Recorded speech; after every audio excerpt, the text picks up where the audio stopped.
for the Somerset game a couple of weeks ago. Now, your commentary team today is a few.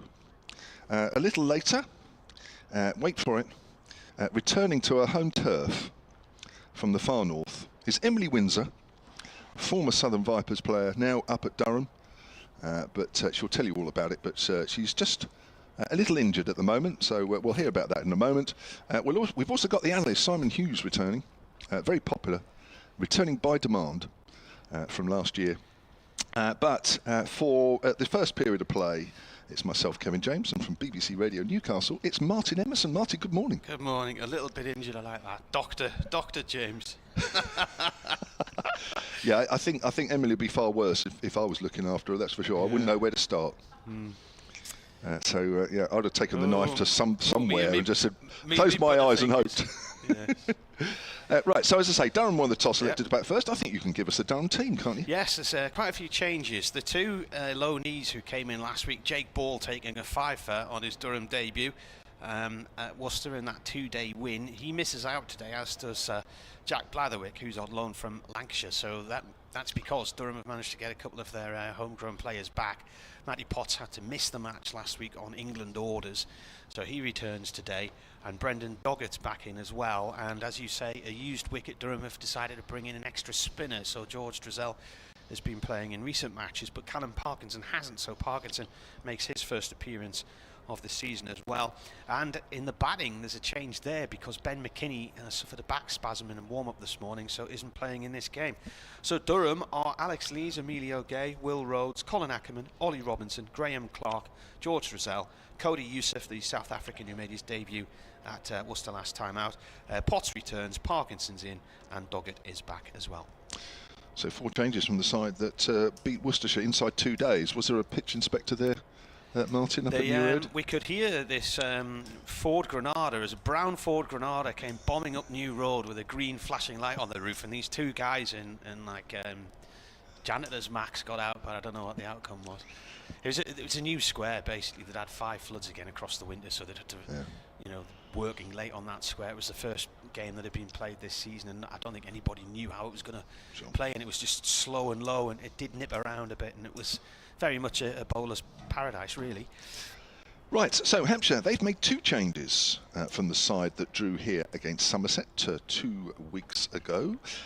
People missing out are all-rounders Brett Hampton and James Fuller, and into the side, we're very excited about this, Sonny Baker, the young quick bowler, who was ordered to miss the Somerset game and have a rest, not by Hampshire.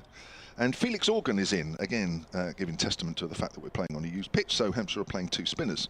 So Hampshire line up like this: Mark Stoneman, formerly of Durham, Fletcher Middleton, Nick Gubbins, Toby Albert, Tom Prest, Liam Dawson, Ben Brown, Organ, Kyle Abbott, Brad Wheel, and Sonny Baker. Those are your Hampshire 11, and Nick Gubbins is playing his 50th first-class game for Hampshire in this one, and he's been in good form this season already. It is sunny. I get a bit fed up of saying that now, not whether I'm here or whether I'm at another ground. It's sunny with hardly a cloud in the sky. I think it promises to be very good today. Martin Emerson has already brought the rain with him from up north and saying that it's going to rain some point tomorrow. Well, I'd be unsurprised if it didn't rain here, given how far south it is and how you can never guarantee the weather this far south. I noticed you lost 5 sessions last weekend. Where at? Sorry. Here. Yeah, we did, yeah. Yeah. We didn't lose any. It was beautiful sunshine. Okay, well done. Right, so the 2 umpires, now I'm not sure the applause was exactly for the umpires, but it might have been, are Russell Warren and Martin Saggers. And Hampshire are immediately following them, as are the 2 opening batters for Durham. So just 2 points separate these 2 sides at this stage. Durham had 45, Hampshire have 43, but as I say, Durham have played 1. You must be due a free week soon then. Yeah, next week. Is it next week you've got off? Going away? No. It's apparently a bank holiday weekend, isn't it? This week? Yes. Yes. They just all pass us by, don't they? So, it doesn't feel like one, does it really? No, obviously there was one. It was a very late Easter, so it's a very short term. Yeah. So this term is only 4 weeks long for the kids, so they're back in this week. they've got the bank holiday weekend to come, and then 2 weeks later it's Whit Week. So. Yeah. Right, of course you can get in touch with us in the usual ways, sonatcricket@gmail.com on the emails. You've got one as well, Martin, haven't you? It's wearecricket@bbc.co.uk. Yeah, those are for the Durham people that don't like us down south. Brian Budd has immediately emailed sonatcricket@gmail.com. Emily's in both camps now, of course, as she's moved up north. Brian says, hi to everybody. Looking forward to this with you, Emily, Martin and Yozza. May the weather hold, says Brian. Applause for the announcement of Kyle Abbott to get things underway from the pavilion end. And he's been in good form with the ball so far, as has Brad Wheel, who have both retained their places, of course. We'd expect that. He's been bowling very steady. Only a best of 3 for 42 in the first innings against Yorkshire here, but has been picking up a couple of wickets here and there steadily. Here he is then around the wicket. First delivery, it's a length ball. Immediately there's a single by Alex Lees, the left-hander. Interesting, a lot of talk before the start of this game is the amount of left-handers in the Durham lineup, and another major factor as why Felix Organ has been drafted in for his first game of the season.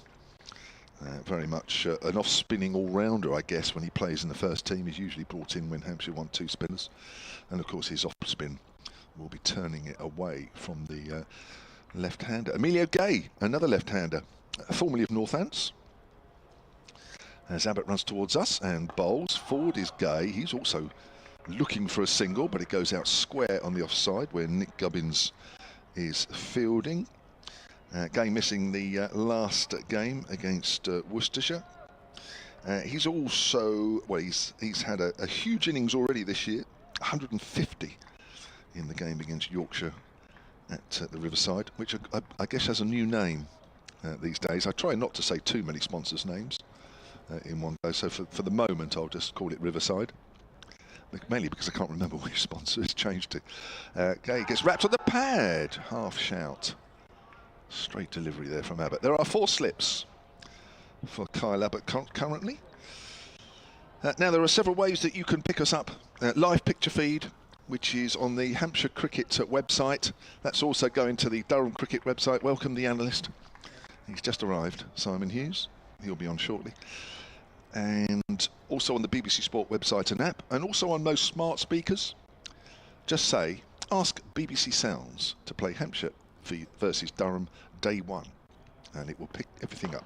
That's driven up to mid-on by Gay, and there is no run. So those are the ways that you can watch and listen, and hopefully enjoy the commentary at the same time. Neil Prowse has also emailed sonatcricket@gmail.com.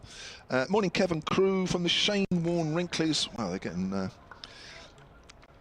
well known, mainly because of the amount of emails that they send us, which is nice, of course. Great to hear Emily is going to be back with you today. Always a favourite commentator. Well, she was talking to the analyst just then, and as soon as she heard her name, she turned round. Forward, that's gone to backward of point. Gay will pick up his first runs of the morning. It's a couple, 3 without loss. Quick question for discussion. What's the team's thoughts of having a used wicket this early in the season? Well, we'll get the other views on that. I mean, listen, at the end of the day, it's home advantage, and within reason, of course. You can choose whatever wicket you want to play on. Of course, you must stay within certain parameters. You can't just produce a rubbishy wicket. But a used wicket is not outside of those rules. Here's Abbott. Oh, that's close to the off stump. That's a good leave. End of the first over, 3 without loss. And listen, it goes on up and down the country, of varying ways of stretching the rules. I'm not suggesting they're stretching it here. All I'm saying is that they're playing on a used wicket, which suggests it will turn a little bit. And with the amount of left-handers, as I say, in the Durham side, I think Hampshire probably feel that that's one of the best ways of winning this game. Your thoughts on the used wicket, Martin, as we already had Neil Prowse emailing about that? Yeah, it's interesting they've gone with the used wicket so early, but it's been very dry, hasn't it? Generally. So, and they've got a lot of matches to squeeze in on the squares these days as well, haven't they? With all of the other teams who play on grounds, so... I think after slower starts for both sides have just had a win each. So I think they're thinking this might be a hand turner and a chance to try and force through a win. Durham haven't done very well down in Southampton over the years. They've only won twice. The last time was 2016 as Abbott comes in here to bowl, right arm over from the hotel end, and that is turned away by Alex Lees out through deep mid wicket. He'll get 3 here, sprinting back and forth. Ball collected down to our left hand side, just to the near side of the tunnel which links the 2 grounds here, the nursery ground and the main ground. 6 without loss. Mark Stoneman playing for Hampshire. His last game for Durham was here in 2016 when he signed off with a century before he went to join Surrey. I'll get it in early, a match in which Durham thought Hampshire had been relegated, and then lots of other things happened after that. But so that was one of 2 Durham wins down here in 2016. Abbott coming in now, right arm over, bowling to Gay, and that's gone through to the keeper, just shaped away from him. Just trying to see what Abbott in his 9th season here, previous 8, he took 422 wickets at less than 20 a wicket, 55 wickets last year. You're obviously talking about the bowler at the other end. Who's at this end? Oh, this is Wheel. Sorry. I've got my... Pay attention, that man. Sorry, there we are. Pay attention, that man. I thought I'd just written down Abbott, which I had, but I hadn't written down Wheel. So here's Brad Wheel. The wheels are turning, and he comes, bowls. That's played to square leg, no run. Good diving stop there. Liam Dawson. In short sleeves on a dusty track. He's going to burn his elbows, isn't he, diving around like that? Were you a long sleeve player or not? I used to sometimes wear those thin things, socks things around your elbows, because you're guaranteed to. Well, I mean, I spent 6 months with elbows that were, the skin was not on them. Yeah. Wheel bowling to Gay. Turn towards mid wicket. Another diving stop close in. In long sleeves this time. Who's that in there? Nick Gubbins, is it? I think it might be, actually, yeah. So it's a nice day today. We're set for 24 degrees. 20's plenty, as you know. But tomorrow morning, according to the local weather forecast that I saw last night, there was talk of thunderstorms bubbling up along the coast. Some of them quite heavy, so I'm wondering whether we will just be on the northern cusp of that and get away with it or not. As Wheel bowls again, this goes off to square leg. And Dawson is in there fielding that one. It's a nice day though, isn't it? It's lovely. Beautiful. The sun's not on us at the minute, which makes it nicer. If it stays this like will this, become like a giant greenhouse later on. Yeah, it will. Yeah, you might grow something. Yeah. Well, actually, you some tomatoes. Buy us, get some seeds. I did bring some compost with me. So. Yeah, it's got enough, 4 days. Some baby bio. Yeah, something will turn up. Baby bio. Yeah, other makes of plant food available. Probably. Last ball of the over. Flicked away down a fine leg up towards the pavilion steps for 4. That shoots off the advertising hoarding, displaying the name of the county championship sponsor, and flies up into the air and then lands at the foot of the steps. So Durham are 10 without loss, having elected to bat here. Another email here from Roger Arthur, silentcricket@gmail.com. He says, good morning from sunny Cyprus. I'm sure that the commentary will be excellent as usual. Let's hope so. Unfortunately, I'll be travelling back from hot and sunny Cyprus to hot and sunny Sholing for most of today. I'm just trying to work out which leg of that is the holiday. Is that from Cyprus to Sholing, or... anyway, Sholing is a suburb of Southampton for those that, for our friends further up north that might not know where Sholing is. We'll get to see and listen to the next 3 days. Hopefully get to the bowl for some live cricket at some point. Come on, Hampshire, says Roger. Here's Kyle Abbott round the wicket from the pavilion end, runs towards us, bowls to Alex Lees, who leaves that one alone. That's good carry. Nice carry through to the gloves of captain and wicketkeeper Ben Brown. What's it called? Sholing? Sholing. Sholing. Well, I don't know. It's just a suburb of There's an indie girl band called Sholin Knife, who sometimes get on 6 Music, but I don't think it's probably spelt the same way. I don't know. You'd have to look it up. They might be Japanese as well. Sholing, Sholing. Harry Trussler has also emailed sunandcricket@gmail.com as Abbott turns at the top of his mark. Comes in once more and bowls. Oh, that's bounced as well. And Alex Lee just about kept the bat inside of the line. He says, is that wonderful young commentator Charlie Harden back again this week? Thoroughly enjoyed him last time out, says Harry. Charlie will be with us on Sunday. He's another young commentator that we're bringing through here. School teacher and plays club cricket up near Winchester. He's back on Sunday. It's just us old uns that are keeping things going here. But it's the youngsters that most people want, of course. I say of course. Here's Abbott. Again, I think Lees is playing inside of the line. He's had a decent start to the season as well, hasn't he, Alex Lees? Yeah. Not too bad so far. Made 172 in the drawn game at the Riverside a couple of games ago for Durham. 32 years of age now. Yeah, it was against Yorkshire. Yeah. Record second wicket stand of 279 with Emilio Gay, who made 152 in that one. Abbott in again, bowls, and again that's a good leave. It's a good line, and there's good carry here at the moment. It's looking a little green out there. If you're watching on the live picture feed, you'll see that there is plenty of grass, but there are also quite a few patches of dirt, testament to the fact that this was used a couple of weeks ago against Somerset. If you're just joining us and looking at the pitch thinking, hang on a minute, the wickets either side look very green and lush. Not used on yet. Here's Abbott. That's straighter, nicely played by Lees up to mid-off. Good morning, Marty, says Douglas. He said the non-inclusion of McKinney in England decision. No, apparently he has a back spasm, which came on this morning. Ben Rain either rested or carrying a knock, he asks.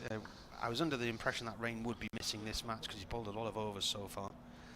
He says, I'm happy to see Parky back. His first game of the season? Yeah. Abbott still with the 4 slips in. Comes in again past the umpire and bowls and forward. There'll be a quick single there as he goes out into the covers. Gubbins comes around. 11 without loss now. Durham having won the toss and elected to bat first. And Brian Budd is on the email, sunandcricket@gmail.com, back on the email, saying, given a used wicket and the inclusion of Felix Organ, would Hampshire have preferred to bat first? That's an interesting one, because on normal situations, that's the end of the over, by the way, that would be the case. But there was chat that the wicket is a little tacky, as it was put to me. And they were thinking, well, you've really got to bat first on a used wicket. But I think they were worried a little bit on the other side of the coin that this wicket was a little tacky to start off with. So well, it'd be interesting to see how it plays. So far, it looks all right. Brad Wheel coming in here from the hotel end, bowling to Elise, who is on 5. That's played to short mid-wicket, no run there. Brought to the UK by Dale Bangenstein when he was a coach here, former Durham captain, of course. Won the title for Durham for the first time in 2008, and then at the end of that match at Canterbury, as I was interviewing, announced his retirement from the captaincy, having just won the title, and handed it over to Will Smith instead. Why did he think he can't take it any further, and just thought good time to bail out? He had a young family at the time, and in comes Wheel again, played by Lees up to mid-off, no run there. And I just think he thought there was too much to juggle. His wife was busy working. She was a hockey coach, and because he said it's not just going out for the toss. There's so many meetings and so many other things you have to get involved with as well. So he said he decided it was time to pass it on to somebody younger. Davies wondering if the Durham players stayed down or travelled back after their Worcestershire win. I think they stayed in Worcester and then continued down to here after that. Wheel in.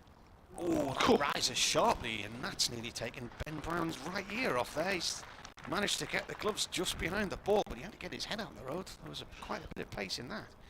Well, Emily Wins has just looked at me. She's played here for years and never seen a ball go through like that, just short of a length. Still on the up, still on the rise, through to Ben Brown. He has a bit more pace in these wickets this year. There was a women's game here last Sunday, Surrey, Hampshire. And I said it a few times to one or two of the players here. I said there was more bouncers bowled in that one women's game than I'd seen in the last 5 years. 3 balls left of this fourth over, 11 for none. They've been dot balls so far. Lees plays this next ball up to mid-on where it's picked up by Abbott. No run there. How come Wheel, born in Durham, has ended up playing ODIs and T20s for Scotland then? What's the connection? Because I think it's his mum. His mum, right? Mum's Scottish. It's a canny hike from here, but I suppose you can get a flight from Eastleigh up the easy. Edinburgh or whatever. I always fly. When we play you guys, I always fly. I don't know how you manage that, because I looked at the flights a few weeks ago. It was something like 375 quid. No, not when I go. Could have flown to Los Angeles for less than that. 3 balls left of the over. The next ball played back to the bowler by Lees, firmly into the ground. If you look for about 2 days ahead, yes. But if you look for about 2 or 3 months ahead, you're fine. I don't know why it's so expensive. Well, they probably look at the name on the ticket and think Martin Emerson. See, he's got a few bob. My mate Matthew, he's got all this off to a T in the back of his head. He'll fly to Dublin or Belfast first, go off somewhere obscure, and then end up where he needs to be for a lot less than pay to go direct. Last ball of the over then, and then Emily can come in. Wheel passes the umpire and bowls, and that is a run up to mid-on from Lees. Throw comes back to the keeper's end, so at the end of that, just the 1 run from the over. Durham 12 without loss. I'll see you a bit later. Thank you. Emily Windsor is going to hobble in next to me. We'll talk all about that. In the meantime, John Williams, suncricket@gmail.com, says, welcome back, crew. I've said this before, the Solent team are fair and only slightly biased. Always enjoyable listening, unlike some of the other counties. Come on Hampshire, says John in Paul. That's very nice. Are you plugging in? What's Martin? Did Martin unplug you? Right, let's get these crutches out of the way. That gives the game away a little bit, doesn't it? Hello, Ems. Hello. You can't mention the crutches, they don't exist. Oh, can we not say that? Oh dear. Here's Abbott. 12 without loss are Durham after winning the toss. And again, that's just outside off stump. And again, Alex Lees just pulls inside. Yeah, it's been a good start. I think Hampshire will be happy. The carry, the bounce they're getting in this pitch, a used pitch. But Durham, Lees and Gay, obviously a new opening pair. They did it in Zimbabwe, but McKinney missing out with a back spasm. So Gay as well missed the last fixture due to an injury. Back in the side, which is good for Durham, good for him. Previous game got 100, so these two look to capitalise on a used wicket. There's Abbott round the wicket again. Again, it's left alone. Again, it's good carry. So come on, tell us all about it, because you, of course, were a Southern Viper, and then you decided during the winter to move up to Durham. And what's happened since? I've had a great time. As you can see here from my voice, I've turned into a pure Northerner. No, it's been a good move, great club. I've loved being up there. Obviously, missed the sort of the home being at Hampshire, and yeah, no bad blood down here either. It's nice to be back and see some familiar faces today. But yeah, unfortunately picked up an injury in January time. Tried to play. Here's Abbott again. Again, it's nipped away, and again, it's a good carry through to Ben Brown, and again, a good leave. Yeah, tried to play through it, wasn't possible. So unfortunately, literally the first game of the season on the 23rd, Durham were playing, and I was laying in the bed waiting to go under the knife, waking up, hoping that they'd won, and they had. So it was probably my first question when I came round. So I've had surgery on my hip, but hopefully, well, I've done the hard bit now and on the mend, and be back on the park as soon as I can. If not, I'll be talking on commentary for a long while. Both batters out there on 6, and that's a great delivery. You know, he's playing at that one. He might pull the bat away right at the end, but Alex Lees has to play at that one. Again, great carry from short of a length, isn't it? Yeah, it's great to see. Obviously not been here for a while, and to see the ball carrying into Ben Brown's glove, some sort of above shoulder height and mainly up sort of waist height. Good signs for this pitch, and obviously Hampshire got the young Sonny Baker, who I'm looking forward to seeing with that extra pace on a wicket like this. Yeah, he'll certainly get it through, that's for sure. But so is Kyle Abbott for the moment, as he comes in again around the wicket, testing the left-handers. That's a little straighter. Worked up to mid-on, but There is no run. You must have been, I mean, obviously you're looking to make an impression up in Durham straight away. I mean, this must be, you know, quite hard to take. I know you're putting a brave face on it, but, you know, you want to start the season, you want to start it well, and yet, poor you know, hobbling around. Yeah, like, but it's one of those things, isn't it, in professional sport? I think getting injured, there's no good time to be injured, but the club have been nothing but supportive. I think they very much made it my decision sort of to have surgery, sort of when I made that choice. Abbott in again, playing a missing at that one, pushing forward this time. Abbott's getting the ball just to straighten off the pitch. Fabulous over. 3 overs, none for 4. Oh, it was a big beat just coming Not in. okay with that. Oh, my word. Zach Crawley's out, says the analyst. He didn't get too many. I think he got some runs last round, actually. That bee is now nestled on a wall inside, so we better keep an eye on that one because it is huge. It's almost like a golf ball. The size of a golf ball, that bee. So there was a pigeon in here actually at the end of the Somerset game. I've never seen one in here before. That was a bit worrying. All of a sudden we're attracting some wildlife in here. I don't know why. Now? Well, I don't know what it is, but I've never known so many creatures in here. Brad Wheel then from the hotel end. Emilio Gay just guides that to a vacant third. It's going to race away, and that'll be 4 runs to Gay. He'll move to 10.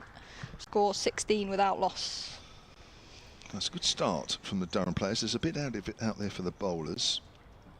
The key, I think, Kev, will be, obviously, we're not at that passage of play yet, but both teams opting to play 2 spinners. I think, obviously, Felix Organ, Hampshire haven't seen yet the off spinner. And for Durham, Callum Parkinson coming into the side, who we haven't seen yet. So obviously both teams looking at the pitch, used pitch. So we're going to see a lot of spin, which is very rare in May in county cricket. Yeah. Again, pushed into the offside. Cry of no. Yes, it is. And as I alluded to earlier, that you know, home sides are allowed to play and prepare for a used pitch, as long as, of course, it's not totally obvious and the standard of the pitch is not up to a particular level.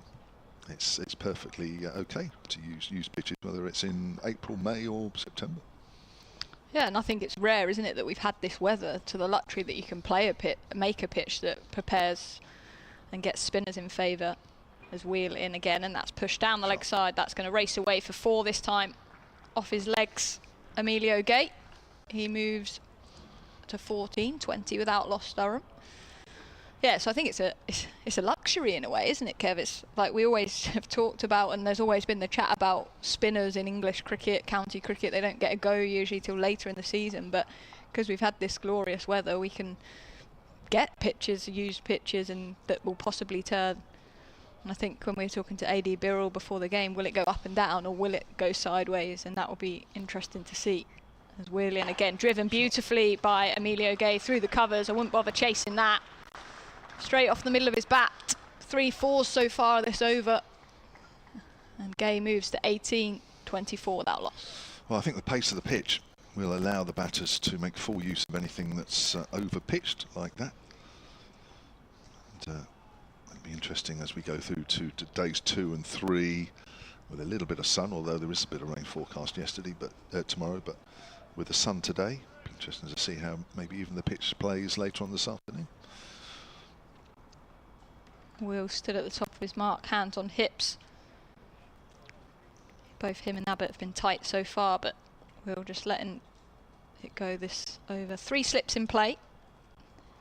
As Will charges in again, and this time pushed into the offside. Quick single, good running, good intent by Durham. Gay moves to 19, 25 without loss. How's it been then, JMO? Yes. What, without you on commentary? That must be bliss. Let's not talk about that. Yes. No, of course we miss you. Gosh, you're very much sure you were very much part of the commentary team here, as well as, of course, part of the Vipers. But you've got a new life now. But yeah, it's been good so far. Yeah, you know, we've got some new young commentators coming through down here. Will into Lees, and that's hit back to him on the bounce, fielded off his own bowling. Good over that from Durham. 25 without loss, 6 overs gone. Amelia Clark, working for BBC Radio Solent down here. I used to play a bit of local cricket in your area. Says that she might have played against you a few years back, but she's not that old either. But she's starting with us. She'll be back tomorrow. Now. Well, she'll be too young for me. When you started with us back in 2019, you were still at uni. I was a baby. Now look at me. Got no hip, can't walk, a few grey hairs. That's what professional sport does to you. You wait for another few years. If I make that. Yeah. So so there's one or two new ones around, which is, of course, is always important. Replacing the old with the new. I won't come back after this stint, I don't think, Jamo. It's Kyle Abbott around the wicket again. Edge through, 2 second slip, and that's Toby Albert with the safe hands. Straight in. No doubt about that, and it's Emilio Gay who's gone, trying to drive away on the offside. Abbott's picked up his first wicket. Durham 25 for 1. Yeah, good bit of bowling from Abbott. He's looked the most threatening out the pair. Emilio Gay disappointed, rightly so. But breakthrough for Hampshire. The crowd loved that as well. Nice crowd here today. A loud applause. And Hampshire will be very happy. First wicket down then. Gay goes for 19. 25 for 1 then. Durham, having won the toss this morning, elected to bat first. They've made 4 changes from the side that beat Worcester inside 2 days. Hampshire have made 2 changes from the side that drew with Somerset. Charlie Flint has emailed solentcricket@gmail.com saying about, I presume he's listening on the ground, because you can listen around the ground to us, saying about investing in something for the mics. I can assure you, Charlie, it's not the mics. There is something wrong with the in-ground something, but it's not the mics, believe me. If You've it was just the mics, shifted all blame there from you. Always. That's a bit of experience. No, but I do know. I mean, we're also on the BBC Sport website and app now. If it was the microphones, it would not come out clearly on that, and it is coming out clearly on that. So it's not the mics, it's the in-ground. And I think there would have been 1 or 2 little teething problems with that already on a couple of days. So I'm afraid again I'll have to direct you to the club. New batter is Will Rhodes, who made the move during the winter from Warwickshire. He's coming. You were saying to me he was batting a bit lower down initially. Yeah, I think initially I guess these are good opportunities for him. He was down at 7. The strength in this Durham side, the batting lineup, meant he was sort of playing that all-rounder role. We'll see him later with the ball, I'm sure of it. But yeah, down at 7, and then a few injuries the club has had meant last game he had the opportunity to bat 3. And he actually played nicely. I know it wasn't a high-scoring game, but he played 2 crucial knocks. So him at 3 is a good opportunity for him, because I think at Warwickshire he sort of batted around 4 or 5. So to be back up the order, I'm sure he'll enjoy this opportunity and hopefully make the most of it on a glorious day for batting. Yeah. Well, we mentioned about the left-handers. This is the 3rd left-hander for Durham, and that's a good delivery. And I think he's just playing inside the line. Here's Will Rhodes, but Abbott once more into a nice rhythm. I know it sounds stupid. We talk about like the amount of left-handers in this team, which Durham obviously have, and it's always a talking point. But you never talk about it when there's a team full of right-handers. No. So, like, do you know when people talk about it as if it's an issue? If anything, it's changing the way the opposition have to play. It's quite unusual to be bowling at left-handers probably for that long period of time. So yeah, I think it's quite interesting. Surely you pick your best batters, don't you? Of course. Abbott again. That's a good leave. Just outside off stump, and Rhodes very watchful with that one. No, you're right. Well, it's only because they are technically a minority, like left-arm bowlers, whether it's spin or seam. It's a minority. Just not if you're from the north. Well, that's right. Yes. There's obviously something in the water up there that produces left-handers. Maybe I'll come back as a left-handed batter to surprise you. Which side hip did you have the... Right. Oh, right-hand side. You're not yet totally converted to a northerner then. 25 for 1. Here's Abbott. Rhodes is leaving that one alone. Again, he's got that ball nipping away there, Kyle Abbott. It's interesting, a couple of times he's just shifted the line over, but he can't do it too much, because if it doesn't nip, then of course it's an easy shot for the left-hander to play away on the onside, and it sort of allows the scoreboard to move a bit. But He's bringing the slips in doesn't. play. Yeah, doesn't he? but he does. But he doesn't seem to do quite as much on that line. So he's got to keep a nice tight line, even though he's getting some help. Stephen Clark has emailed silentcricket@gmail.com. He says he's upset already. There's dissension in the ranks up there in the Shane Warne stand. Forward is Rhodes. That's gone out square on the offside. He says, I understand that Neil got a mention before I'd even sorted out my reception. We're not talking anymore, he says. That's the, I think they're called the Shane Warne Wrinklies now. They've sort of given themselves a name. Welcome to Durham and their supporters, says Stephen. A great bit of banter on Cricket social media group yesterday when your young lady announced her arrival in Southampton. We welcomed her to the beautiful south and wished her an enjoyable trip back on Monday evening with just 3 points. Wow. I generally wish them all an enjoyable visit, albeit an unsuccessful one, says Stephen. He's already upset Durham as that's pushed away square on the offside end of the over. 25 for 1 with Abbott. 4 overs, 1 for 4. He says, have you seen the pitch at Taunton? Question mark. I haven't. He says it's totally grass. He's obviously looking at the picture feed there. I hope it's totally grass. Well, you'd hope there's some, isn't there? Oh, he's just sent me a picture of the pitch at Taunton. Yeah, it does look very green. I've seen varying pitches down there over the years, and that looks very similar. I'm sure Simon Hughes has as well. And I'm sure he's picked up many wickets down there when the pitches have been green. Right, it's going to be a quick change. Emily Windsor is going to stay on, and then for the first time this season, Simon Hughes, the analyst, is here, and he'll be alongside Emily. 25 for 1 then, Durham. Wicket made in that previous over from Kyle Abbott. What these Hampshire fans are familiar in seeing. As Will right arm round the wicket to Lees, defends up to mid-off, will be no run. Lees on 6. Rhodes yet to get off the mark. But a beautiful day here at the Utilita Bowl. Sun is shining, sunny south. The crowd in, scattered. A few people with their tops off already. I hope they've got their factor 50 on. Catching the sun rays. Simon Hughes. Is this the right button? Yes. Yeah, you're on. You're with Good. us. Excellent. How are we? Good to be here. What a lovely day. Wheel into Lees, who's turned that nicely off his pads through mid-wicket. And that'll be 4 runs. Slightly full there from Will. Been expensive of the 2 bowlers so far. And Lees moves to 10, 29 for 1. You realise we've got something in common, haven't we? We both transferred from a southern county to Durham. 2 northerners, two southerners that are yeah, northerners. We've been adopted by the north, sort of.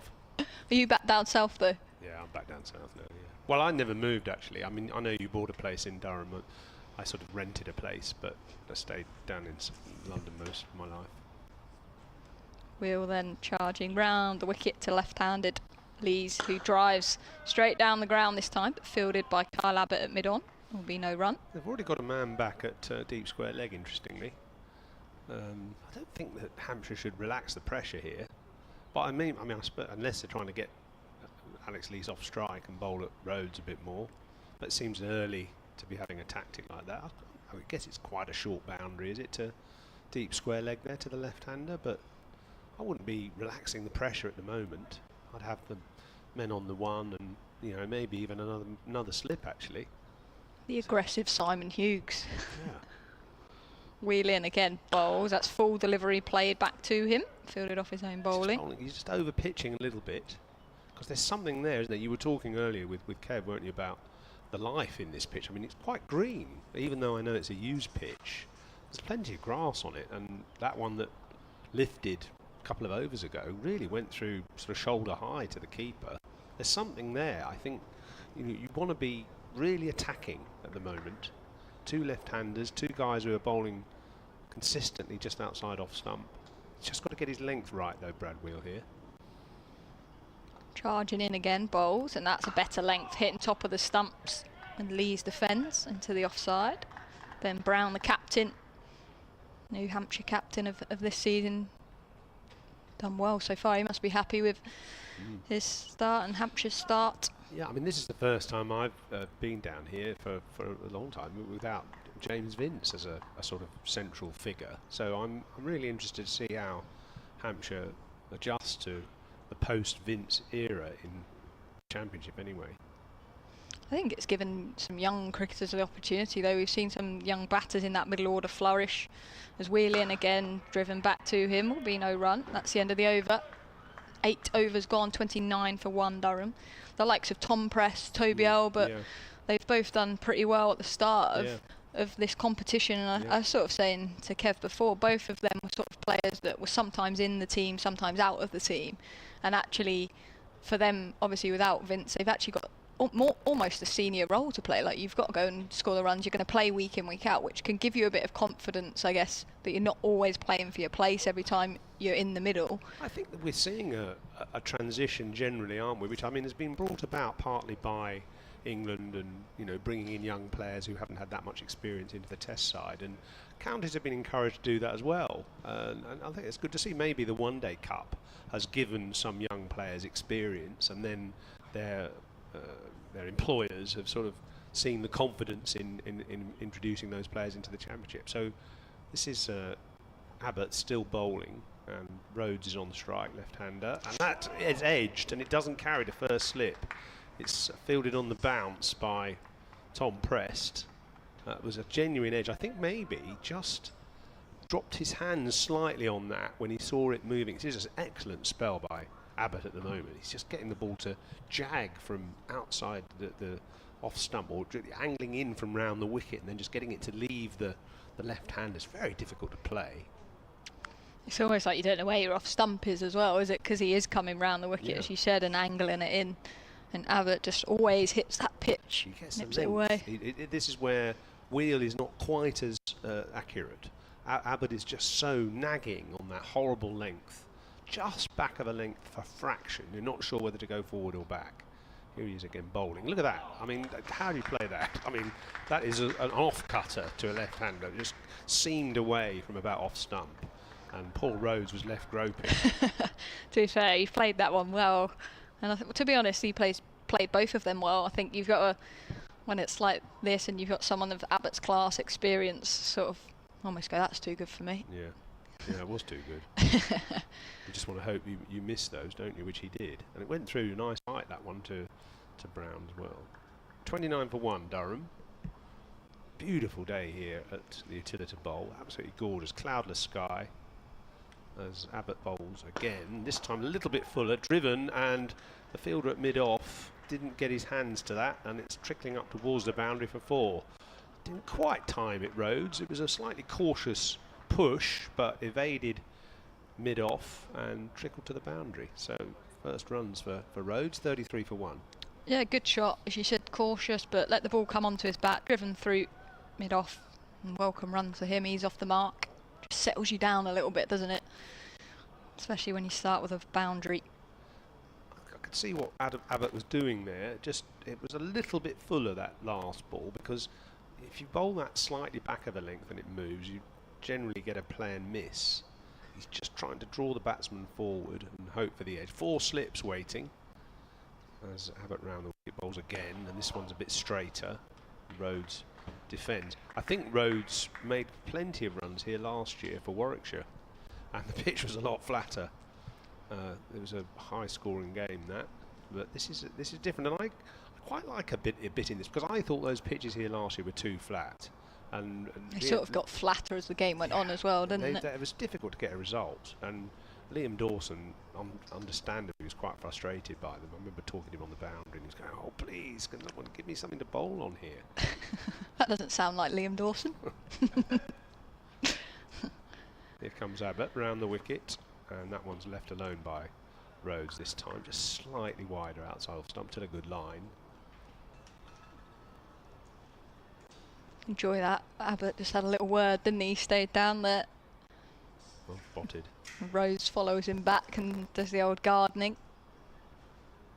Yeah, as you say, lots of left-handers in this Durham side, and their batting order is like with some counties at the moment. Their batting order seems to be quite random. I mean, I was chatting to Ian Holland, who of course played here last year, and was a Hampshire boy for a long time. He's now at Leicester, and he was saying, you know, their batting order changes virtually every innings. Yeah, I think Durham have been quite unlucky in this initial period with a few injuries, so almost forced changes, I guess. Abbott bowls again, defended by Rose. That's a good delivery. Pushed up the mid-on. That's the end of the over, 33-1. And I mean, you talk about injuries. What about how do you feel about this?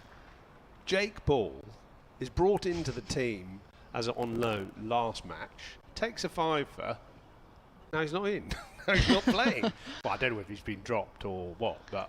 Well, I think they've changed sort of lineup, haven't they? They've gone. The format they've gone for an extra spinner, and obviously Ben Rain as well, who's, to be honest with you, he's done some very useful lower order runs. I mean, he prides himself as an all-rounder, and he's a more than capable batsman, but he's done very well, sort of in terms of the batting depth. But also, he's been phenomenal with the ball. Been rested today. He's bowled a lot of overs in previous games, but yeah, they've just changed the balance, haven't they, of the side, playing Callum Parkinson for the first time because it's a used deck. So I think that's why he misses out more than anything. Obviously, you've got the overseas. I was being slightly facetious, but it seems odd. It's kind of odd, isn't it? But in a way, it's the culture of county cricket now. You need a squad, and you rotate a little bit. And Jake Ball did a great job last game, and now he's sitting on the bench. This is exciting. Sonny Baker, I'm looking forward to watching him bowl. Yeah, I very much am. Back into the team, had to be rested. England wanted him rested for the last game, so he has a little hop and a skip at the top of his mark. Into Lees, and that's full, and left alone outside the off stump. Lees just signalling a little bit of movement. It's a nice side to that though, isn't it? And I mean, we know he's an exciting bowler, and I'm interested to see in this Zimbabwe test if he's going to be included in the squad, because obviously England are asking him to be rested.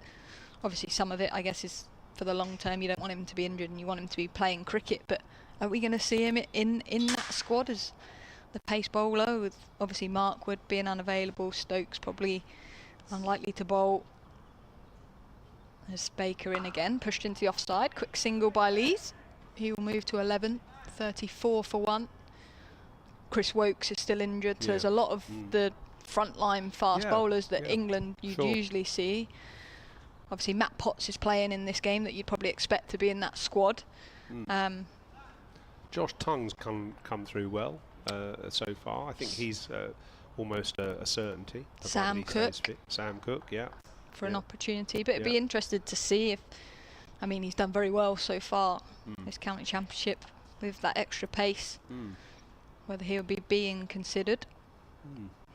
Yeah, I should think Trent Bridge might suit him as well. The test matches there, of course. So he's quite short in stature. I think he's going to be a good bowler on dry pitches. He'll get reverse swing. He'll get the ball to skid. Very long run up. I'd be tired at the end of that as he comes in and bowls, left alone outside the off stump. Very wide that from Baker. He's got a long follow through as well, but that's good. I think I like the way he builds up momentum in his run. As you say, it sort of starts with a bit of a hop and a bit of hopscotch, but then he gets into it. He looks like he's hobbling a bit here. I can't lie to you. Really? Coming perhaps back he just to his mark. jarred something on that last delivery, perhaps. Comes back to the top of his mark. Did a few hops and skips on the way back, so we'll be interested to see as he charges in from the hotel end. Again left alone outside the off stump, and that's very wide, and I don't think he's happy. No, I think you're right. Don't know if it's something in his shoe or slipping at the crease. Yeah. It's I mean, the grip is so important. I actually did I did a podcast recently with Derek Pringle and Angus Fraser, two old bowlers, and we were talking about boots, and the boots used to get handmade. And there were some funny stories from correspondents who listened to our podcast, actually. One of them was saying how a club player put a nail through his boot to make an extra stud. It's offline that from Rhodes with the extra pace. There's two fielders outside on the leg side, but they're going to come back for 2. Rhodes will move to 6, and the score 36 for 1. And it's just so important to get that grip right. For a bowler to get the purchase, your front foot needs to land solidly, and often you find, certainly later on in a game, the hole that has been dug by various bowlers is quite uneven, and you're landing on the edge of it, or just at the back of it or something. And it's funny, but it sounds a small thing, but it's It's actually very important how you land. Baker to Rhodes. That's again played into that offside, but this time will just be a single. Liam Dawson out at the deep square boundary will do the fielding. That's the end of the over. 37 for 1 Durham. And Rhodes on 7. Lees is still there, the Durham captain on 11. And changing commentary position. Leave you with Simon. There was also different grounds are different to land on, and each ground has slightly different soil. It's probably less the case now, the variety is less now than perhaps it used to be. I remember bowling at Headingley, and it was like soot, bowling on soot in the old days. Your foot would almost sort of dig this hole after about 3 balls, and the ground would sort of disintegrate underneath your foot. It was really difficult. And the other ground, somewhere like Old Trafford, was rock hard, like landing on concrete, so completely different contrasting footholds. This is Abbott again bowling, and that's a good delivery that don't think Rhodes really picked up. He just got held up in the pitch, didn't it? It held up in the pitch, and he kind of flapped at it, and it hit him somewhere, I would say shoulder or bicep area, but he kind of didn't know how to deal with that. It seemed to lift, quite sort of suddenly. We're just waiting to see if there's a replay there, and I've discomforted the batsman certainly.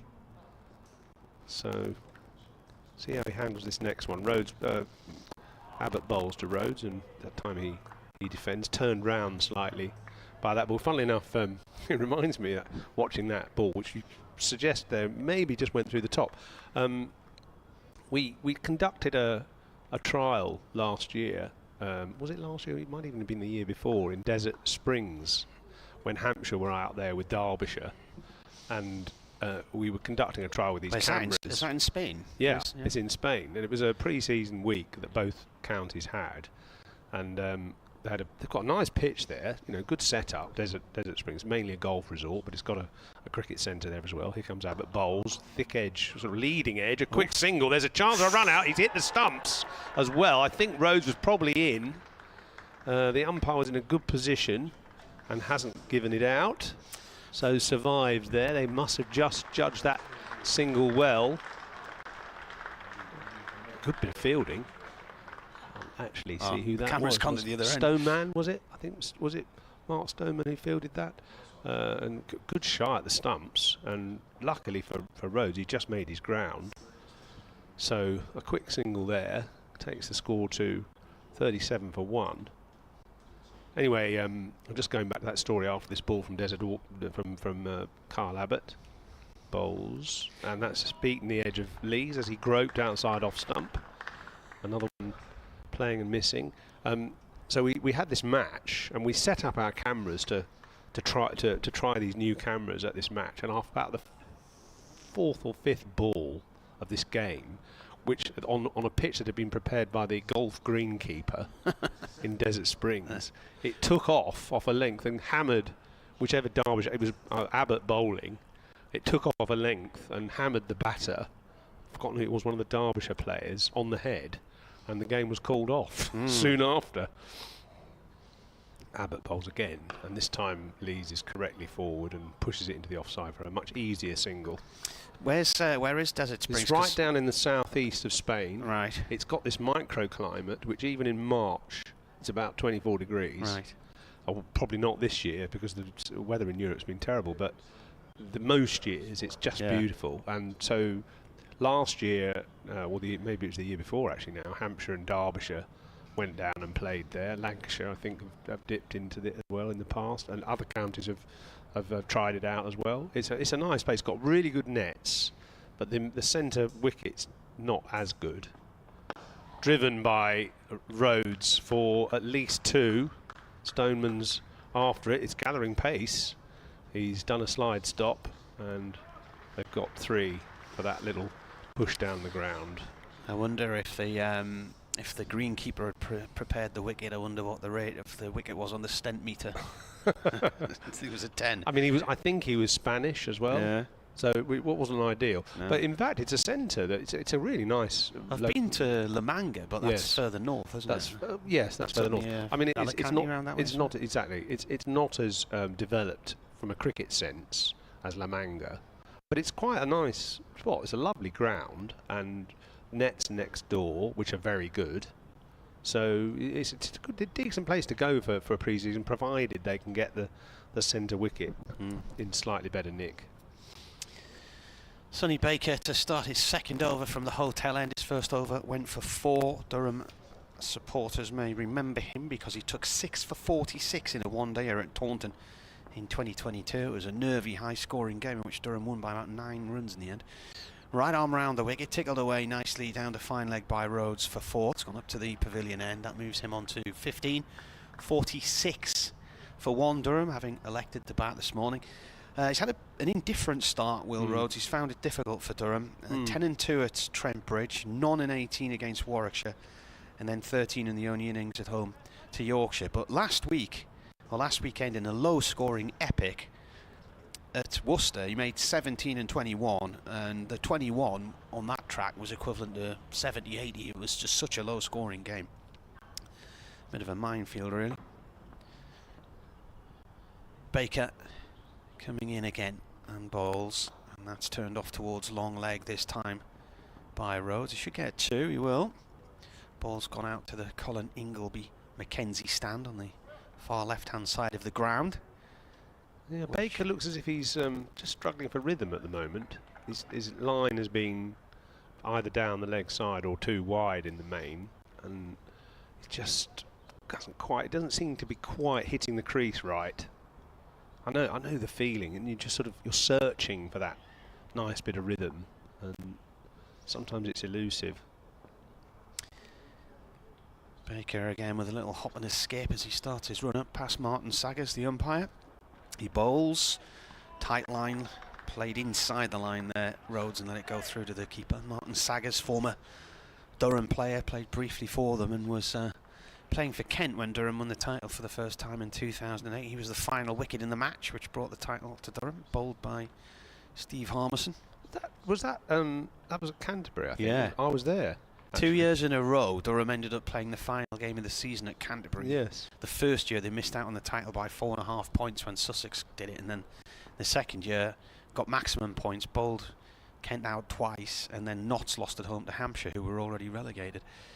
Shortish ball from Baker, that's left alone by Rhodes. So Durham left Canterbury sort of late morning on the team bus, and they were watching the match on Sky on the team bus, and I think Notts were like 9 down as they went into the QE tunnel, the Dartford tunnel, and then as they came out the other side into Essex, Notts had lost, so Durham became champions under the Thames. Oh, wow. No, I remember it was a great moment, wasn't it? Fantastic. Yeah. All those years of building a team, building a ground, etc. Baker in again, that's a leave. There was one guy drove down on the final morning because Durham had got Kent 6 down on the Friday night, and you're thinking that it's probably not going to take long to get these last 4 wickets, and this guy drove down the next morning with his grandson from Chesley Street, and they basically walked through the gate as they saw the final wicket fall, having driven for 4 hours or 5 hours from Chesley Street, but they were still over the moon to be there and see a bit of history and have their photographs taken with the players. Baker's last ball of his second over. That's right on the money. He falls over as he bowls it, and it's played back to him, and he picks it up while he's still on his knees. Yeah. End of the over, 6 from it, 48 for 1. The disease, Mark Wood disease.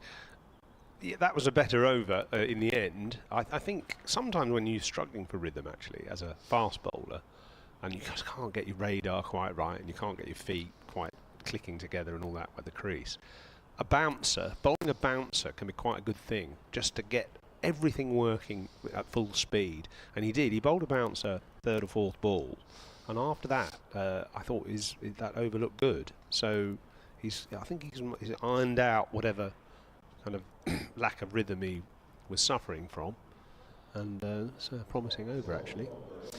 Eric the Stanmore Mackham's emailed. He says, right, Marty, I need another 2-dayer if you can swing it. Sunday is a write-off cricket-wise because I'll be attending the christening of my twin granddaughters, Amelia and Isabel, and then on Monday I'll be assisting in packing for our Cyprus jollies with aforementioned girls.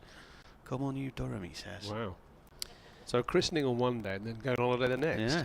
Yeah. Is that a sort of almost like a honeymoon, but post-christening? Christening holiday. That's a new one. Yeah, it is. Could be a niche market. So who have we got here? We got Wheels now switched ends. Yeah, that was a very good spell, I thought, by Carl Abbott, and he's having a rest. So Brad Wheels now bowling at the members' pavilion end, the dressing room's end, and he's bowling to Lees, Alex Lees, who's on 12. Brad Wheel bowls, and that's pushed into the offside. And actually, at first they didn't set off for a run, but in the end they managed to find the gap. The ball going between cover and mid-off. Stoneman retrieves, and that's brought the 50 up for Durham in the 13th over. 50 for 1. Ripple of applause. A big crowd here, as I suppose you wouldn't expect a big crowd on a Friday, but sprinkling of people. Bank holiday weekend. Knocking around. Yeah, bank holiday weekend. I reckon tomorrow. Well, it's a big sporting weekend, isn't it, this weekend? Probably people are thinking about other things as well as cricket. Wheel bowls over the wicket now. He's reverted to over the wicket to the left-handers. Well, the Football League finishes tomorrow, doesn't it? So Sunderland have got their final game of the season at home to QPR, and they qualified for the playoffs ages and ages ago. So the season's just gone into free fall since, because they've lost quite a lot of recent matches. So they need to try and pick themselves up tomorrow to try and get some form to go into the playoffs with next Friday, I think it is. What else is on this weekend? I don't know. There's snooker and rugby, big rugby matches, aren't there? Driven hard by Lees. Doesn't really quite time it though. More work for the hard-working Stoneman at wide mid-off. And 2 more to the total. 52 for 1. Yeah, it's a big year for. It's the finals of the rugby. That tournament where the Heineken Cup, is it? The tournament between English and Irish and other teams, French teams, etc. Right. There's a big couple of games. It's the big weekend in Newcastle as well, the Super League weekend, where they play a load of matches at St James's Park. Wheel bowls over the wicket. Lees defends into the offside. It's fielded by, I think that was Liam Dawson, but no run is leaked. So you had a nice carefree journey down this morning, and I'm surprised you got here as easily and as quickly as you did. Yeah, I mean it's easy. It's an easy place to get to. The trouble with all driving around Britain at the moment is roadworks, isn't it? You get the contraflows and everything, but actually the M3 is relatively clear at the moment. It has had a few bad years, but so far this summer it's not too bad. Brad Wheel bowls and driven firmly by Lees, but straight back to the bowler. If you come across the Midlands, all around the south of Birmingham, it's all the infrastructure being built for the high speed 2. Right. If you go slightly south round the bottom, sort of come round Warwickshire, Coventry, Warwick, you hit the same thing there, and through Northamptonshire. It was nice to see these roadworks are still here from a year ago, just outside of this crowd. Yeah, I know. The M27. Yeah. That seems to be perpetually contrafoed or coned off. On Midland leg to Lees, and that is defended into the onside for the end of the over. 52 for 1. Kevin James is hovering, so I'll remove cracking the whip. my microphone. Try to. If you want to email, you can email wearecricket@bbc.co.uk or at Marty Cricket on Blue Sky. I'm not really sure what Kev's on these days. I think he keeps a watching brief from on high like a spy. A spy? Yeah, a spy in the sky. So double change. Thank you, Martin. It's myself, Kevin James, and Emily Windsor is back.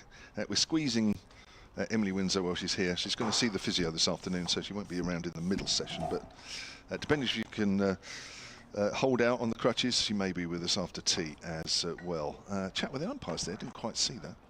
I've got some emails to read out as well. solentcricket@gmail.com. I'll come to those over this next period with Emily. Thank you to Simon and to Martin. They'll be back a bit later. She's also changing the headphones as well. Martin, obviously, Martin's brought his own headphones with him down from north. Doesn't trust the Southerners. No, it's a different bug down here, I guess. Different bacteria down here. Here's Sonny Baker then, from our commentary end. 52 for 1. Good start from Durham here. Baker bowls. Nice drive. He's going to take a single as it goes out to Stoneman. Be careful with Mark Stoneman, because we saw a great run out from him in the game against Yorkshire, where we got rid of David Milan. Yeah, good intent though with the run in between the wickets. I think Yeah, it has. these two have looked busy at the crease, haven't they? And even in defence, there's that space in the offside for both of the left-handers, and they're looking to rotate the strike. And I think that's why we're seeing the scoreboard tick over, going at 4s and over, which is a pretty decent rate that I'm sure the Durham dressing room will be happy with.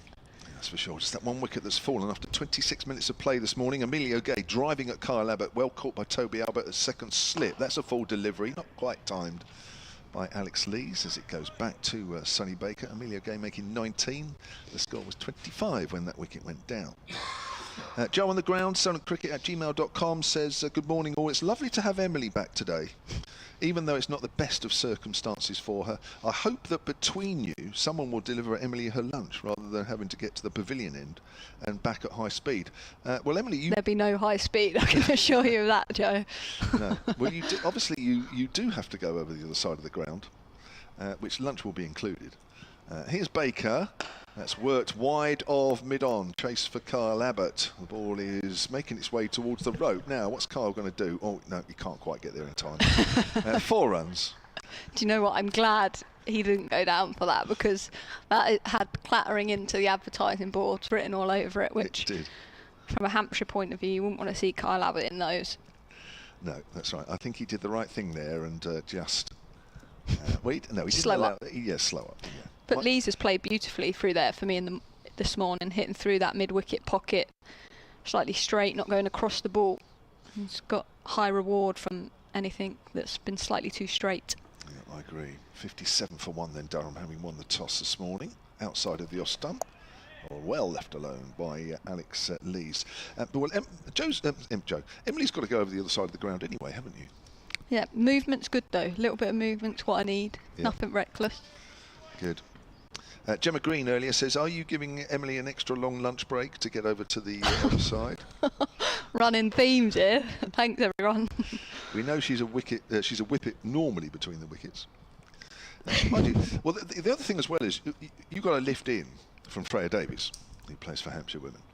But she dropped you at the far side of the ground. So you had to walk all the way over here, didn't you, with crutches. Fortunately, I was there to escort you. That's a length ball. Thinks about a single, Alex Lees, but no, says Will Rhodes. I'm not going to risk that one. The more fortunate part was I had a coffee, of which when you've got 2 crutches you can't carry anything. So Freya was going to plonk me on the bench to drink my coffee, to then walk round. That was going to be the plan, but then perfectly timed. It's as if you knew. Out you walked. Yeah, and there you were coming down the hill at the top end of the ground with surrounded by, was it Lindsay Smith was with you as well? Yeah, good to see them. Yeah. Sonny Baker, that little hop and skip at the top of his mark, comes in round the wicket and bowls. Also play a miss at that one. Didn't carry though. No, it didn't, did it? It was a good delivery, just straight and a fraction off the pitch. Lees has 20, Rhodes has 18, 57 for 1. Steve has also emailed solentcricket@gmail.com, and he says, I'm listening on the BBC Sounds app and you sound like David Coleman in Mexico 1970. That was pre-ISDNs. That's just a technical term in radio land and online land. But I listened on my phone just now. It sounded clear, so I don't quite know what's going on. I know 1 or 2 people have said around the ground it's a little bit iffy. It's not my mic. Maybe it's me. No. Are you trying to drown me out already, Kev? Certainly not. But on my phone, when I listened while I was just off commentary for a while, it sounded loud and clear. So I don't quite know why 1 or 2 people are experiencing soundish issues, and 1 or 2 are fine. Apologies. 57 for 1 then, Durham. 2 slips in play now. Fielders in front of the bat. as wheel in round the wicket, left alone by Rhodes outside the off stump. A very odd leave, that one.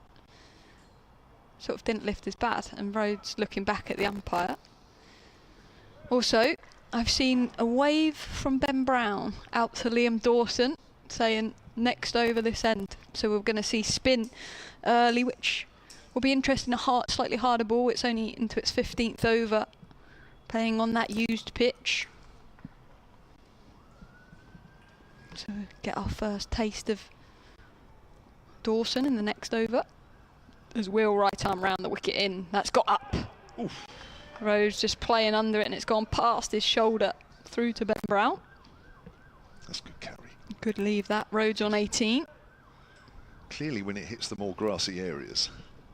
It's almost you've got to pull your length back that a little bit more, haven't you? Which probably doesn't have the stumps in play, but that's when we seem to see that extra carry from both ends. Slightly fuller, seems like the batters have it under control and they're able to hit through the ball off the seamers. But when you hit that pitch hard, as Will charging in from the pavilion end again, plays at that one, Rhodes, and misses. Two slips were waiting eagerly, but the crowd likes this one. It's nice to see it carry through to the keeper like that, isn't it? Always creates buzz. The crowd like it, don't they? Yeah, we love to see the ball thudding into the keeper's gloves. As we look left, I can see Maya Boucher galloping on that nursery ground, doing running sessions. She started the season well, 60 and a 70 after her. Well, most of the England women's players were struggling a bit down under. She certainly did. Into Rhodes again, defends. This time to mid-off will be no run. Yeah, Hampshire have started well, haven't they? Hampshire women, I think. Top of the league. Drop that one in. Have you not looked? Just in denial, Kev. We don't want to look where Durham are currently. It's too early. You don't want to peak too soon, Kev, No. in these competitions. But it's nice to say that at one point in the season you were top of the league. Do you know what? I think Durham were actually at one point, because first game of the year we finished the games, we won and we finished first, so we were up there too. As he's in again and just outside edge to backward a point. Played softly, no run.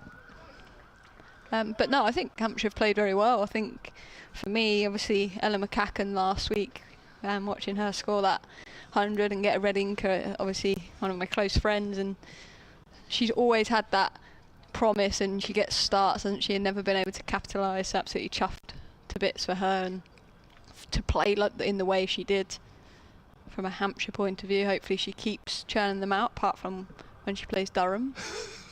I'll put something in her drink week. that day. As Will's in again, and that's pushed to the offside, will be no run. Next week, Durham Arundel. I'll be there.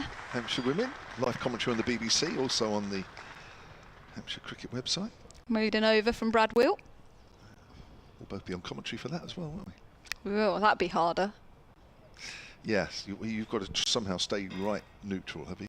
Or are you going to be a little bit more biased towards Durham? Well, I think a little bit more biased. I'd hope that I'd be a lot more biased, bearing in mind they're my team. But then also, in the Hampshire dressing room, I've got a lot of my friends, so can't be too unkind either. I'm never unkind, to be fair. No, to be fair, you're normally straight down the middle. That's fair enough. Right, as you pointed out earlier, Emily, it is Liam Dawson to bowl his first over of the game. Where are we? Not even quite 10 past 12. Straight in with a short leg as well. Yeah, it's going to be interesting when it hits the bare patches. Who is at short leg, Kev? Because they're going to have a long stint if they're in there for a few days. Normally Fletcher Middleton is in that sort of area. Kyle Abbott so far this morning, 6 overs, 2 maidens, 1 for 13, bowled beautifully from the pavilion end, as he has done really for most of the season so far. Brad Wheels, 6 overs, none for 29. He started well with a number of wickets, perhaps not quite as accurate as he has been. Sonny Baker, 3 overs, none for 15. So here's the first over of spin coming up. It's going to be bowling to Alex Lees, who's 20 not out. Will Rhodes at the non-strikers end is 18 not out. 2 left-handers for Liam Dawson to start with. Outside off stump, that doesn't turn, and there is no run. Email here from Charlie Flint, who's emailed again. He originally emailed about the problems with the sound. sonancricket@gmail.com. He says he's watching at home on YouTube, and the problem is the popping noise from time to time. Turned a fraction, nicely played by Lees out towards mid-wicket, saying it's solved with a foam cover over the mic or a fine mesh screen.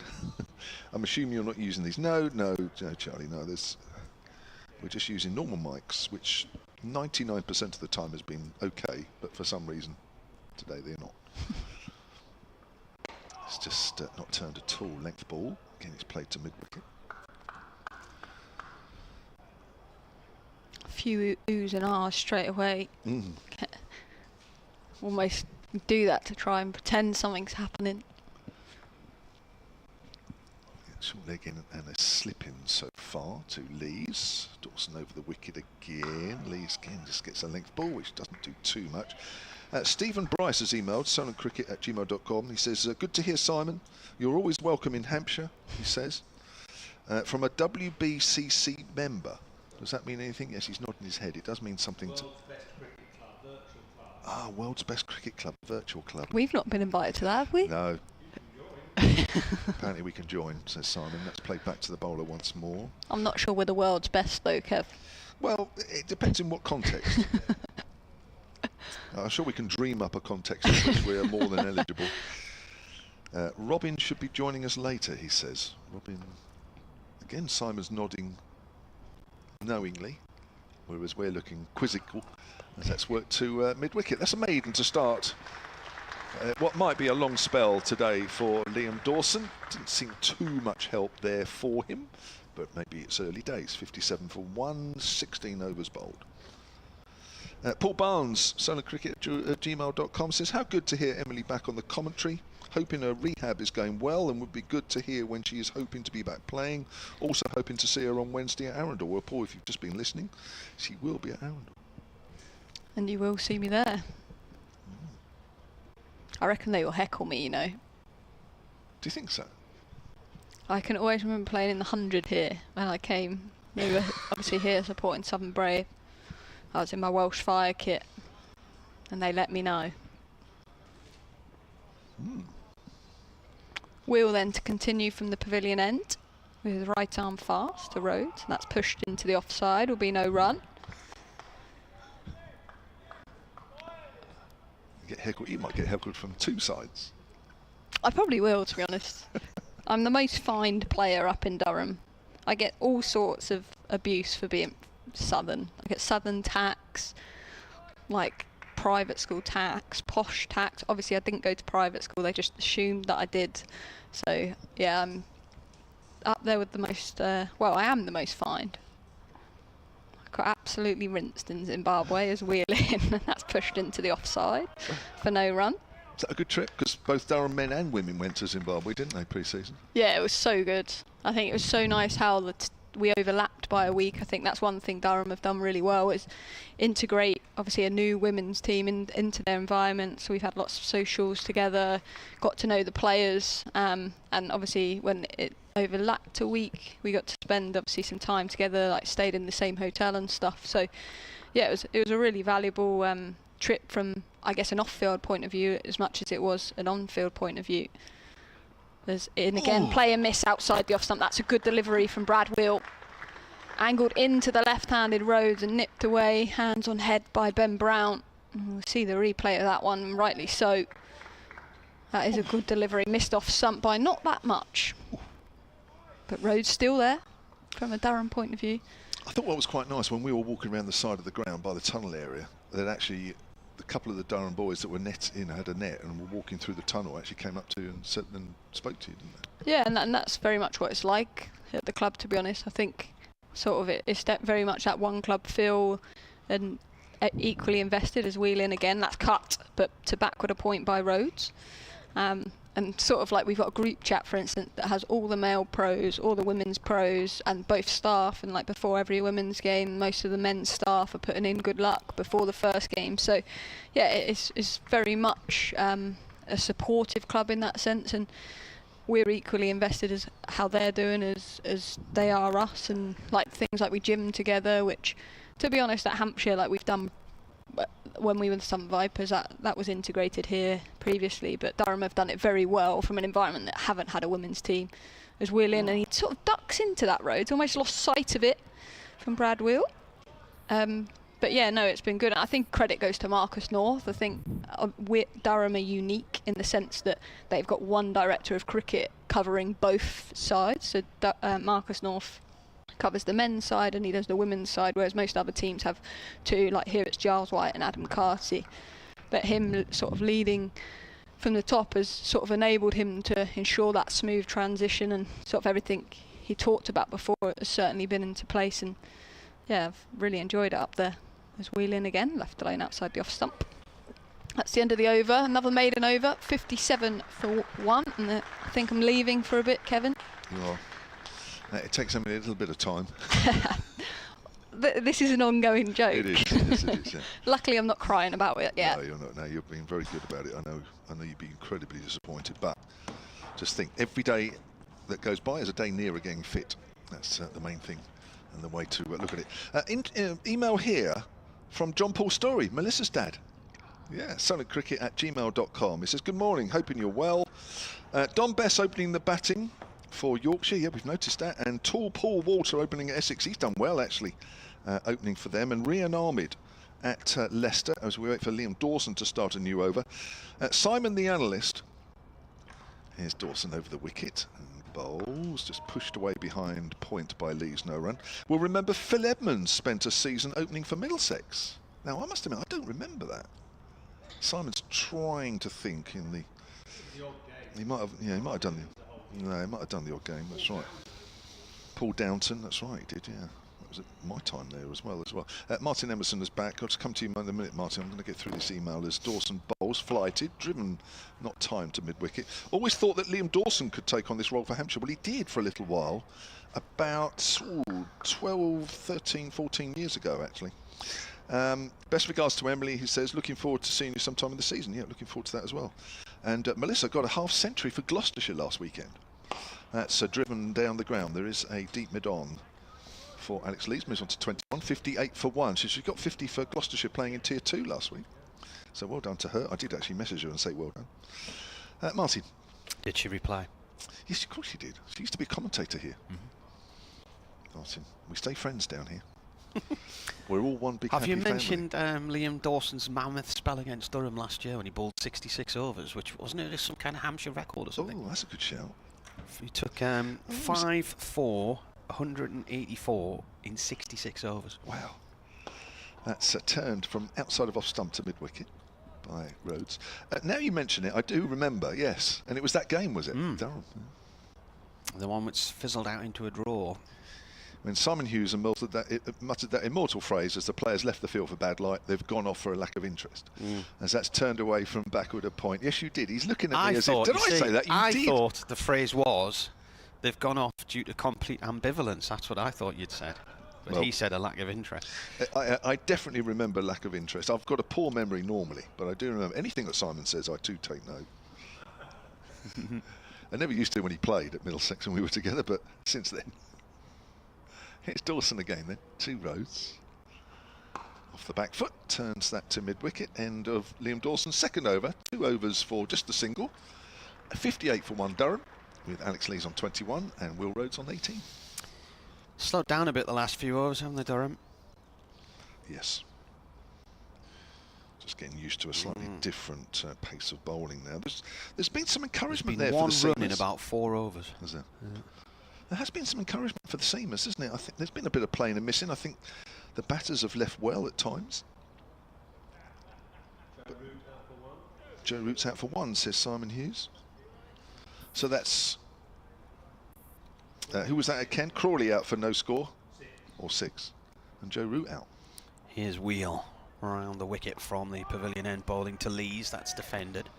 Lees on 21, Rhodes 18. 58 for 1 the score. They've added 33, these two.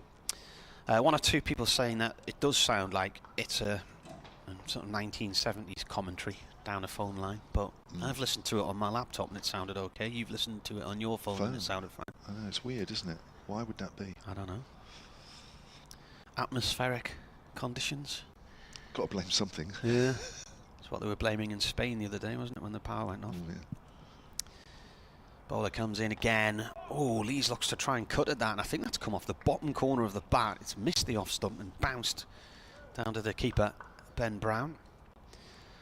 Ben Brown will have fond memories of playing against Durham in a draw at Hove in 2014. He added just 335 for the 6th wicket with Luke Wright. Luke Wright made 189 and Brown 163 not out. Wow. It was a very, very long couple of days that. They recently had a long game against Surrey, didn't they, at Hove? Yeah. Next ball is a leave. Lee's leaving that delivery from Wheel, who's in his 8th over. There's lots of sort of dandelion fluff floating around today, Kev. It's everywhere, isn't it? I did notice that the last couple of days. Yeah, I've been doing a lot of travelling the last couple of days, and the amount of dead flies on my windscreen yesterday as well. I stopped twice to clean the windscreen, and people are complaining it's been so warm and dry at home. Thousands of little black flies have hatched off the off the seaweed. Wow. Has it not rained for a couple of hours then up in the north? I can't remember the last time it did rain. Northwest? Northeast. Next ball from Wheel is left alone by Lees outside the off stump. Still 2 in the slip cordon. Sorry, it's been really dry at home. Yeah. Oh, it's nice. I mean, you know, how can you complain about this? Well, I know. I mean, if you think at the start of last season, not a ball bowled for 4 days, you know, and just the wettest spring that any of us could remember. Weird. No, an outfield that looked like a waterbed, the way it was floating around. It was about this time last year when they had to rescue all the caravanners from the field on the seafront at Seaburn because they'd all got stuck in the mud after it flooded. Wheel balls. It's a Yorker length ball around about middle and leg, and it's played away by Lees up to mid-on, no run. I'd never seen the field on the seafront flood like that before. It was horrendous. And here we are. We've had was it the warmest start to a May yesterday or something? I think I saw something on the BBC website about it. Yeah. Amazing. I spoke to Simon Lee, the groundsman, before the season last year, and he said he couldn't get out there for the wet weather this year. Oh. These again finds mid-on dot ball, and that is another maiden. So Durham under a bit of pressure here. They've scored 1 run in 5 overs, and Hampshire have got them under the cosh at the moment. Yeah, the local league cricket, the North East Premier League, I think they delayed the start last year and moved it back a week or 2 because they couldn't get on to cut the grass. And then I think when they eventually did have the first week of the season, it rained anyway, and all those games got moved further back in the year.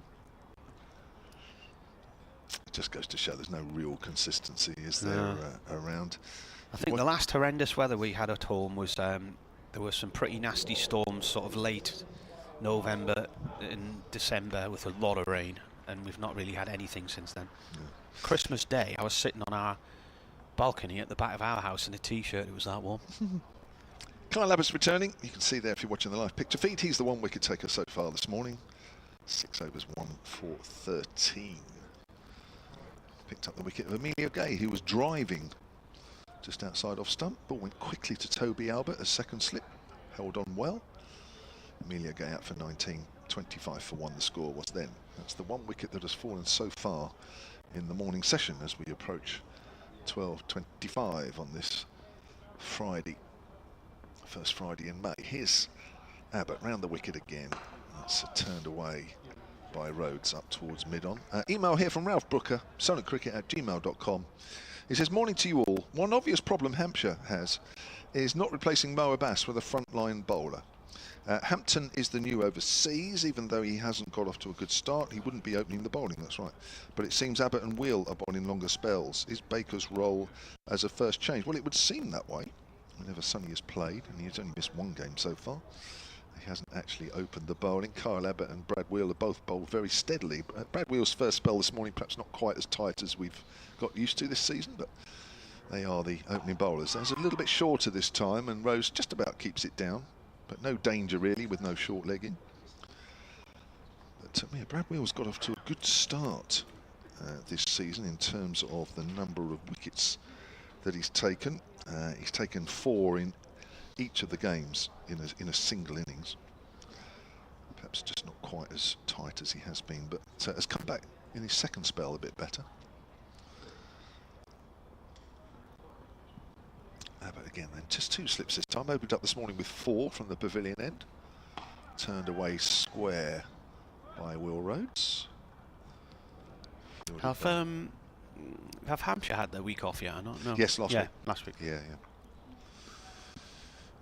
So our week's done. You've got yours coming up, haven't you? Yeah.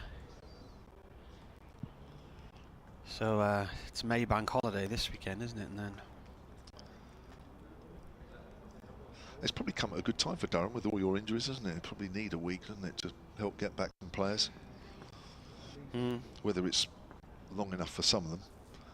Here's Abbott. Forward is Rhodes. Who's likely to come back then with Daniel that week Hogg, off, do you think? well, I don't know how close. I mean, Sam Connors hasn't played for the first team yet. He's been injured. Daniel Hogg's had an elbow issue. Thing is, they brought in Jack Blatherwick and Jake Ball, and they both played at Worcester last week. They're on loan for 2 weeks, and neither are now playing this week, and Ball got a fifer. So, and they weren't allowed to play Potts last week at the behest of the ECB. Doggett had injured his ankle in the warm-up the final day against Yorkshire, so he was left out as a precaution. Abbott in. Forward again is Rhodes. Nice straight back there. So you've got to be a little bit unlucky to get a fifer on your debut and then the team wins in 2 days and then get dropped the next match. That's true. I've just been handed by Emily the test squad for the game against Zimbabwe later this month. It includes Matthew Potts, the full squad: Ben Stokes, Gus Atkinson, Shoaib Bashir, Harry Brooks, Sam Cook, Jordan Cox, Zach Crawley, who didn't get any runs earlier today. There's Abbott's in again. Forward, it goes out to point, and again there is no run. Good accurate stuff here from Hampshire. That's a maiden. 7 overs, 1 for 13. Carl Abbott, Jordan Cox, Zach Crawley, Ben Duckett, Ollie Pope, Matthew Potts, Joe Root, Jamie Smith, and Josh Tong. No real changes. No surprises, I don't think. 1 run in 6 overs now for Durham. Wow.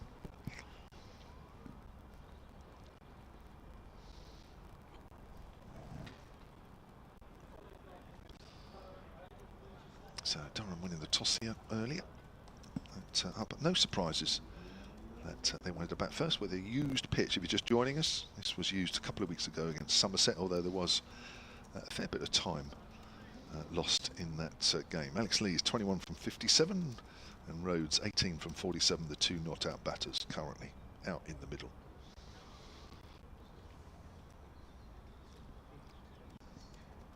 How many overs have we had? Partnership's 38. Start of a new over here as Lees plays this one away up towards mid-off. 20. 20, yep.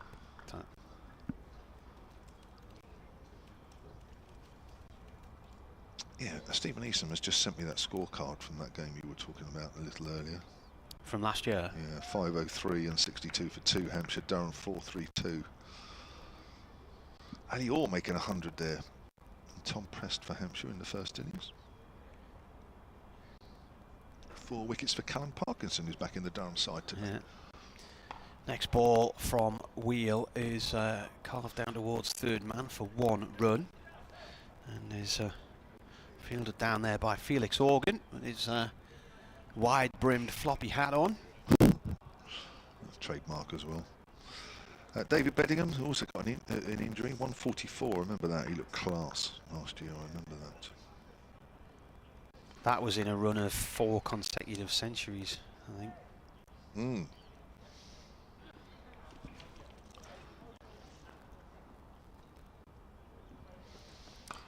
Next ball is cut down towards Organ again. Will he get round in time to cut it off? He does. He's right in front of the ropes down at deep backward point. 2 runs there for Rhodes. Takes him on to 20. Durham 61 for 1. Mikey Mike says, isn't life wonderful? Listening to the stream while having a chicken katsu curry for lunch.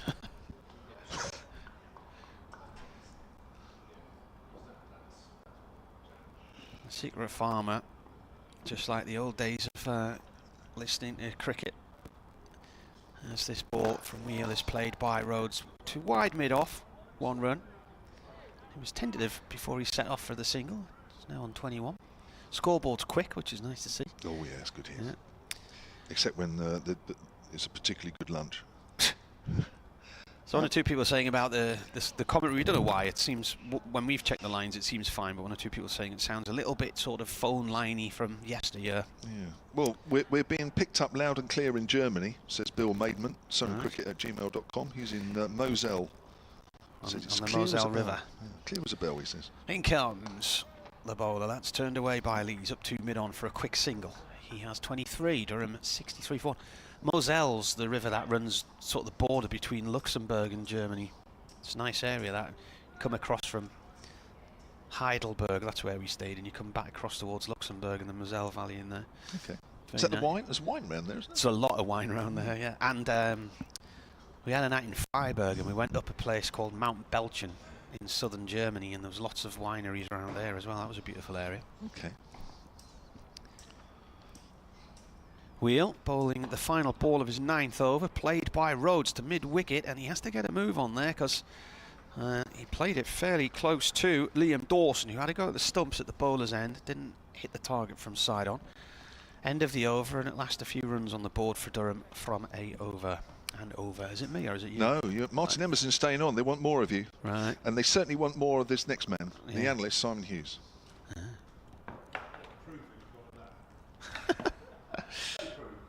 Well, it's a beautiful day here in sort of on the eastern side of Southampton, or the northern side of Southampton. Apparently the sea's over the trees in front of us.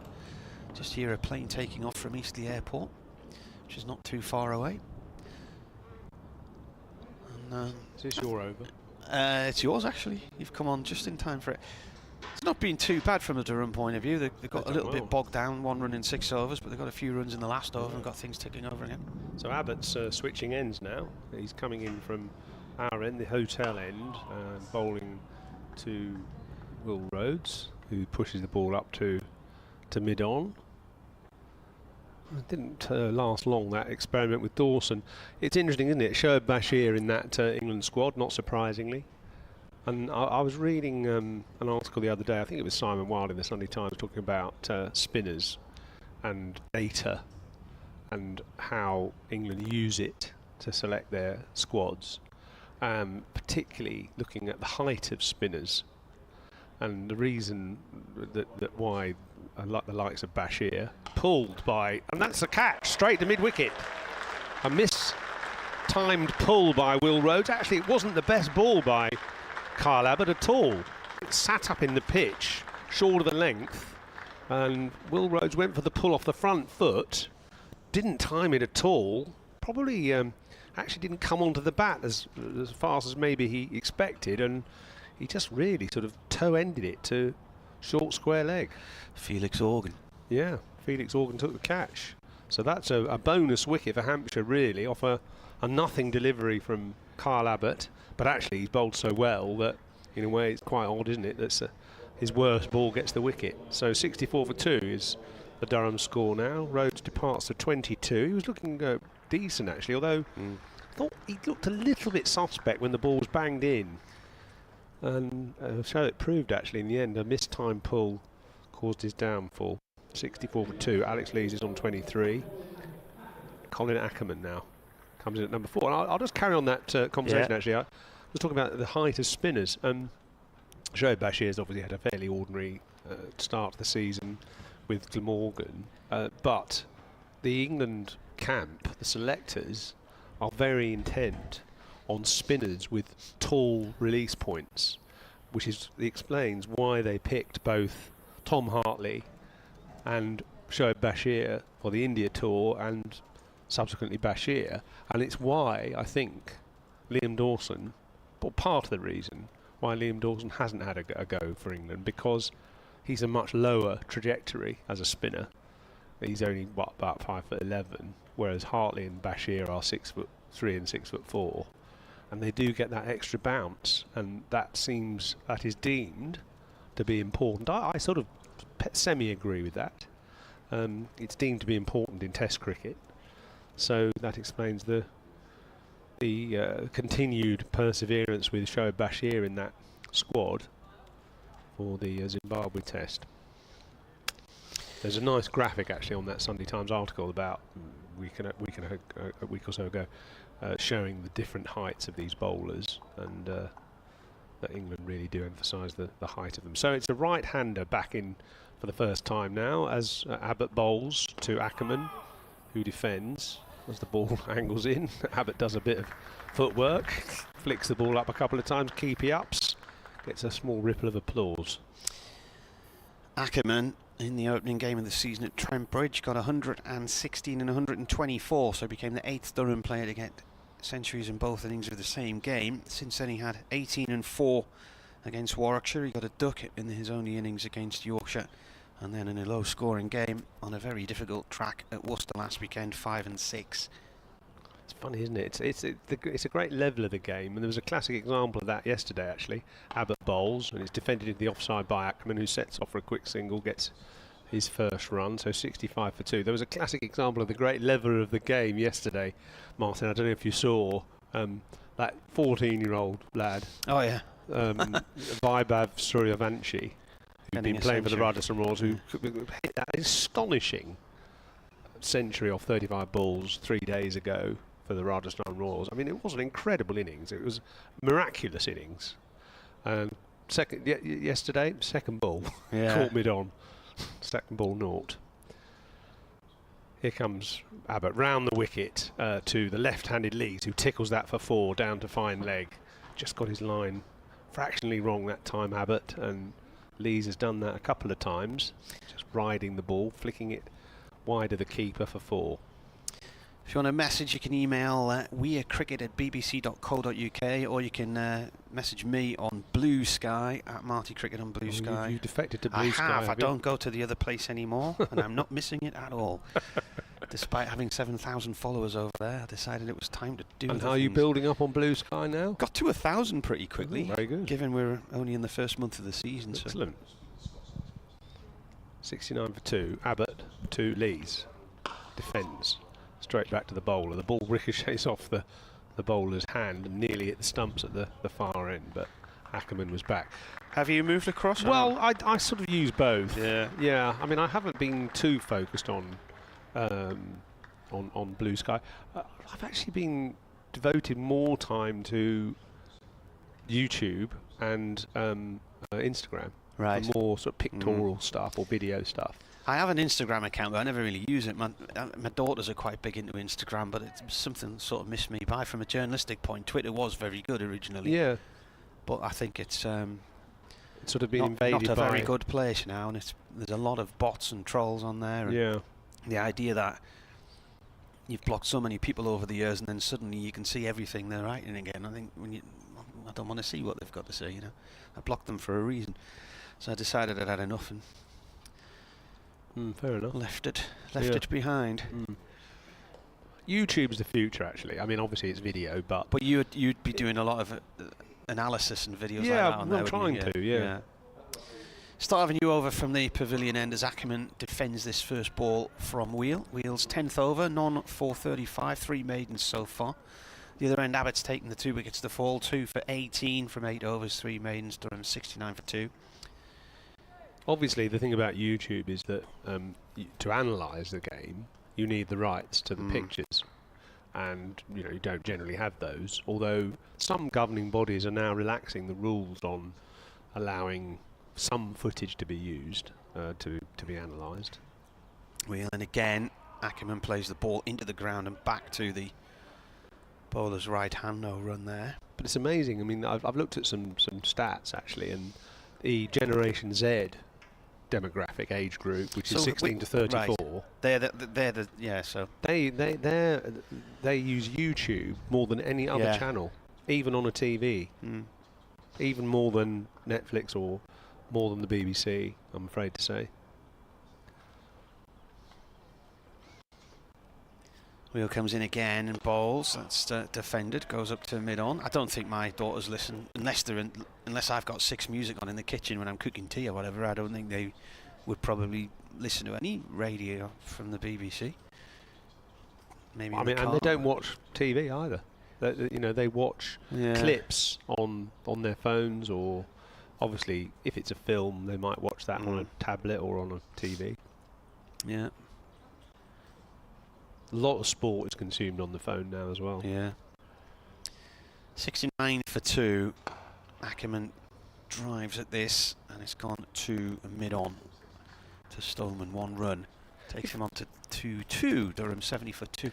If you think about it, I mean, just quickly, if you think about it, cricket actually does work quite well for a mobile phone because it's a vertical game. You know, the pitch, when you're looking behind the bowler's arm, it's the same shape as a phone if you're holding it upright. So it actually does work. But this is what gets me. You've got a widescreen phone and people film in portrait instead of landscape. I can never understand that. That's because they look at it in portrait. It's come round the wicket here to Lees. A play and a miss from Lees there. The phone is designed to look at it in portrait, isn't it? You hold it up. The buttons are all aligned. Yeah, but I would read stuff in portrait, but I would watch things in wide. In wide, yeah. But I don't think I don't think the younger generation do that. I think they tend to. We'll ask Emily when she comes back on which way she holds her phone when she looks at stuff. It's Emily Gen Z then. Yeah, Emily's Gen Z. Of course she is. Yeah. 16 to 30. What? Was You're it telling me she's older than 34? No, Definitely I not. couldn't. I didn't hear what the top number was. Let's defend it. I don't even know what. She's generation. aging well if she's 34. I'll tell you. What generation will I be if I was born in 1971? Aren't you a baby 72. boomer? No. You'll be a baby. No, you'll not. No, I'm a baby. I'm a boomer probably. Are you? Yeah. I was born in 59. Oh, you might be then. I don't know what generation I am. Generation X. Generation X. They were a punk band, weren't they? Yeah. Well, there you go. Paul Chubb's been on. He says, hi, Marty. Watching and listening via YouTube. Poor shot by There you Rhodes. are, you see. I wonder if he's watching in widescreen or in portrait. He says, Alison will be watching all afternoon, but I have a board meeting to attend. Well, you can watch it at the same time. Yeah, With the sound off. Yeah. This is Abbott from the Hilton Hotel end, and a good ball actually that, which was defended solidly by Atkinson, but I think it probably ricocheted off the bat and pad. I think this pitch is a bit too paced, you know. That one didn't really seem to quite come off the pitch, and it was just in the air for a moment as it came off the bat.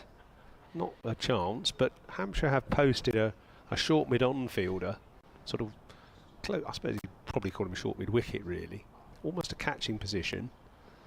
It just implies that if you look to drive down the ground, you might be early on it and hit it in the air.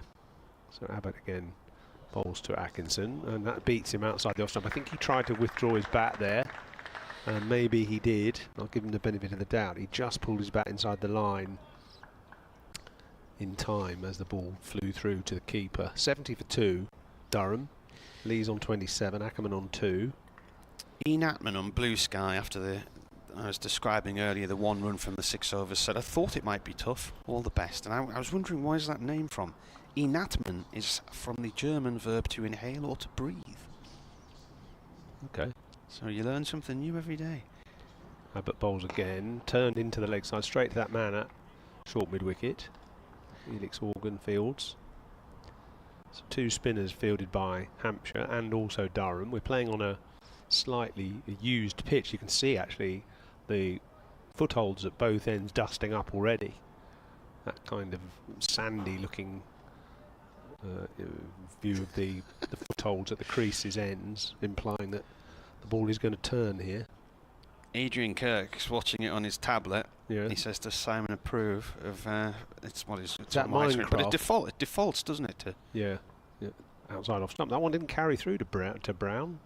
Went to him on the second bounce. The match. Oh, he's got the match. But if you're watching something like any TV I watch on my phone, I think it always goes to, unless I've got the phone set up, but it always turns it to widescreen for sport, television, whatever. Well, it just depends what you're watching. You know, if you're on a tablet, it makes sense to have it as widescreen, doesn't it? But certainly if you have a phone in your hand and you're kind of making calls and stuff, you know, it's probably easier to have it in the vertical mode. Adrian says he's predicting 2 big first innings scores in this match. Watching on YouTube because I work from home. He's hoping for Hampshire wickets. Abbott bowls, and that's defended by Atkinson to the leg side. I don't think it's a high-scoring pitch, this. I tend to disagree with that. We've seen a few balls misbehave. It did a bit with the new ball. I think it's stopping a bit with the slightly older ball. It's certainly... Dawson got some spin.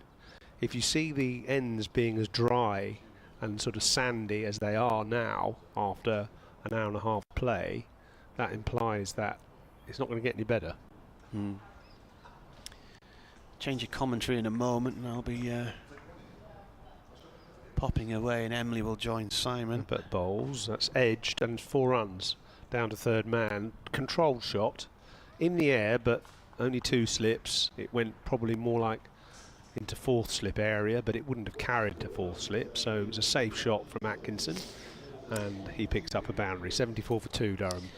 You're off for early lunch, just Martin, quickly, what I will say is I don't watch that much cricket on TV or whatever, because normally I'm covering it, but as an escape, most of the stuff I watch on YouTube is generally canal boat related or cycling related. God almighty.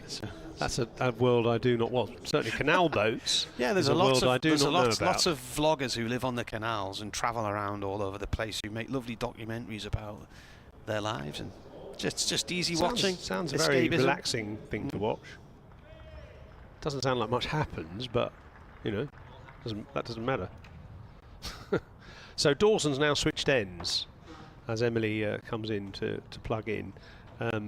He's deciding to bowl, or his captain has decided to bowl him from the pavilion members end.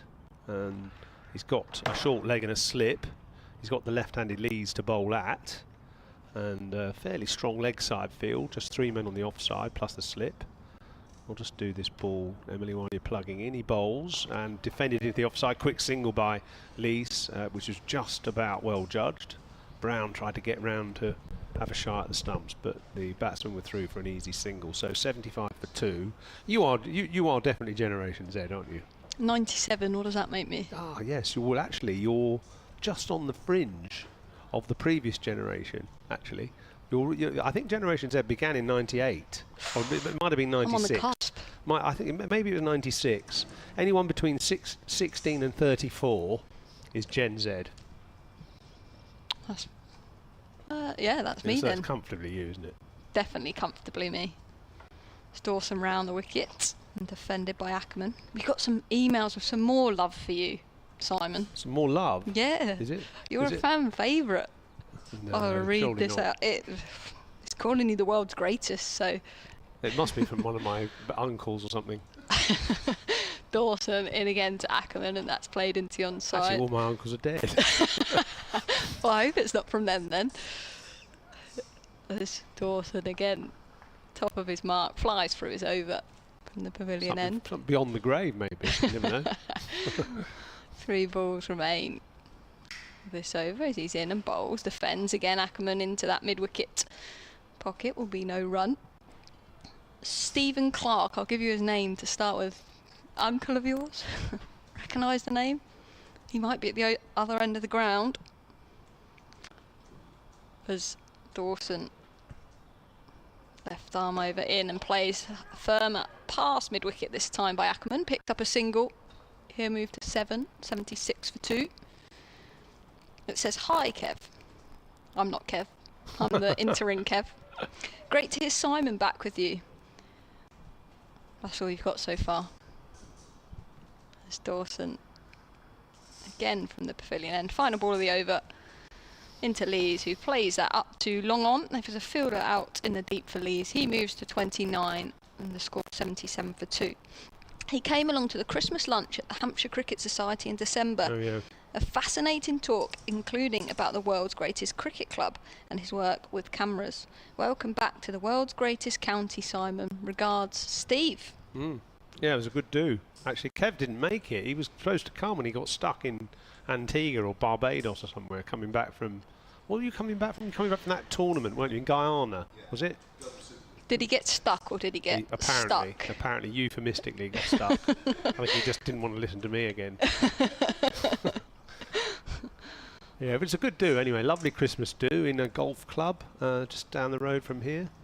Can't remember the name of that club. What was the talk about, Simon? Oh, I'll tell you what, it was a talk about all sorts, but my sort of silliest bit was pretending I was Andrew Strauss and Alistair Cook walking out to bat in the first test of the Ashes at Lord's, walking down the steps and through the long room. Just watch Kyle Abbott bowl this one to Alex Lees, who defends.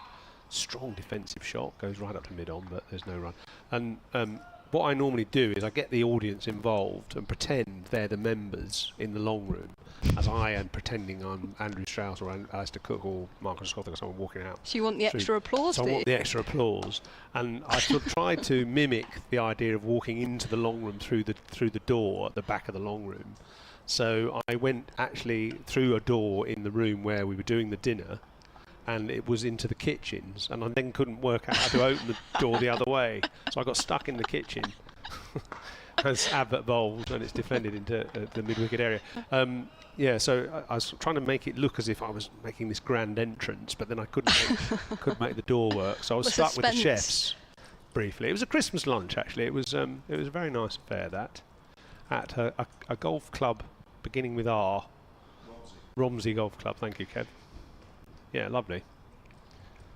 Got another email as well from Simon Woodhead. Morning all. The sound on YouTube in West Wales is perfect, which I'm very glad at. This morning's commentary foursome is my dream team. Wow, he can't have got out much, that guy. Defended by, no, that's no shame on you though, Emily. Defended by Lise, back to the bowl at that time. Always look forward to Kevin Marty's banter, but Simon and Emily make the perfect team for me. Goodness. Thanks all, Simon. Bottle of champagne in the post to you. Well, if I had one. How much did you pay him to say that? If you want to get in touch, showdowncricket@gmail.com. Love to hear some thoughts. It's lovely to hear the people so much fun, around the country, keeping in touch. Yeah, so that's great. So 77 for 2 here at the Utilita Bowl for Durham. Abbott round the wicket. Bowls, he's bowled him. I think that probably came off the inside edge, but it was an excellent delivery. And Lees has to drag himself off, a little bit upset obviously after all that hard work he's done. He tried to get forward to this, and I think it came off the inside edge and rearranged his stumps. And he looks a little bit downcast about that, because I don't know if he could have done anything about it. He tried his best to get forward, and the ball just ricocheted probably off the inside edge onto his stumps. But actually, I don't think he did anything much wrong. I think it was the ball that misbehaved to an extent, and I think it backs up what I said before. I don't think this is an easy pitch, and that one certainly did something. And it's now Durham 77 for 3. Yeah, great delivery that by Kyle Abbott, just coming round the wicket to the left-hander, nips back, as often Hampshire fans will see. And Lees has to go. Hard force, 29 off 70.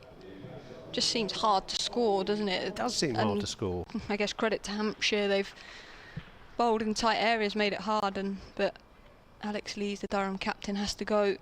Might be worth watching that again actually, if our directors are able to play that replay again, just to slow it down, because it was certainly it sort of seemed to hold off the pitch from round the wicket, and I don't know whether it hit a dry bit or hit a green bit, but Lees did his best try and get forward and nullify it, but it crept through. Yeah, and I think Hampshire will be happy with the timing of the wicket. Obviously it's lunch due in not long, so just picking up that breakthrough 3 wickets in the first session, I think from a Hampshire point of view they'll be very happy with that. And Durham need a partnership between these two, Robinson and Ackerman, because I feel like these first innings, obviously on a used pitch, these totals are going to be the important ones in the game, because we expect it to get harder to play on later with I would have the spin. thought so. Yeah, I would have thought so. So this is Ollie Robinson at number 5, facing up to Abbott, who now has 2 for. bowls, and that one's defended into the leg side by little Robinson. It's a bit late on that, actually. In fact, I'm sorry, I apologise. Abbott's got all 3 wickets, 3 for 22. Yeah, he's bowled nicely. He's the pick of the bowlers, isn't he, in terms of his accuracy. And I mean, Hampshire is so used to seeing this and relying on him. But certainly a man that's loved here. And quite often can get his tail up as well. Just watching the replay of that wicket on Kev's machine, actually. It just found a little gap between bat and pad, didn't it? But I think it probably ricocheted off the inside edge as well.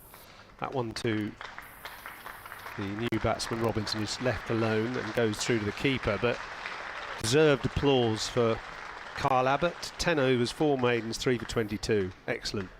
Yeah, he's been very good leading this young Hampshire attack really as well. Obviously losing Mo Abbas at the end of the year, you used to had 2 experienced people in there, but Abbott leading from the front, and I guess you got the young, exciting Sonny Baker and Brad Will, who's played brilliantly so far, making the most of these opportunities, and obviously you've got the experience of Liam Dawson in the spin attack, but he's certainly been leading from the front so far this morning. Now there's an interesting position. Short mid-wicket, sorry, it's a short leg, but almost silly mid-on rather than square of the wicket for Dawson. Round the wicket in, and that's punched up to mid-off, who's sort of 3/4 of the way back to Ackerman, so he jogs through for a single. He moves to 8, 78 for 3. That's another thing that tells me that fielding position, very close to the strip, almost on a short mid-on, silly mid-on position. It just suggests to me that the pitch is a bit slow, and a batter playing defensively can pop the ball up in front of the stumps, in front of the wicket. Dawson in again, that leg stump line, but played back to him. Yeah, it's an interesting position, isn't it? And I think, but from what we've seen as well, I'd say the majority of the runs we've seen today have been scored in front of the bat, in front of square, which suggests that slower nature of the pitch. Dawson left arm round in again, off the back foot, played into the floor, and that short mid-wicket does the fielding. It's not one, though, that you'd want Dawson to float up a little leg stump half volley, would you? Or a full toss. Yeah. Yeah. Yeah. He's bowling to Robinson, who's yet to get off the mark. Flatter and quicker, and played off the back foot to extra cover. Of course, actually, the short leg can be a useful position to force a batter to play back instead of forward, as well as being there for a catch. Because the batter knows he's there, he might play back to a ball he should be forward to. Flatter in again, an edge that goes into a gap, and they come through for a single. Robinson off the mark, not convincingly, but he'll be happy to get one by his name. 79 for 3, Durham. 2 right-handers, which is rare for the Durham batting lineup at the crease. Yeah, yeah. As Dawson slows up from the pavilion end. Into Ackerman, who drives, but straight to extra cover. Will be no run. That's the end of the over. 27 overs gone. 79 for 3. And good over from Dawson. Gets through his overs quickly, doesn't he? He's like Ravindra Jadeja in India. He gets through his overs quickly. Jadeja's bowled overs in like 1 minute 10 seconds occasionally. I feel like that would be really unsettling, actually, as a batter. Batsmen try to, batters try to stand back and stop slow him it down from coming in again so soon. Got some more emails, Simon, from Jason Cole. He says, was that Simon's dad emailing in there? No, seriously, great hearing the comms. Just gone onto YouTube over an early lunch. This is Abbott to Robinson. Oh, good ball. Groping was Robinson there. Didn't get very far forward, but probably just as well. He might have nicked it. Good ball from Abbott. He's making it do a bit both ways, and really, I suppose, a classic example of why seaming the ball is almost harder to play than swinging the ball, because you don't know which way it's going to go, and it happens off the pitch rather than through the air. So it happens very late in flight, that movement that he gets. Swing, you can sort of start to see from the arm. Bowls again. That's good carry actually through to Brown. He took that almost going down the leg side. It was outside the off stump. It's come back a bit, isn't it? I mean, it's just jagging a bit both ways. He's probably using, we haven't got the close-up camera on him, but he's probably using a bit of seam up and some wobble seam deliveries. And often with a wobble seam delivery, you don't know which way it's going to go when it pitches. So I would have thought maybe it might be worth another slip, actually. Just a 2 slips and a 4th slip at the moment, 3 in the offside. It's going to probably be the last over before lunch as Robinson goes up on his toes and defends that slightly shorter one. Get another wicket here for Hampshire, and they've really had a great morning. 79 for 3 at the moment. Just, I think actually Brown's captained well. I like the way he's changed the bowling, and he's switched them round. He's given Dawson a couple of overs either end. He took Baker off because he wasn't looking that effective. Changed ends as well, as you said there. The bowlers to not allowed the Durham batters to settle. Yeah. I like some of these field settings. Like he's got this mid-on fielder just very close to the strip. Very almost a catching position for a short mid-on at the moment. Abbott looking to bowl straight here. Bowls on about middle and off, nicely defended by Robertson into the offside. It's, listening to Michael Vaughan actually talk about the 2005 Ashes, 20 years on obviously. There's a famous dismissal of Matthew Hayden in the Edgbaston Test, fielding he was caught at short extra cover by Andrew Strauss in the first over of Australia's innings in Edgbaston, and everyone thought it was a brilliant decision by Vaughan to post this short extra cover fielder, but Vaughan admitted actually that Strauss was on the toilet and he was late on the field, so he said, "Oh, just stand there for one ball," and he got a catch straight away. Lucky escape for Robinson there as he tried to force that one into the offside. It got off the bottom edge and went down past the leg stump to fine leg, so he got a single but not where he was intending. And I think another example of a pitch where the ball isn't quite coming on. You quite often see drag-ons on pitches like this where the batsman's threw the shot a little bit early, then the ball ricochets off the inside edge and cannons into the stumps. That time Robinson got lucky. Little stat for you here. This is the first time Alex Lees has been bowled in 3 consecutive innings in his Durham first-class career. Wow. Useless Durham stats. Yeah, From useless Durham stats. They're not useless, are they? It's frustrating as a batter if that happens to you, actually. Here comes Abbott again, bowls. This time Ackerman defends into the offside. That, I think, is the last ball before lunch. All the players head off towards the pavilion. I think it's, I suppose you'd say, honours even at the end of that session. 80 for 3 is the Durham score. Robinson on 2, Ackerman on 8. I just feel that a score of 250 on here will be a good score. So it's in the balance. It's in the balance. Yeah, probably Hampshire would have liked one more wicket, ideally. But yeah, 80 for 3 was quite an interesting session. I think a score of 250 will be a good score on here, maybe 275. What do you think? Yeah, no, I agree. I think the next session, I think Durham need to find a way to build a bit of a partnership. These two experienced players sort of need to take it in their hands to do that. But from a Hampshire point of view, a couple of wickets early in the next session, they're right in this game. So it's been a good morning session. And the crowd have enjoyed it as well. Yeah. 80 for 3 then, Durham in their first innings here at the sunny Utilita Bowl. We'll have some lunch and we'll be back shortly after.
Utilita Bowl, where we are just a few minutes away from the start of the afternoon session on day one of this County Championship Division 1 game between Hampshire and Durham. Durham won the toss this morning, elected to bat first on a used wicket. It was used here 2 weeks ago in the drawn game against Somerset, and Durham at lunch 84-3 with Colin Ackerman 8 not out and Ollie Robertson 2 not out, the two batters that will resume their innings. They've been led out in the middle by Russell Warren and Martin Saggers, the two umpires. And the wicket taker this morning, Kyle Abbott, picked up all 3 of the Durham wickets. After 26 minutes of play, Amelia Gay driving Abbott to second, edging a drive to second slip, well caught by Toby Albert for 19. Will Rhodes pulled Abbott to mid-wicket, caught by Felix Organ for 22. And then just under 10 minutes before lunch, Alex Lees just played slightly outside the line of a Kyle Abbott ball, which was delivered from around the wicket, and he was out for 29. Abbott has 3 for 23. Your commentary team this afternoon is increased by 1 and decreased by 1, so basically we were the same. A little later, the analyst Simon Hughes is still here with us. Robbie James is also going to join us for a while, but it's myself, Kevin James, and from BBC Radio Newcastle, Martin Emerson. And Liam Dawson is to start the first over of the afternoon from the pavilion end, left arm round, bowling here to Ollie Robinson, who plays this ball up to mid-on. We've just walked round the ground to go and get lunch, and you can really feel the heat on that eastern side there, over towards the nursery ground. There was one lady in a sort of strapless top who was burning quite a lot. I was worried about it, to be honest with you. Robinson with a single out through the covers, chased across there by the former Durham man Mark Stoneman from the Bladen area in Tyneside. Living in London now? Yeah. I saw him at the cricket writers' dinner at the Oval. Was chatting to him in early November it was this year, and he just left Middlesex and was looking for a new club. Next ball is bowled and defended by Ackerman. I don't know when it was announced he was coming here. Was it January, February, something like that? Yeah, late February. It was about a week or two after it was announced James Vince wouldn't be playing red ball cricket. Dawson with his sunglasses on comes in and bowls to Ackerman. That's a quicker delivery. Got a silly mid-on in there. Ackerman just steers the ball past him towards mid-wicket. Very sunny afternoon then. Highs of around about 24 degrees, but it's apparently across the country it's going to get cooler. Sort of overnighting into tomorrow, some thunderstorms, and one that's going to break up the humidity and the heat and cool things down to a reasonable level. Next ball is through the legs of Silly Minon to mid-wicket once again. So we're in the shade at the minute, so it's rather pleasant up here. But, if only it would stay that way. Yeah.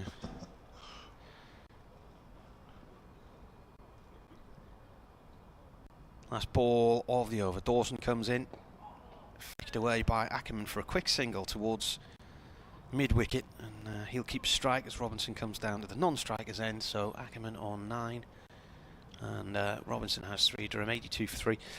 Let me tell you, prizes you can't buy, although you can, but you should have bought them weeks ago. Durham have donated 2 memberships to Radio Newcastle for the remainder of the season. So tonight on Total Sport, which starts at 6 o'clock, Colin White and the team, Colin sitting in for Pridey, they will be giving away those tickets in a competition. So your chance to win 2 memberships to Durham. Still plenty of action to come this summer. They've played 2 home games in the Championship, but obviously the T20 hasn't begun yet, or the One Day Cup. So that's after 6 o'clock on Radio Newcastle. Brad Wheel from our commentary end, the hotel end, right arm over, comes in and bowls to Ackerman. Ackerman's forward, goes up to Abbott at mid-on. And Dom's been on. If you get a chance, can you please give a plug to the Durham visually impaired team? A winning draw for them against Lancashire Lions on the opening game of the season. Durham 223 for 8 off 26 overs. Nathan Jameson 50, Dominic James 50, Harry Hood 38. And then Lancashire made 176 for 5 off 22 overs. Wheels in again, 2 slips for him. Again, Ackerman is forward, it goes up to mid-off this time. Bit of an in-swing in that one, wasn't it? Harry Hood then took 1 for 9 off 2 overs. Jonathan Wilkinson 1 for 18 off 3. And Emma Guilfoyle 1 for 23 off 3. So Durham took 14 points, Lancashire 11. And it's Bradford next up on the 18th for Durham visually impaired at Philadelphia Cricket Club, which is a 1 o'clock start on the 18th. And they're always looking for players. If you're interested and would like to go down and join them for a training session, you can have a look on their Facebook page. The umpires here are looking at the ball. It's in its 30th over. Oh, going to get a change. Wow. There we go. It's like going back to 3 or 4 years ago, isn't it? The ball is going to be changed. It won't go through the ringer anymore. So 82 for 3. Ball change. Well, obviously from a Hampshire point of view, they'll be hoping that it does a little more. It did a little bit this morning. Areas of the pitch are well grassed. If you're watching on the live picture feed, you'll see that there are also areas where there's not so much grass, but when the ball was pitched up, it really did go through to Ben Brown. Several ways you can watch and listen. Live picture feed, which is on the Hampshire Cricket website. Those pictures are being beamed to the Durham Cricket website as well. If you had a smart speaker, Kevin, how would you do it? Most smart speakers. Yes, some of them aren't that smart then. No, you just say, ask BBC Sounds to play Hampshire versus Durham Day 1. Right. That's how it's done. And apparently there's been some quite good figures for that. I saw an email a little while ago.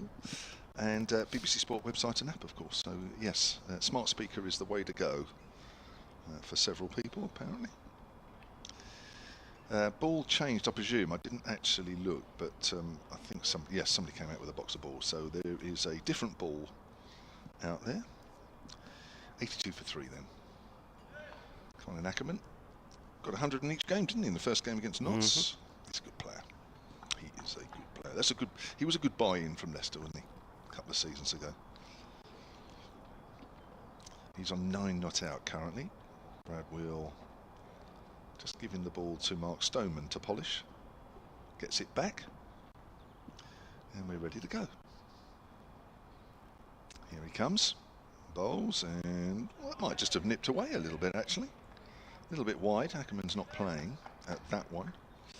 Brad Wheel started it perhaps a little, not quite as accurate as he may have been in previous matches, but got better as the morning wore on into his 11th over here, none for 36.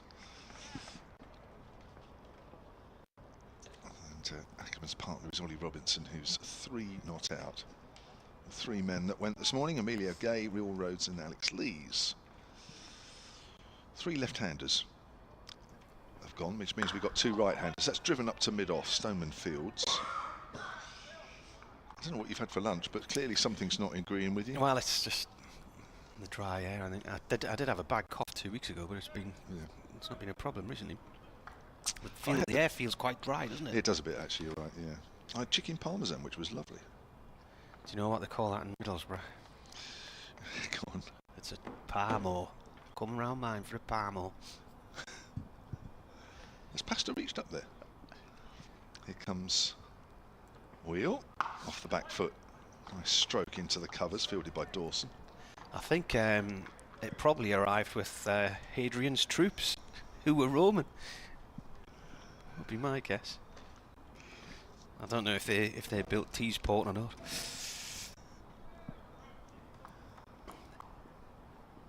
You been to Hadrian's Wall? I've never gone to Hadrian's Wall. No, not. You obviously have. Yeah. It's a bit far away from me, that. Well, you've been up the northeast loads of times, haven't you? Yeah. Not this year, though. Not coming up this year, are we? Wheel. Drive miss. Oh, is he edged? Yes, he has. There's the ball that catches the edge. Invited the drive of Ackerman. It's shaped away. And as we've seen quite often, 7 o'clock this morning, comfortably through down. British.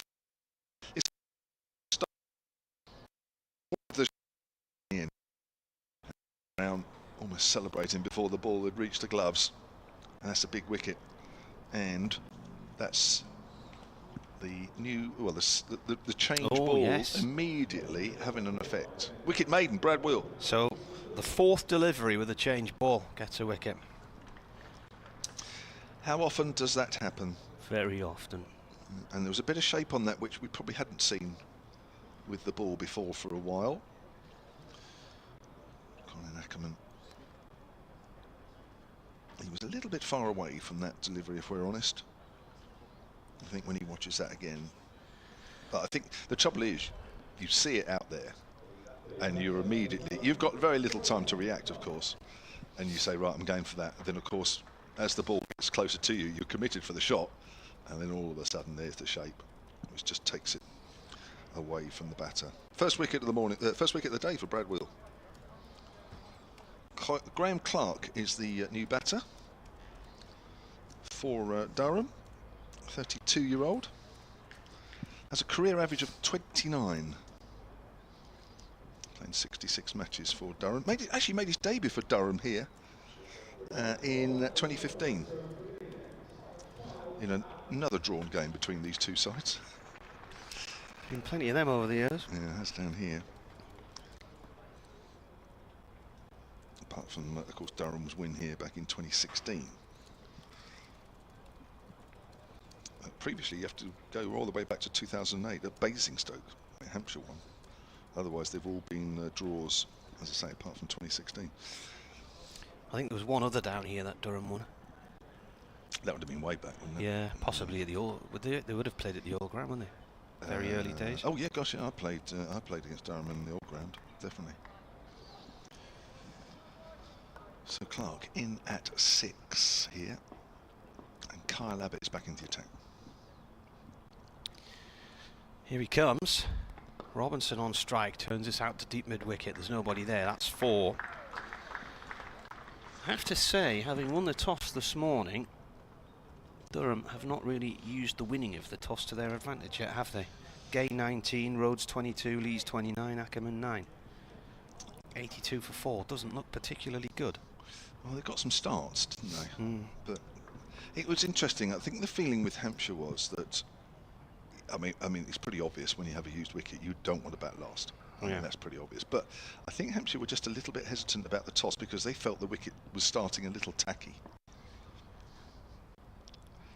Bowler comes in again. Forward comes Robinson, plays it up to mid-off. So I got the feeling they didn't think it was a straightforward decision as used wicket, win the toss, bat. That they thought there was perhaps a little bit more thought needed to go into it. So I think it's one of those that actually not winning the toss might not have been a bad thing. Around about this time last year, Robinson was in great form.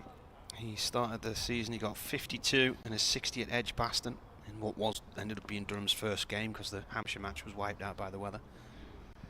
Abbott comes in. Robinson plays this up to mid-on.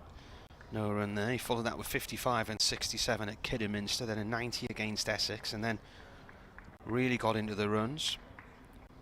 171 not out at Blackpool in a narrow defeat against Lancashire, and then 198 at Essex in late June.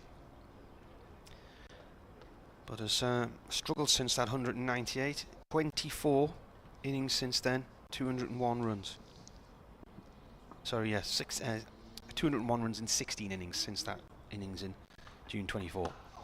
He defends this, ball runs up to mid-on, so now would be a good time for him to find his mojo again.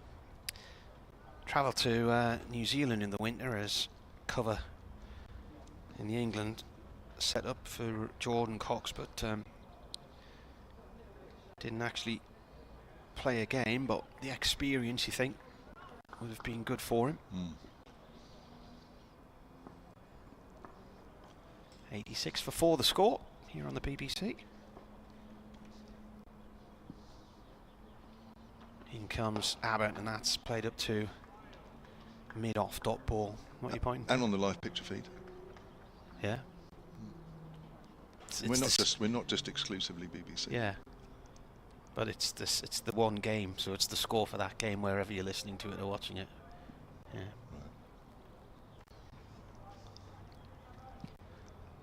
I could say it's 1:56 here in Southampton, but it's also the same everywhere on this time zone as well. Even down in South Africa and Portugal. Last ball of the over from Abbott. That's played nicely by Robinson. He's found a gap between short mid-wicket and mid-on. and hit that hard along the floor for 4 to the Colin Ingleby Mackenzie stand. So the over started with a 4 and ended with a 4, and Durham are 90 for 4. There's lots of 4s about at the moment. That was a 4, and 31 overs have gone. Did you say it's the same time in South Africa? Yeah. Certain parts of the western side of South Africa is the same time zone as us. Portugal is as well. Yeah, you didn't specify that. You just said South Africa. So you automatically looked at the time zone because across, I know South Africa. Most of South Africa is on a different time. So Cape Town's an hour ahead of us currently. Is it? So they already know what's coming in this match then, do they? Here's Brad Wheel running away from us. By to Graham Clark, the right-hander. Forward. I just said away on the onside. That's the first ball that he's faced after the dismissal of Colin Ackerman. Caught behind from the bowler we're watching now for 9. I've not been to South Africa, have you? Yes. You played there? Did you Yes. go on 2 tours there? Yes, I played in Durham for a season. Which is good fun, actually. My best mate's married to a girl from Durban. Okay. A very warm sea in the Indian Ocean, which laps up on the coast there. Some days it was almost like having a lukewarm bath as Brad Wheel bowls. Nice drive through the covers from Graham Clark. That's going for 4 runs. Just allowed the ball to come to him and use the pace. Similar conditions to swimming in the North Sea at Sunderland. Obviously, goes without saying. The Indian Ocean is hot. Well, see, I've been in the Indian Ocean off Perth in Australia, and it was really cold. Well, I think Perth is. I don't know. I've never been to Perth. I think Perth's like. Oh no, that's Cape Town. I'm thinking of, where there's a meeting of oceans or something where you can go to one part of Cape Town and it's freezing, and the other part of Cape Town it's not too bad. But I don't know because I haven't got the experience of that. Here's Brad Wheel. Bowls to Clark once more. Oh, gets turned around there. Leading edge. Fortunately for Clark, it's along the ground as it goes out to extra cover. Mike Martin has emailed here. solentcricket@gmail.com. He says, hi, just some quick thoughts after going to all 4 days of the Oval. The draw was a good result after being hammered there for the last 4 seasons. That's right, it was a good result. We even had a chance of winning, given another 25 overs or so. Yes, they went off a bad light. Just I think when Hampshire was starting to think, do you know what? We might have a little go at the end there. Preston Albert looks so much better attacking in the second innings after getting bogged down in the first. And Sonny Baker was a joy to watch. He was, 5 wickets in the second innings, bowled really well when Surrey were looking to get on. That's a nice drive up to mid-off by Graham Clark. What was Albert doing at short leg when he dropped Sibley on 50? Well, it's normally Fletcher Middleton, but I think he was off the field at the time.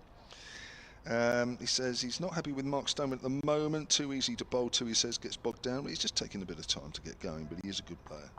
We know that. Overall, though, a very entertaining draw. Yes, it was. Hopefully we'll kick on for the rest of the season, says Mike. Thank you for that. We've got a bit of Simon Hughes, if he wants to come in. He's intently watching the cricket at the moment. Here's Reel again. That's just nipped away a fraction, and it bounces twice before it reaches the gloves of Ben Brown. So we've had 20 minutes play this morning. This afternoon. 80 for 3 it was at lunch, and then a ball change. And that immediately brought the downfall of Colin Ackerman, caught behind for 9. So 94 for 4, Durham, having won the toss this morning and elected to bat first. Just to repeat, this is a used pitch, used 2 weeks ago against Somerset. Didn't play the full 4 days because there was some time lost to the weather. Oh, that's bounced through. My word, that has. That's kicked off, but left alone by Clark. End of the over. Brad Wheel, 12 overs, 1 for 40. But the star man so far as Hampshire are concerned, is Kyle Abbott. 12 overs, 3 for 31 for him currently. We've seen a few overs of Liam Dawson, but even though it's a used pitch, we haven't really seen anything turn. Maybe that's just a little too early to expect that. There's still quite a lot of grass on areas of the pitch as well, so it might be a little while before we see anything for the spinners. But both sides have selected 2 spinners. Felix Organ has been drafted into the Hampshire side, 1 of 2 changes. 4 changes in the Durham side as well. Callum Parkinson playing his first game of the season. Here's Kyle Abbott over the wicket as that's pushed forward by Robinson, and there is no run. Goes out on the onside. So 2 slips for Kyle Abbott. Tom Prest at first slip and Toby Albert, who took a very good catch to get rid of Emilio Gay at second. Welcome back, Mr. Hughes. Hello. Yes, thank you. Good to see you. Nice lunch? Not bad. Not bad. The temporary chef has obviously been sacked. The temporary chef? Well, yeah, because it's now a permanent one. There's a joke in there somewhere, isn't there is. there? I don't think it's a very good one. Let's move on. It's played out squarely. Is that part of your after dinner speaking? No, sadly not. Well, probably just as well it's not. It wasn't funny. Actually, I did a lovely dinner last Friday. Falkland Cricket Club. Do you know that one? Yes, I do, yeah. Hampshire... Newbury. Yeah, Hampshire women are playing there and have played They there. are, yes, yes. And they've got a very good women's section, actually. Have they? Yeah, and it's a lovely ground and superb pavilion there. Two-story pavilion with function room and everything. Excellent club. I agree. Just off the A34. It's a length ball club. Robinson's forward. It goes out into the covers. Their chairman, actually, is quite an interesting man. He runs a company called Serious Cricket. Oh, I've heard and of that. It's a company that supplies all the kit to clubs, all their playing kit. And he also runs 2 indoor schools, one of them at Dummer and one at Basingstoke. So he's very Hampshire orientated. Dummer, that's a nice little spot. Do you know that? Yes, I do. Yeah, and I've been to the indoor cricket school there. Right. Yeah. They're springing up, these little places to practice, actually. It's good. Some people tell me there's a very good pub there, and I can't remember the name of it, but... Yeah, I know the one you mean, Yeah. actually. Yeah. Just off the motorway. Here's Abbott. Forward again is Robinson. Goes up to mid-on. So, so that was a good function. Oh, it's lovely, yeah. Lovely spot. I mean, it's a sort of ground you dream of, really. Beautiful setting, rural. Actually, they've got netting all the way around to protect the pavilion from big sixes. I mean, that must be a concern for clubs, I should think. The power of batters now, you know, with smallish grounds, club grounds, and pavilion windows and things. I bet there's quite a bit of damage done these days. So they've got a whole netting, sort of mesh netting in front of the pavilion there. Okay. I was up there a couple of years ago. It's probably there then. I can't remember it. There's a nice push shot into the gap through the covers by Ollie Robinson, and so well timed that is going for 4, and it was no more than a forward push. He moves on to 15, and that's the 100 up for Durham. No one has really timed the sorry. ball. No one has really timed the ball as well as that. No. It's been a kind of fairly hard-working pitch, I'd say. But that was beautifully timed, just like a Joe Root eased through the offside. It was, wasn't I it? see Root and Brooke are both out for Yorkshire, but Brooke at least got a few, 30 odd. But in that England squad that was announced this Yeah. morning, no runs for Crawley again. Yeah, And I think you said Joe Root made 1. maybe Joe Root made one, yeah. Here comes Abbott again, bowls outside the off stump again. That's 2 bounces through to Ben Brown. 98 for 4 then, and we've had 33 overs of the Durham innings. Yeah, and there was in this day of health and safety and that, obviously a lot of cricket clubs now are finding that with houses with gardens in the very close to the pitches, are now finding that the local residents are saying, look, hang on a minute, Yeah. you know, we can't sit in a garden if cricket balls are going to be here. I mean, it's difficult, isn't it? Because you'd say to the resident who's bought into that area, you'd say, well, you knew there was a cricket ground here when you bought that house.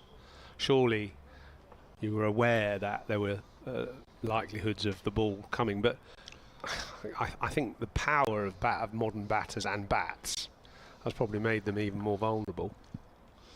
Yeah, a few more people can hit the ball further. Yeah, these days. definitely. 98 for 4 is the score here at the Utilita Bowl. Durham batting.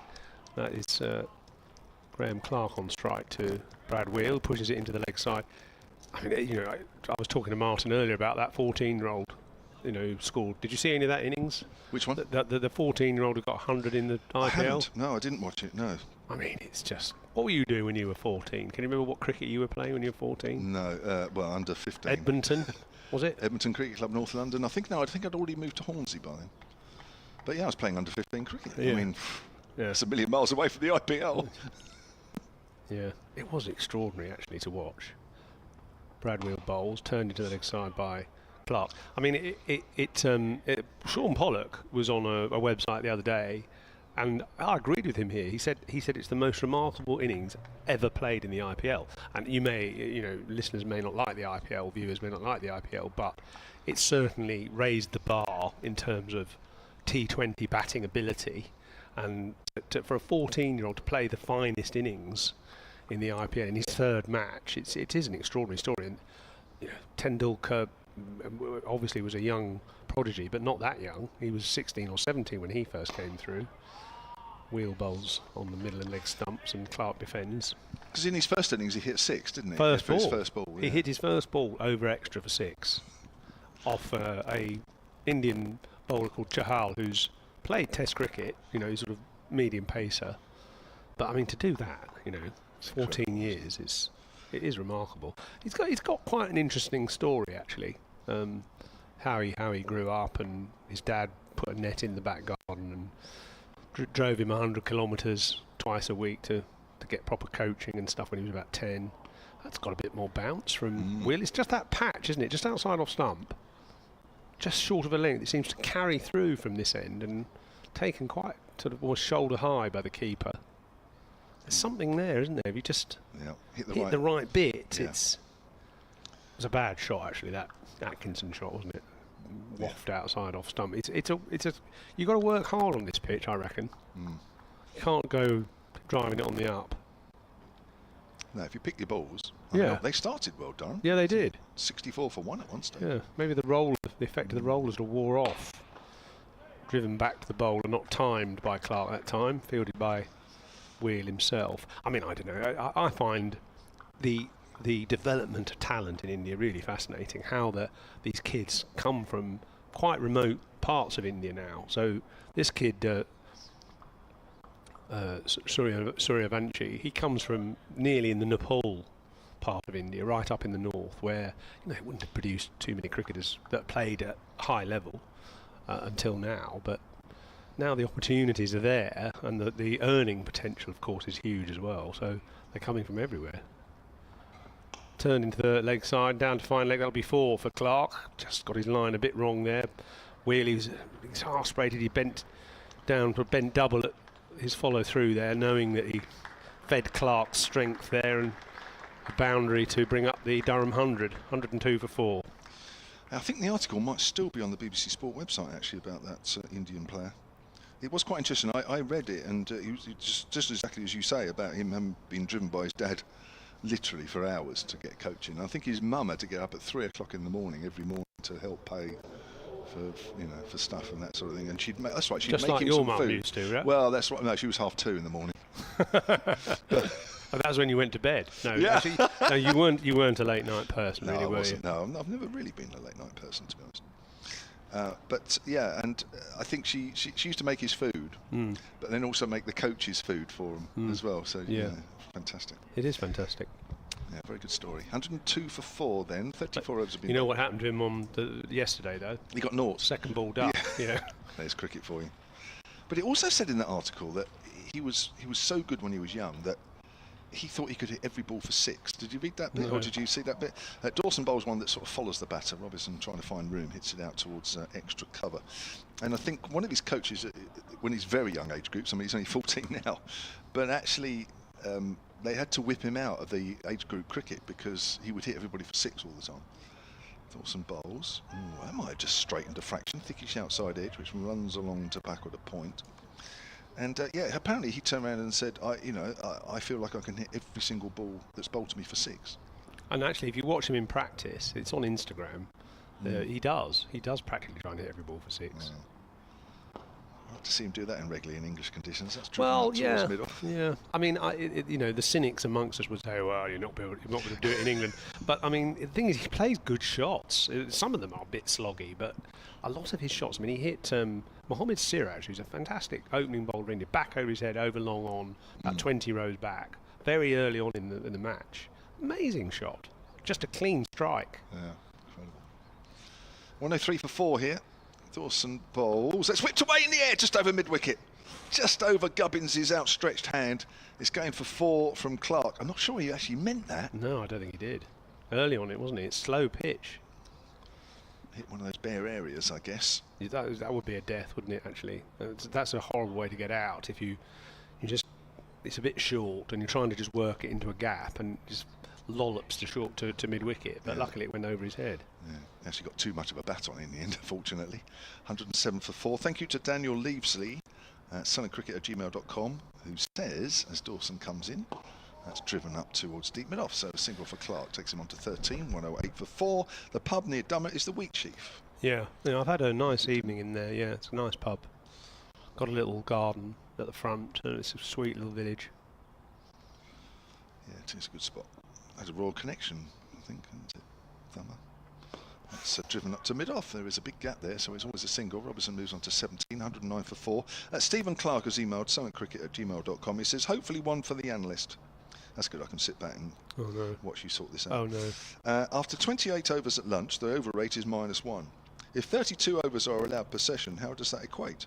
I think that over rate has become a total mystery. Any help in reconciling it would be very welcome, says Steve. Any thoughts? No idea. Not me. I never know. Because apparently 96 overs in the day still doesn't equate to a proper over rate. Well, it's 32 per session theoretically, isn't it? Yeah. So if you're you're an eighth down. If it's 28 instead of 32, you're an eighth down, aren't you? Is that right? 4 into 32. Yeah. So, well, seventh or an eighth. Yeah, I don't know. Difficult. But it is bizarre. They need to hurry up. I mean, of course, you get these ball changes and things like that, which don't help. I didn't notice if they actually changed the ball or not. They did they? Yeah. Here's Wheel bowling. That hits the batsman, Robinson, on the pad. Thigh pad, I think, probably. Going down the leg side. When did you hit your first 6? I know that's probably hard to remember, but... What, I mean, first-class cricket? Well, no, in any cricket. Did you hit a 6 when you were 14? Do you reckon? Well, I'm pretty sure I didn't. No, I'm not sure. Do you know what? I'm almost certain I didn't. No, that is a question. I opened the batting for school when I was 14, but I'm pretty sure I didn't hit any 6s. Short ball, picked up, and this is a chance. No, it just fell short of Felix Organ at fine leg. Flicked away by Robinson, and actually got probably a bit lucky there. Might have been a bit of a top edge, but it just fell short of Organ. They go through for a single. I'm not sure, and I'm sure you were pretty much the same as we were. We were in different parts of London, but I'm not sure 6 was a big thing in those days, was it? Well, no. I mean, you would have, if you went for a big slog and got out, you got an absolute roasting from any coach, didn't you? So if you were seeking to hit the ball in the air, I mean, unfortunately we were all brought up watching Boycott, weren't we? Yeah. Who hit everything along the ground. Although he likes to say that in the Gillette Cup final of 1965, he hit 6 sixes apparently, including hitting Jeff Arnold back over his head into the pavilion. Clipped away nicely by Clark, and that'll be 2. Organ's got to make quite a bit of ground round at deep long leg to catch the ball up at deep square leg. 112 for 4 is the score. Jeff Arnold's here today. Is he? I spoke to him before the game. One of my favourite nicknames. Horse. Why was he called Horse? GG, because his nickname, his initials are GG. Of course. Horse. He was here for a game earlier in the season. I think it was Yorkshire. And I kept thinking, I thought, because I know him reasonably well. Why is he here? Why? Well, he's part of the England sort of scouting, is he? Okay. Yeah. Right. Wonder who he's watching then. Probably Sonny Baker, I suppose. Nicely defended. That's a really good, solid block by Graham Clark, who is kind of someone who often bails Durham out of situations. Yeah, good man. I mean, he's a good guy. Oh, fantastic guy. I mean, he made Alex Stewart what he is, Horse, because he just spent hours bowling to him in the nets, and usually off about. He would bowl halfway down the pitch actually to make sure that it was fast enough for Stewie, because Arnold was 50 odd, so he bowled kind of 5 yards in front of the stumps to make sure the pace was decent. That was quite a lively ball from Brad Wheel, but it went down the leg side. It lifted off a shortish length, but didn't trouble the batsman. 112 for 4. I love nicknames. I mean, I did a whole blog about it the other day, actually, and I love, you know, my favourite one really is Monde Zondeki, the South African bowler from years ago, whose nickname was All Hands Zondeki. I mean, it's very silly, isn't it? But I love it. And I was brought about talking about nicknames as Wheel bowls and Clark defends was because somebody told me on our email group of old cricketers that it was David Larter's birthday. David Larter, former Northampton, England bowler in the 70s, and David Larter's nickname was Chipper Larter. So I thought, well, I'll try and drag up a few other nicknames. Great. Well, we're looking forward to that. You're staying on, Simon, and you'll be joined by Martin Emerson. Thanks. Who have we got on? Dawson. Dawson's about to bowl. Oh, okay. You're going to plug in that side, are you? This is the original cross wires, isn't it? Could be. So 112 for 4 is the Durham score, and 3 wickets taken by Carl Abbott and 1 by Brad Wheel. Over to you, Martin. Here comes bowler, left arm round, Dawson. Played up to short extra cover. It's a good job boys from the black stuff came along when it did, isn't it, really? Because you would have been nicknameless. Well, except I actually had my nickname Yozza before that, in fact. Yeah. Yeah, I'll tell you why. Next ball blocked by Robinson on a length. Because David Hughes from Lancashire, who played in the 70s, was known as Yozza. So when I came on the scene in the 80s, I was sort of Southern Yozza or Young Yozza or something. So it was actually, that predated the boys from the black stuff, actually. Ball driven out into the covers, no run there. So do you think the character out of boys from the black stuff was based on taken from the cricketer? Maybe the right in actual fact, Yozza is a Lancashire nickname for people called Hughes. It's traditional. Yeah. Right. That's what I'm told, anyway. Next ball, very short to close in cover. So maybe listeners, maybe some other. Oh God, he died last year. I know you. Bernard. Oh yeah, I know his name, and I've forgotten it. You're absolutely right. Well, our listeners will tell us. He was in Shirley Valentine as well. That cuts in a long way and gives himself a nice bit of room there. Ollie Robinson cuts at the backward point, gets a single. Good piece of fielding as well there at backward point. Who's that fielding there? That was Ali Orr, I think, on as a sub. On as a sub, right? No, sorry, I'm telling a lie. Yeah. Dawson again to Clark, played up towards the covers. No run there. They probably could have had a run. They're virtually touching each other, having a chat about whether they should run or not. No, that was Sonny Baker, sorry. Oh, right. Bad bit of identification. Oh, I've got the wrong... where's he? It looks like Baker might be about to bowl, actually. I've got the wrong number for him on my scorecard. I've got him down as number 16, but he's 95. I think he's about to bowl. He's handing his cap to the umpire, so another spell here from Sonny Baker. And it's just starting to be a recovery from Durham post-lunch. Wicket of Colin Atkinson making an early inroad after lunch for Hampshire. Who is Colin Atkinson? Yeah. Who is he? What's his first name? Ackerman. Sorry. Yeah, but why did I say Atkinson? You called him Colin Atkinson last year as well. Did I? And didn't we have a chat about this? And it turned out it was somebody you'd played cricket with years ago or something. Yeah. God, it was. You're right. Yeah. Somebody. I think actually it was a school friend. School friend. Or a university friend. Yeah. Rings a bell. This. God, anyway. Sorry. Apologies. No, that's terrible. Terrible. Just suddenly clicked in my head. I thought that's rubbish. Right. We've got skip and a hop and ease into the stumps for Baker. That's a half volley, just pushed into the offside by Robinson. Gets an easy single. He's got a man back at sort of deep extra cover, which I suppose is there partly because it's a fairly short boundary that side. Yeah, Colin Ackerman. I don't know who Colin Atkinson was. I'm pretty sure it was someone I was at university with, actually. So apologies for... With Durham? Yeah. So anybody who was at Durham Uni with you might know where Colin Atkinson is. Yeah, they might do. They might well do. 114 for 4 is the Durham score here, anyway. And slightly labouring to the pitch, Baker, but that's a decent ball. that Clark defends.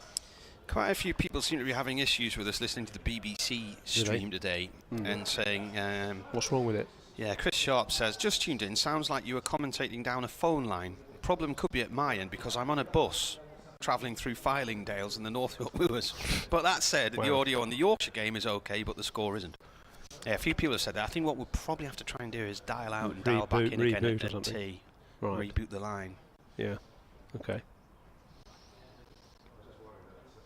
Here comes Baker, 95 on his back, bowls, and that's turned into the leg side by the bat of Clark. Picks up a single, good fielding actually on the boundary there, keeps it to 1. 33 runs this partnership so far now from around about 45 balls. So Durham's best was 39 for the second wicket. So a bit of a recovery going on, as Simon said. Baker, I wonder what his nickname is.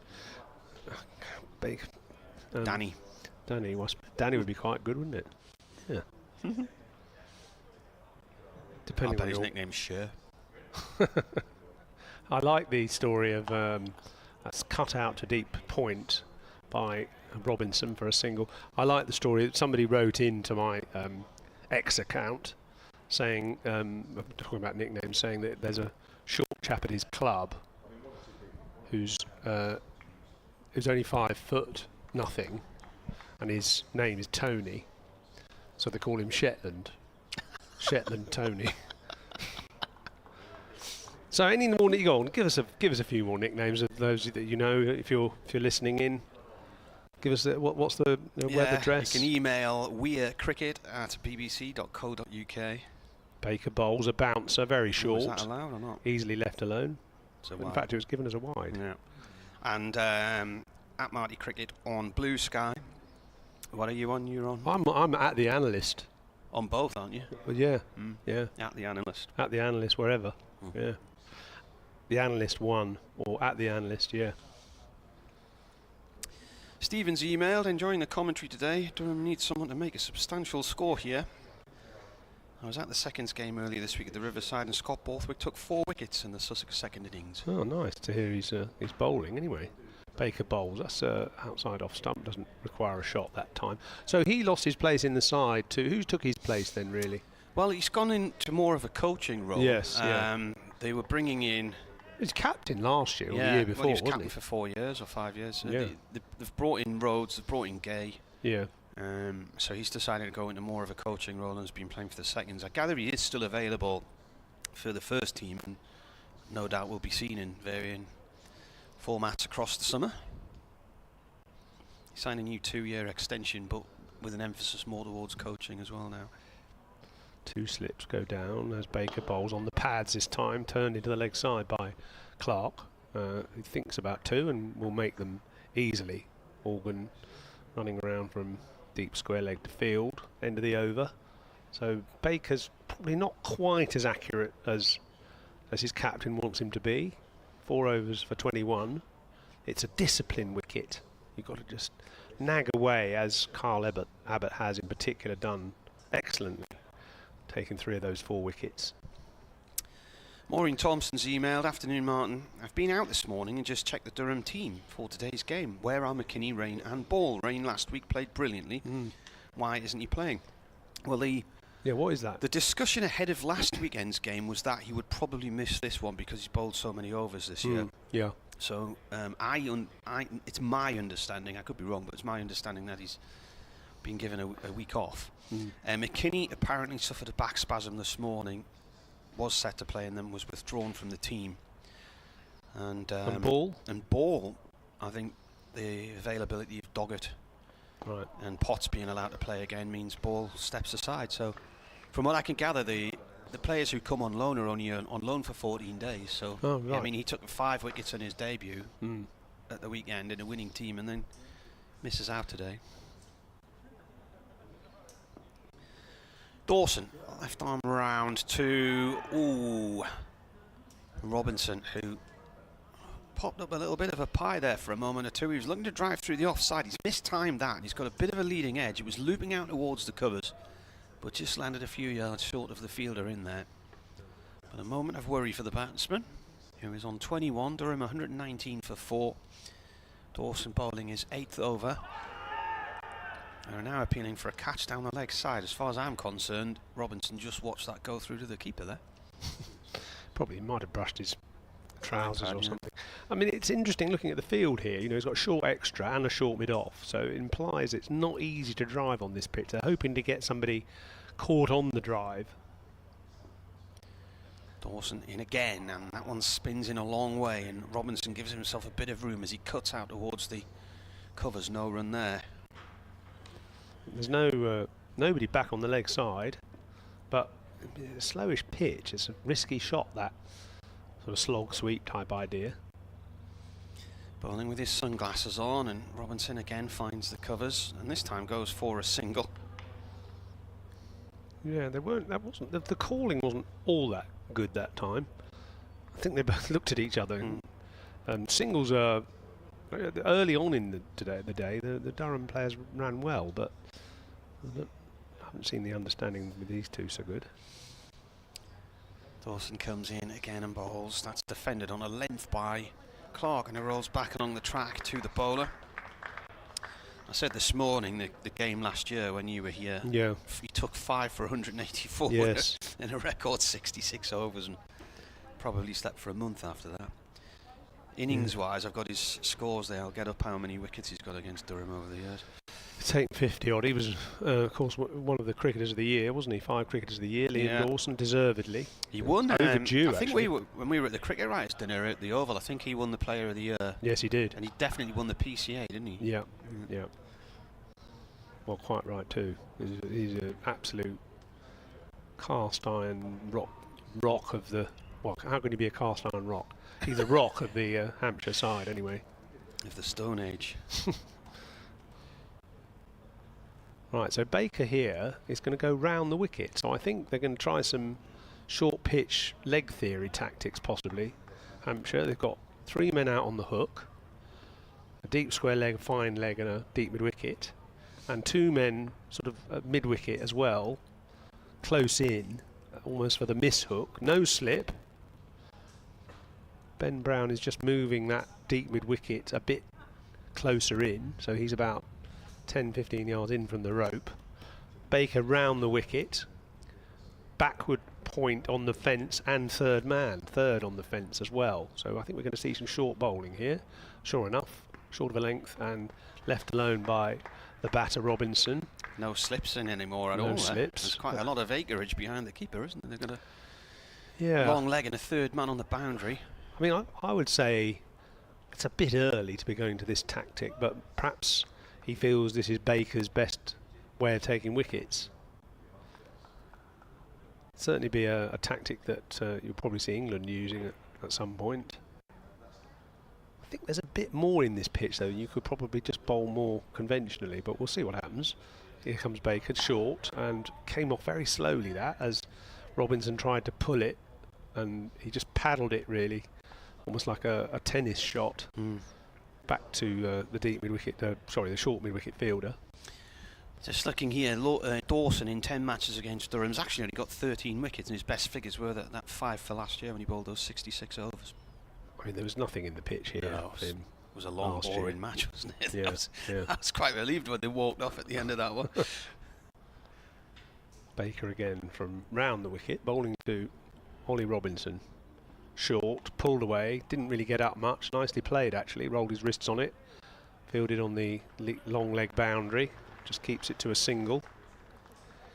Yeah, the umpires took them off mid-afternoon for what turned out to be bad light, but it didn't look that bad to us, did it? And then apparently there was some drizzle coming across the tree tops, which arrived a few minutes later, but there was nothing riding on the game. They knocked it on the head about 3 o'clock in the afternoon or whatever. So I was back in the car and away. I remember driving past the airport and looking at a plane that I knew was going to Newcastle and thinking, that's going to take an hour to get up there. It's going to take me about 6.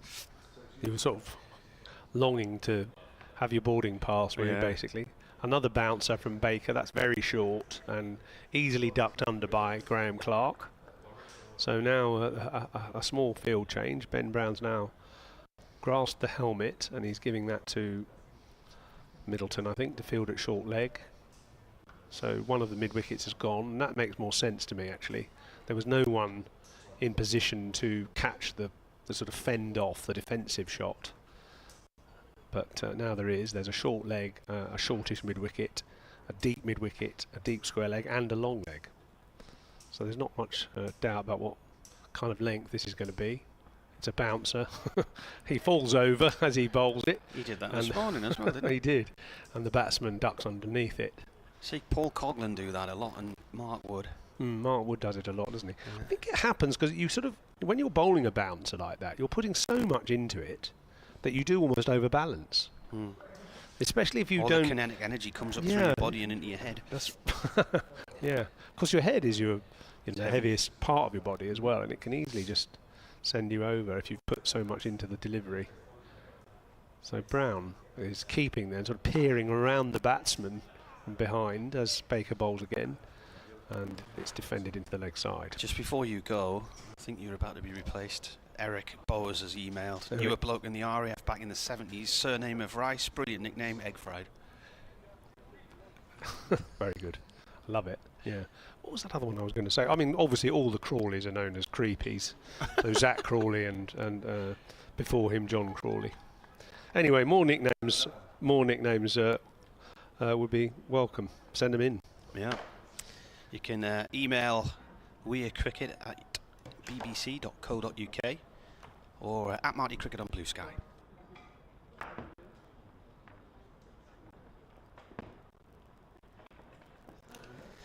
Score then is where is the score? 121 for 4. 40 overs gone. New over now from Liam Dawson. Oh, somebody's behind the bowler's arm. That's the ground staff. Not moving particularly quickly, are they? No, they're going around. They haven't realised it's them who they're chatting to.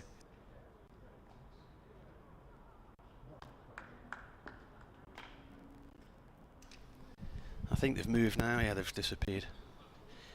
In comes Dawson again, and this ball bowled to Robinson is played to short extra cover, no run. Robbie James alongside me now. I don't think we've been on air together before. We haven't. I don't think we have. Lovely to meet you.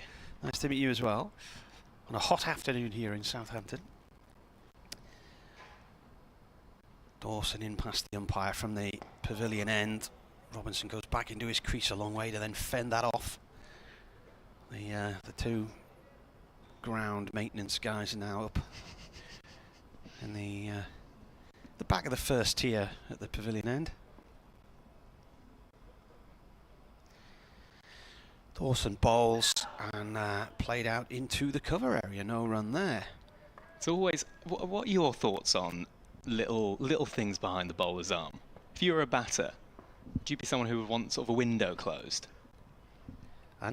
Things like that never used to bother me. There's only one time, as Dawson bowls again, and a little paddle around the corner by Robinson, and everybody saw what he was going to do there, and Slip tried to come round down the leg side to cut that off.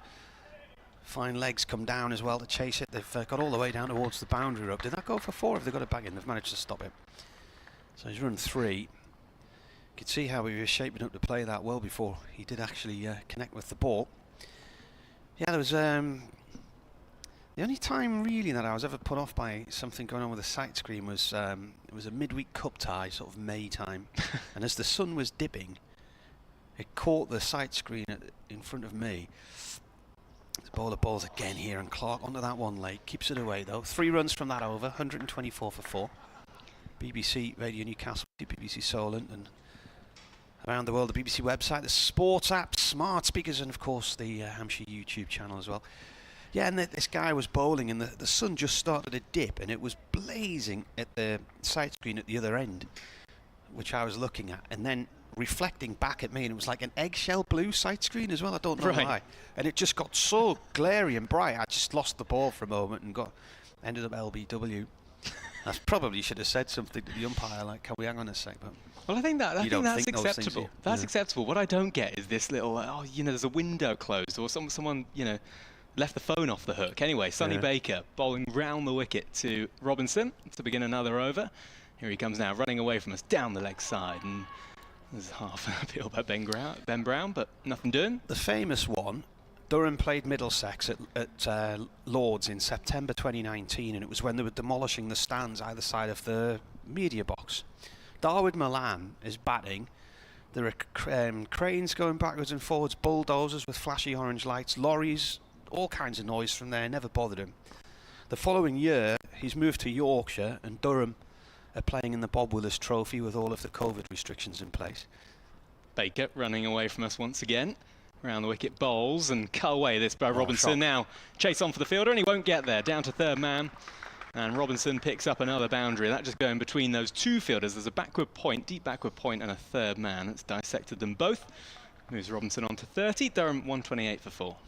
Anyway, we had to commentate with the windows open wherever we were because of COVID restrictions.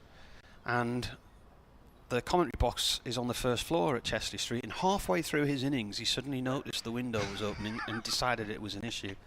And demanded it be closed, and we said, well, we can't, we're not allowed to close it because of the COVID restrictions. No, it's nonsense. Baker in once again. This one a little slower. I think that was a slower ball, maybe just out the back of the hand, and Robinson on the back foot pulls it away to the fielder at deep backward square leg, and they'll come through for a single.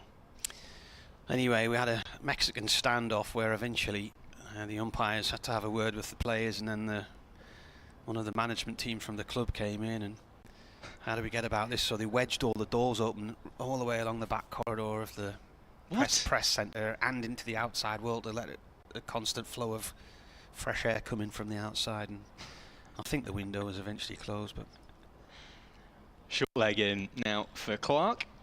Still there's two fielders back on the leg side. In comes Baker, round the wicket again. Bowls again, shot, it's short. A bit of a slow ball. And one bounce through to Ben Brown. David Fenix emailed. He says, in all the time I've listened to you commentate with Kevin, I have never once heard Kevin mention the 4 wickets in 4 balls and the 100 he also scored in the same game. Is he just too modest a guy, or was it that long ago? Both. I'm sure he's mentioned that before. Kevin James gives us a look as if it's never happened. Yeah. In comes Baker once again. Penultimate ball of the over. Short and on the back foot. Playing straight is Clark. No run. It's a bit like Jason Gillespie's double 100, isn't it? That never gets mentioned. Iconic. So you got 4 in 4 and 100 in the same game. He's looking away. Did you win the lottery that night as well? Who was that against? India. Wow. Did you hear who the first wicket was? No. We can keep going here, Kevin. Was it that 14-year-old kid who got the 100 this week? Better. He was 16, was he? I have got it right, haven't I, for the first wicket? It wasn't the first one. Oh, it wasn't first wicket? It was the hat trick. It was the hat trick. Trick! It's even better. Oh, yeah. Wait until you... I mean, you can guess it. Oh, no, it wasn't the hat trick, sorry. Oh, it wasn't that. It was the hat trick. Hang on. Trafford Trafford was the hat trick. Incredible sentence. In comes Baker, final ball of the over. Just tucks up Clark and he gets the thick outside edge and they'll come through for a single. Baker's bowled 6 overs, none for 28, and Durham 130 for 4. So Dravid was the hat trick. Who else was in there? Tendulkar was the second. So who was this for? Hampshire. So it was a tourist match, warm-up game, was it? Wow. There you go. You think you know people. You would never know, would you? No. Modest man. Davey also says, I always thought the nickname of the footballer Fitz Hall was a good one. Anyone guess what that was? Size. Well done. Yeah. So Yozza was asking for people's nicknames. If you had any stories of unusual nicknames, get in touch. So feel free to. It's a recipe for disaster, nicknames in sport sometimes. Jason says, as a 20 stone, 5'8" inch bloke, I was invariably known as Slim. As Dawson starts his 10th over from the pavilion end, bowling here to Clark. Clark forward, and that one's got 2 fielders close in on that offside. Stoneman, one of them, just doing a little circle, short extra cover, replacing his hat. Got a silly mid-off, 1 slip. Got a cover in there as well. Dawson left arm round. Clark turns this towards mid-wicket, no run there. Yeah, Ben Brown been happy to be a little funky with his fields from time to time this season. You saw sort of a couple of mid-wickets and players back on the boundary for Baker, and now sort of short mid-wicket, short mid-on. Dawson in again. This is pulled to short mid-wicket, no run there. Hasn't got a wicket today, has he? So he started this match with 356 wickets in 206 first-class matches.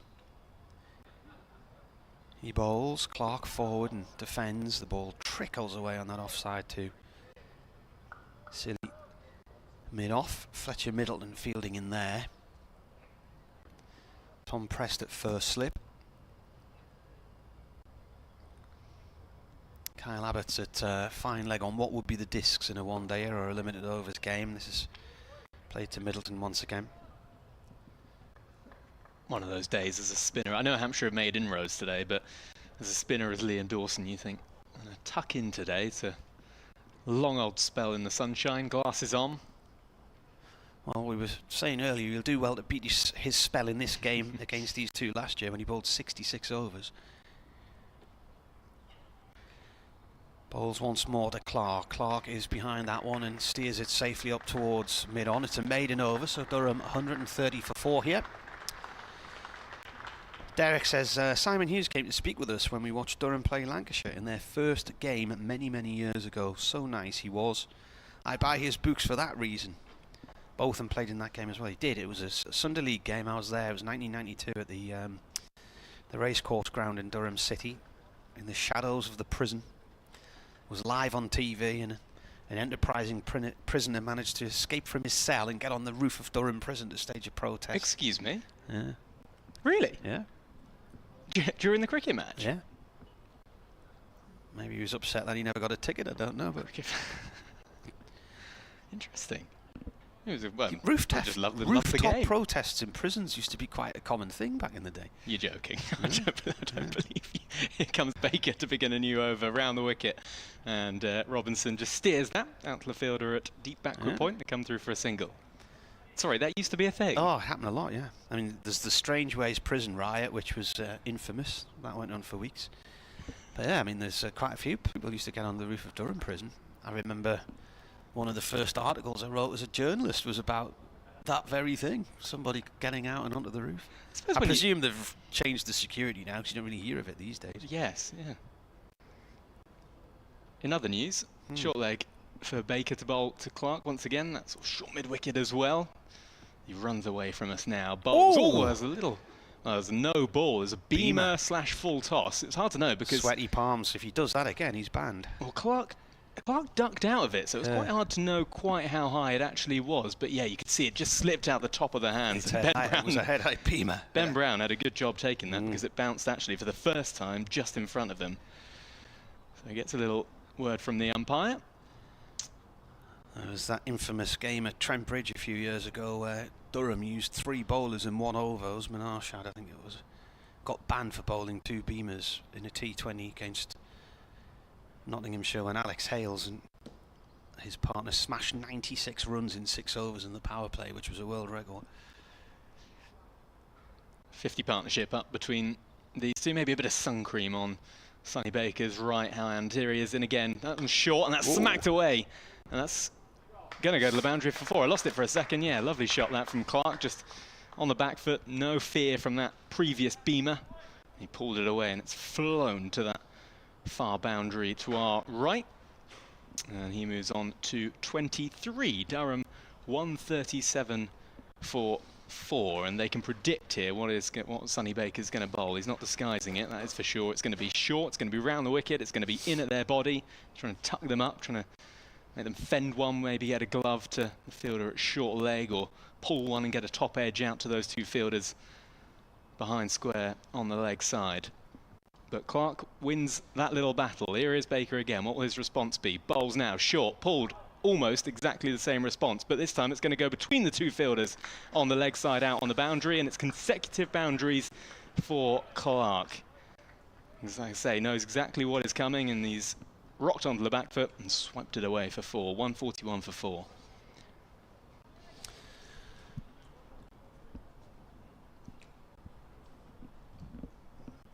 3 deliveries left, and then we'll bring Kev back in. So you must just have a very sweaty right hand, mustn't he? And that's why the ball slipped out of his hand, that delivery, which ended up being the beamer. But he's got to be careful now, it doesn't happen again. He's going to be angry. Hit for 2 consecutive boundaries. No change to the field, though. Here he is once more. Bowls now on that one down the leg side, and again it's going to be 3 boundaries. Pulled by Clark. What's the definition of madness again? What did they say? Well, there's another short ball. Carbon copy, this time just behind square, though. First one went in front of square and beat the deep backward square leg fielder to his left. This time it was to his right. And it is 1, 2 no balls, 4, 4, 4 in this over so far for Sonny Baker. And Hampshire fans will know that you're going to get a bit of this from time to time from young Sonny Baker. He is exciting, but he is raw. And he's in the battle here. He knows about that for sure. Clark 31 from 41 deliveries. 145 for 4. Here he comes then, Baker again. Oh. Short, smashed. Just nearly goes straight to the fielder at short leg. Not that he was going to catch it, but it was swiped away. It is 4 consecutive boundaries to end. Correction. Not to end the overs. One delivery left. 4, 4, 4, 4. I think his skipper needs to come and put an arm on his shoulder and say, Sonny. Just have a word with him. Well, what's he going to do? Because the field only allows him to bowl that. So they're going to have to change the field if he's going to do that, though. So he's got 2. Change the field and stop hemorrhaging 4s. Well, they have made 1 change. So 4 in a row there. 3 fielders now out on the leg side. So you've got a deep mid-wicket, deep backward square leg and a fine leg.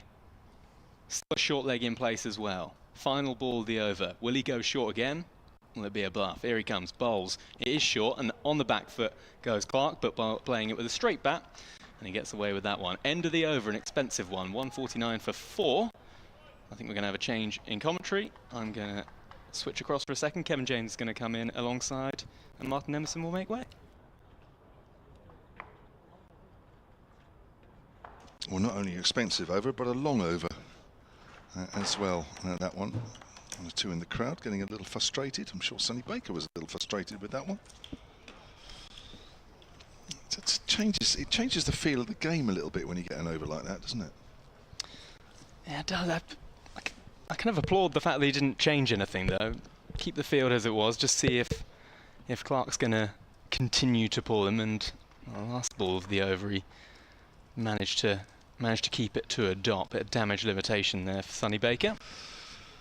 Hello, Kev. Hello. Good to, yeah, we haven't worked together for a while, have we? It's a pleasure. You're normally over the other side of the ground.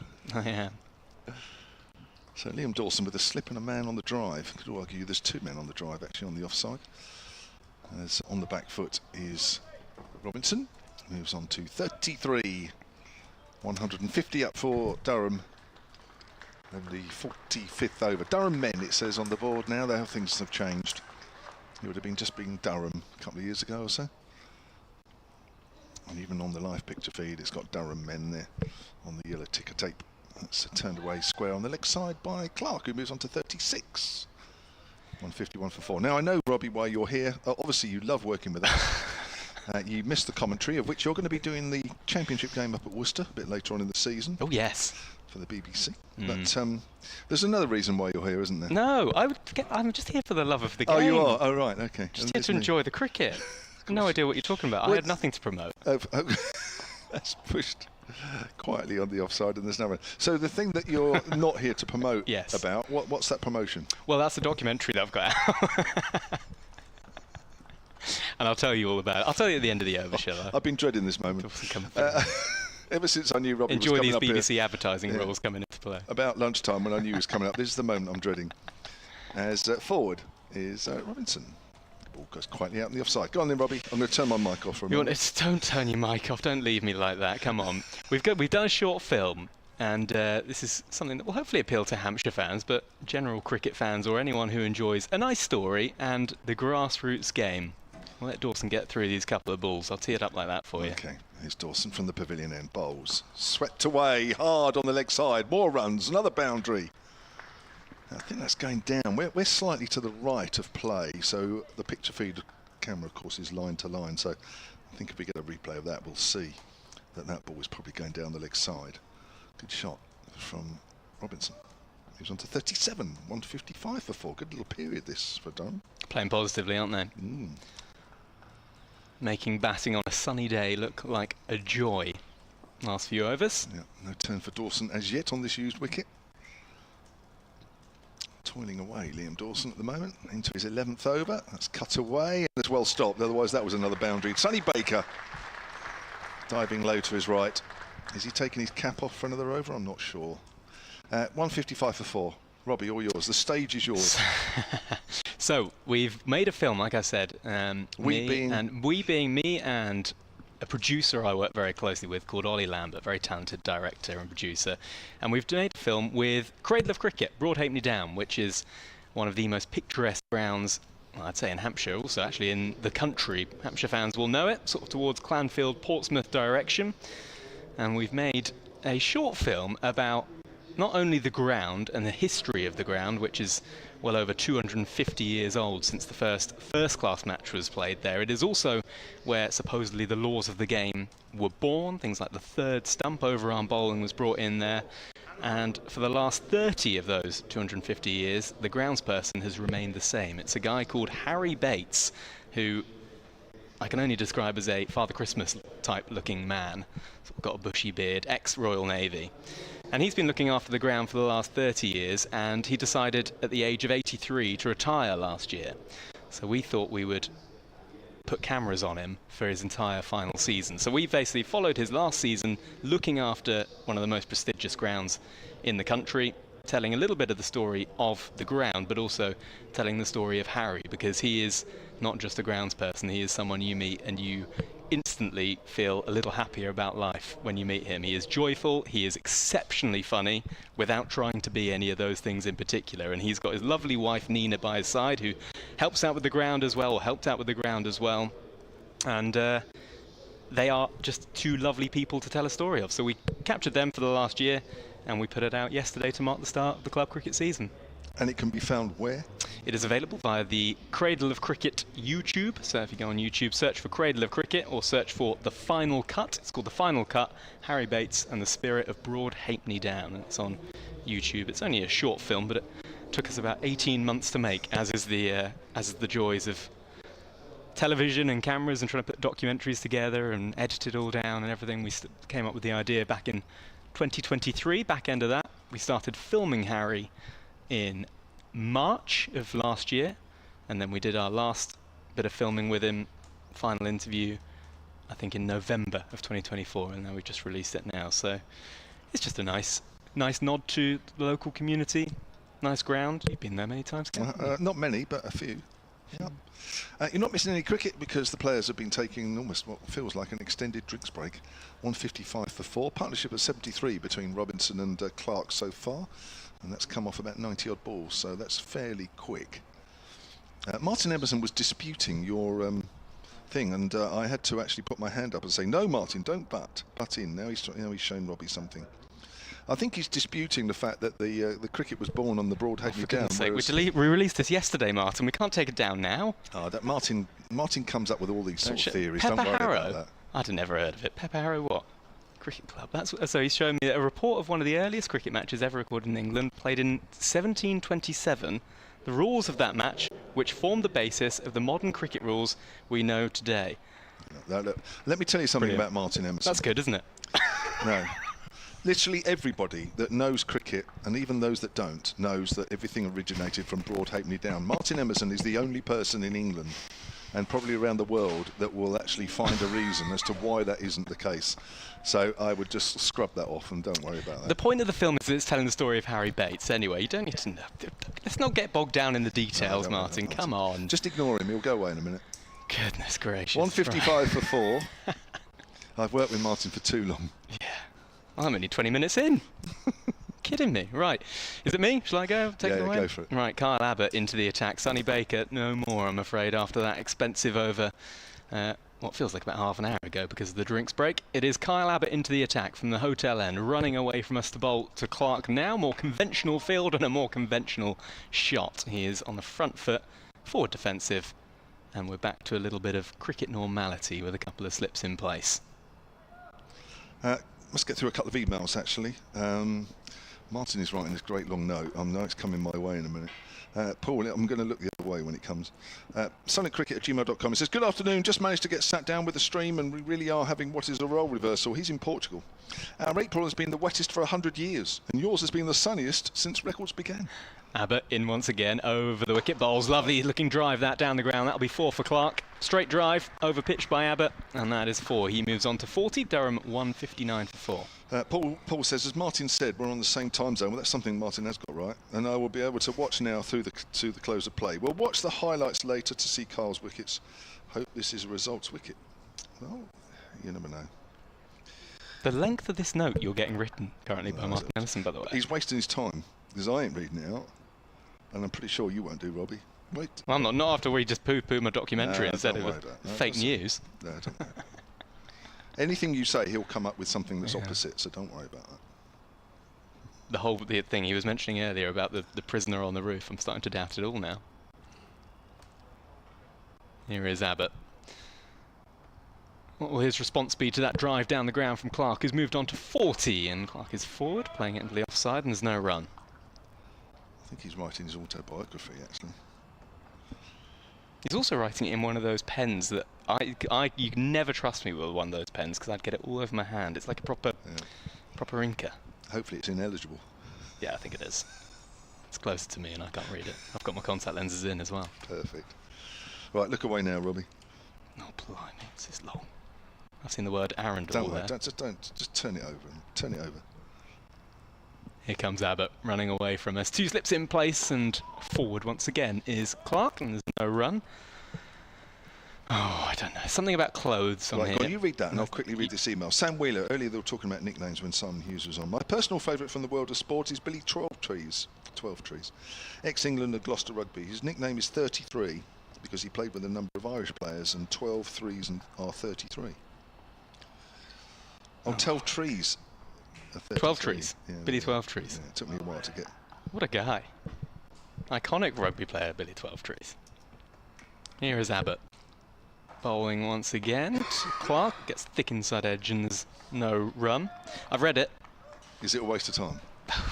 Don't. Depends how much I want to. Don't. Well, no. You know what? It's all right. Let him read it when he comes back on. When's he back? Well, now, about 2 hours' time. Good. I'll tell you how I miss working with Martin Emerson. Yeah. You know what? I will read it. I will read it. Because to some people it'll be interesting. Got to cater for those as well. Here is Abbott, final ball of the over bowls, and there is no run. 4 runs from that over for Kyle Abbott. Durham 159 for 4. Shall I? You've got about 1 minute before Simon Hughes is back on. Oh my God. Durham played Sussex at Arundel in 2015, and a lady had a clothes store selling goods under the name of Pepper Harrow. I had not heard of it. She said they are big rivals of Broad Halfpenny Down, claiming the first-class cricket was played there before anywhere else. He goes on to say, nice clothes, she did well out of Durham players and fans that week. Right. Told you it was a waste of time. Yeah. Putting that to one side. Thank you very much, Robbie. Robbie's going to take a bit of a break after that. After that Martin Emerson morning. Don't go rethink that documentary. We'll do a re-edit. Bye. It's fine. 159 for 4. Everybody really does know the real origins of the game. It's just Martin putting a spanner in the works. Here comes Dawson, all forward. Here's Robinson's ball may just have held in the bit in the pitch there. Stephen Eason has emailed cricket@gmail.com. This is a rather apt time. Is Simon Hughes aware that Tom Kohler-Cadmore's nickname is Pepsi?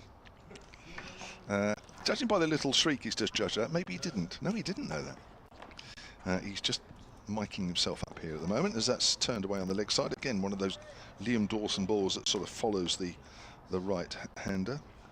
That's a good one. Do you like that one? Yeah, I do. Pepsi, yeah.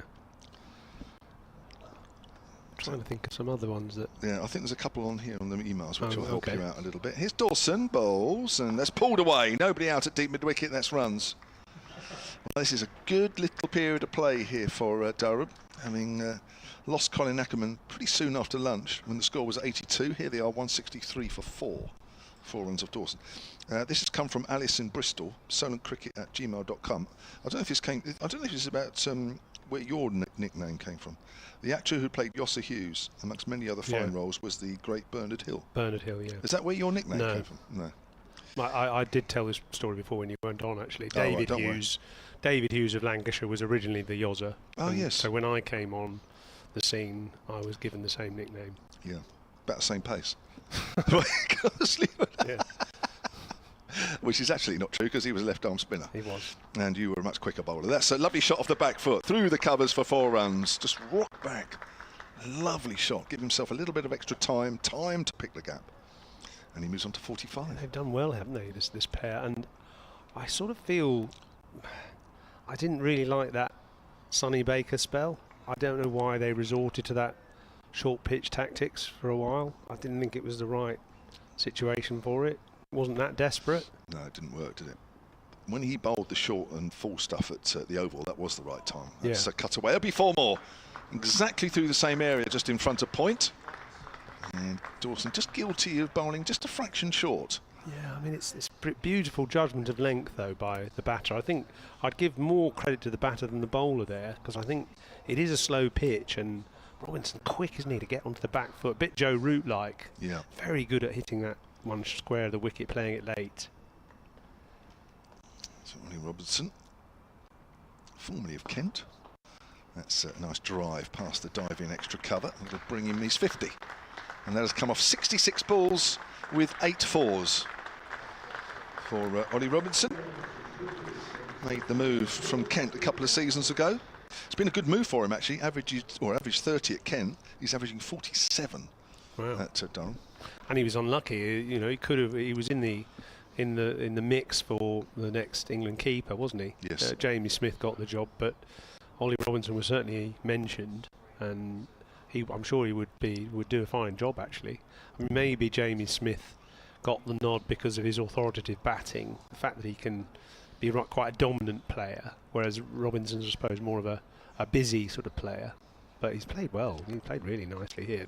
Dawson kicked the ground in annoyance at the end of that over, but it was a well negotiated over by Robinson as well. This is now Abbott, who seems to be almost inevitably bowling at one end or the other in this ground, and that one's just pushed into the offside. Tom Cadmore, Pepsi Cola, very good. Yeah, I like it. David Sales was known as Jumble. That's a fairly obvious one, I suppose. The Northamptonshire player. Yeah. One here from Brian Budd, a rugby league player, Martin of Fire, was known as Chariots. Yes, Chariots of Fire, that's a good one. Yeah. I'm sure there's lots of good club nicknames, actually. Abbott bowls. That's square cut beautifully. 4 runs. Backward a square by Robinson again. Just flowed through the ball there. It was a little bit short and wide. Not a terrible delivery, not a 4 ball, but beautifully sliced away, playing it late again. Another quite Joe Root-like shot. So another boundary to Robinson. 176 for 4 Durham now. Yeah, what was Baker's figures in that spell? Do you know? I mean, we can pick it up in a minute. Yes, I can tell you. Actually. Yeah, because no, I can't. Yes, I can. Yes, I can. Sorry, what overall figures then? No, in that spell, I'll tell you. Here comes Abbott. And bowls again, a little bit fuller this time. Again, steered into that backward point region. This time, well fielded at backward point. I think that was Tom Prest, was it, fielding that one? Ben Brown coming down to have a word now with Abbott, who was looking just a little bit disappointed, at least. All overs for 32. Yeah, 8 and over for Baker in that sort of body line, leg theory type spell. Felix Organ is loosening up, I see extra cover, so maybe he's going to have a go from the Liam Dawson end. They need a wicket here, Hampshire, desperately. This stand is really totally resurrected the innings. Abbott again gallops into bowl, and that's just off the pads of Robinson to short square leg for an easy leg by. 176 for 4. Yeah. I just feel Durham got the momentum here now. Yeah. I mean, unfortunately for Sonny Baker, he's going to be that type of bowler from time to time, but I think you need. Look, I thought he bowled really well at Surrey. Oh yes. you know, round the wicket, in swinging Yorkers to right-handers. I mean, very good. The Yorker he got Jordan Clark with. Serious delivery. Yeah, it really was. But you can't just rely on that sort of attacking type bowling to be really effective. That's a good delivery from Abbott. Goes past the edge of Clark. Yeah, I just worry a little bit that if this wicket takes its time in terms of going to turn, Kyle Abbott might be doing a lot of bowling in the meantime. Yeah. Well, it's it's a slowish pitch, so even though it might be turning, batters are so good now at negotiating. If the spin is fairly consistent and it's a slow turn, they can manage it, can't they? They can ride the spin and look to use the angles and things. Abbott bowls attempted Yorker maybe there, but clipped away neatly by Clark for a single. Comes back for a second run. There was a slight fumble on the boundary at long leg there, and so he scampered back for a second run. 179 for 4. What about in your era, Hampshire? Nicknames? Any silly ones there? Malcolm Marshall. He was known as Mako. Mako, yeah. I never quite knew why, actually. Paul Terry was known as Viv, wasn't he? He was often called Viv. Yeah, well, his first name was Vivian, wasn't Vivian, it? No, that's right. He used his middle name, didn't he? He was Paul Terry. A bit of off-spin coming into the attack now with Felix Organ. I'm just trying to think, was there Sean Udall, Shaggy? Does he look like the Scooby-Doo character? That's a good one, actually. Yeah, he did. When his hair, if you look at old film of him bowling, it really was Shaggy, however that dog used to say. He did look like Shaggy. In later life, when his hair got a bit more, well, a bit less really, not more, and it was a bit neater, I think people thought it was because of his general appearance, rather than him looking like Shaggy, the Scooby-Doo character.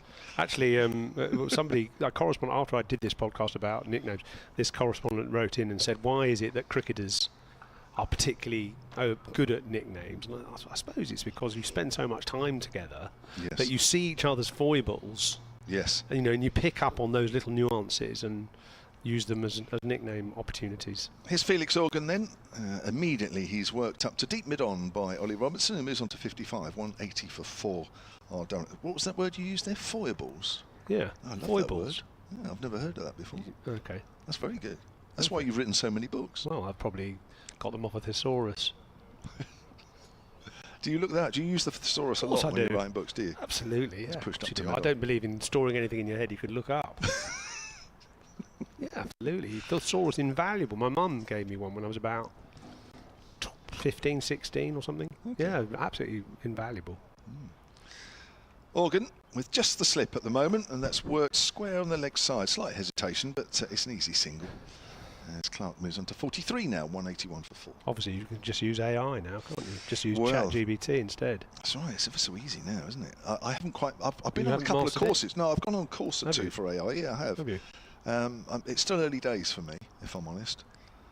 But it's in every day already now, isn't it? It's driven out to deep cover. I mean, when you look things up on the internet, AI's there straight away without you even trying. So. Well, it sends you stuff, doesn't it? Yeah. It sends you your preferences before you've even asked for them. Yeah. And then usually when you get a paragraph, there's the 100-run partnership, by the way. 113 balls only.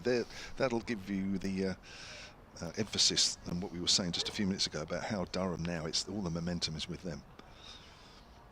Organ bowling, and just a length ball, which is watchfully played back down the pitch. So what have you learned then? About AI. Yeah. Be careful. Okay. I think the BBC, well, I shouldn't think because I've been on a couple of the courses, but one is that, you have to be careful with it. Only use it in certain ways. Don't rely on it, actually, which seems a bit silly. But I can understand why, because it doesn't come up with proper answers, all the time, does it? It's played out on the offside. Good early start from Felix Organ. His first over has cost just 3.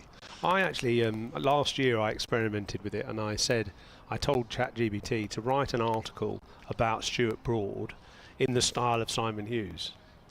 Oh, right. And within 3 seconds, there was a 1,000-word piece, which actually was quite okay. I mean, it had a few inaccuracies. Yeah. So it said, for instance, it said I played for England, which obviously I didn't. Which you should. And there were one or two, well, whatever. But there were one or two other things about Broad which I think were spurious. But actually, it was pretty good. It was I fear for the future of journalism in a way, because it was pretty. Yeah, it was pretty good. Other And AI, it took 3 seconds. yeah, other AI systems available? Would that be the right terminology? I suppose so. Yeah. Not just ChatGPT. No, there's a Microsoft one, isn't there? Copilot. Yeah. And many others. Yeah. All available. So Dawson switched ends here. So he's going to have a go from the hotel end now. Do you still call it the hotel end? Yes. He bowls, and it's driven nicely, sort of caressed into the offside by Ollie Robinson that time for an easy single out to deep extra cover. So the field spread a bit now for Dawson. There's a long off and a deep cover. No one back on the leg side though. Almost as if he's trying to encourage him to play the sweep or play across the line.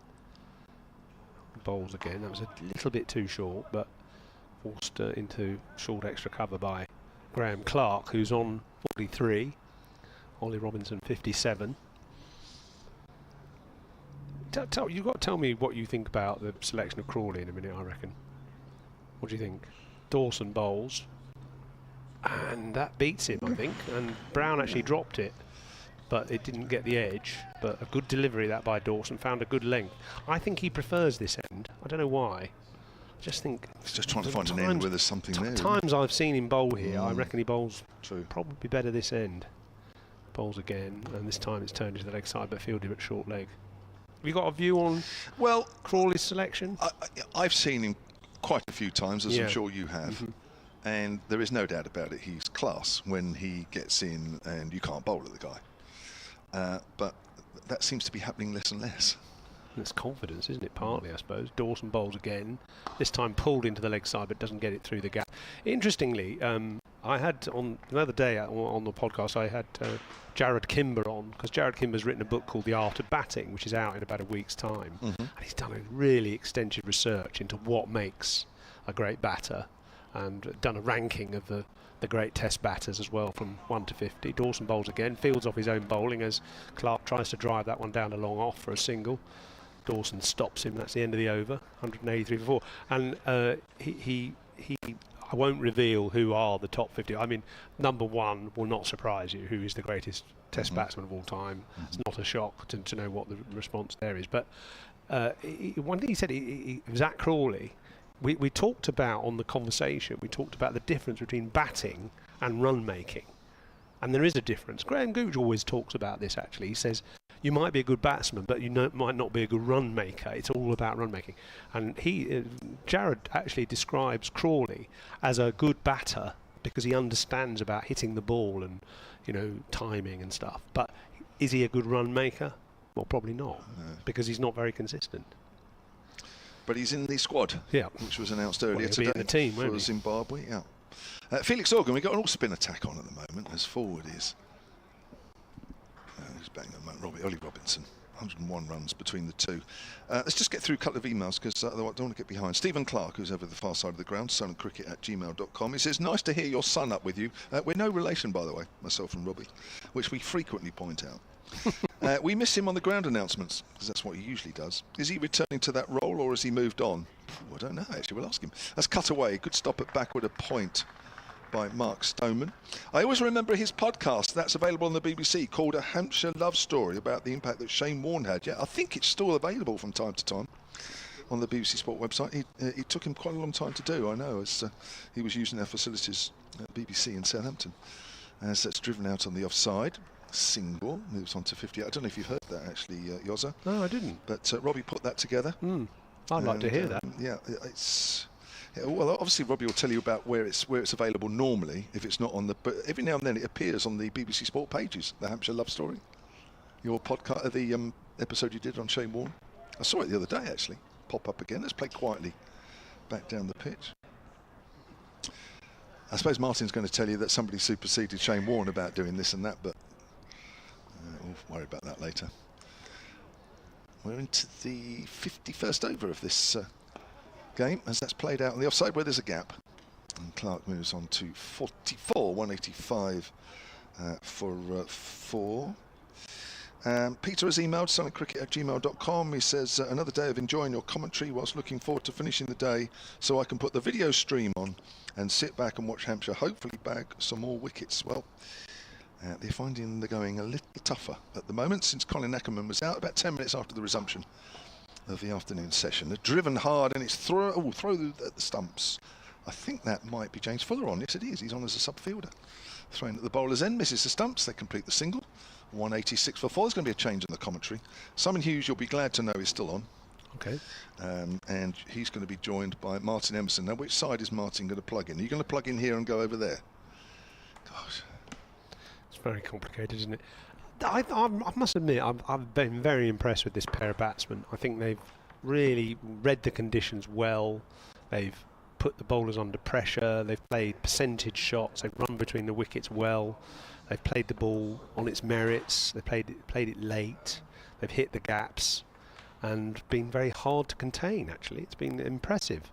Over 100 stand now between Graham Clark and Ollie Robinson. Robinson on strike to Dawson, who gets a fuller delivery there. He's got to try and bowl fuller, I think. He can't afford to drop short here because it sits up, even though it's a dry pitch and it's turning a bit. It's easy to put away the short ball. So he's got to find a fuller length. Bowls again, that's too short and cut by Robinson easily for a single out to deep cover. Got to try and keep the batsman coming forward, and I think Dawson knows that. He's marching back to his bowling marker with a slight sort of annoyance in his tread, I'd say. 187 for 4, Durham, having been 80 odd for 4 just after lunch. Dawson again bowls. That's a better length, defended by Clark very solidly. Got nice footwork actually. Clark, he gets into position early, plays it late, looks very compact, simple method. Dawson just biding his time. Bowls again, a slightly fuller delivery on leg stump, clipped into the leg side. Clark annoyed that he didn't evade mid-wicket there. It was quite an easy ball and he hit it straight to that short mid-wicket fielder.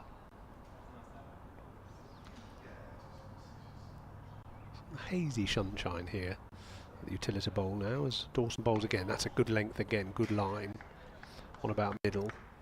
Defended by Clark. He needs to get one just to bite a bit more, or maybe skid into the pads.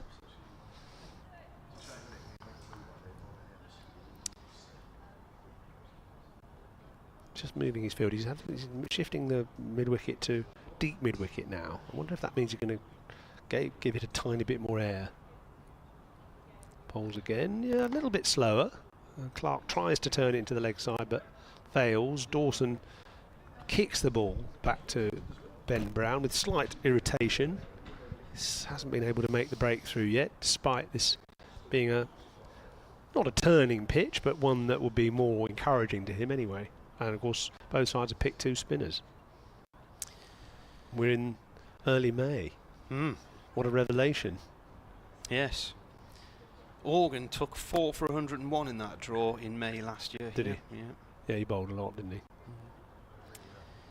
Nickname Stewie Dick says, we had a lad playing for our American football team who tried to give himself his own nickname, White Lightning. Now that is a very powerful spotless cider, isn't it? As being White Lightning. I'll not tell you the derogatory nickname they give him back as a reply.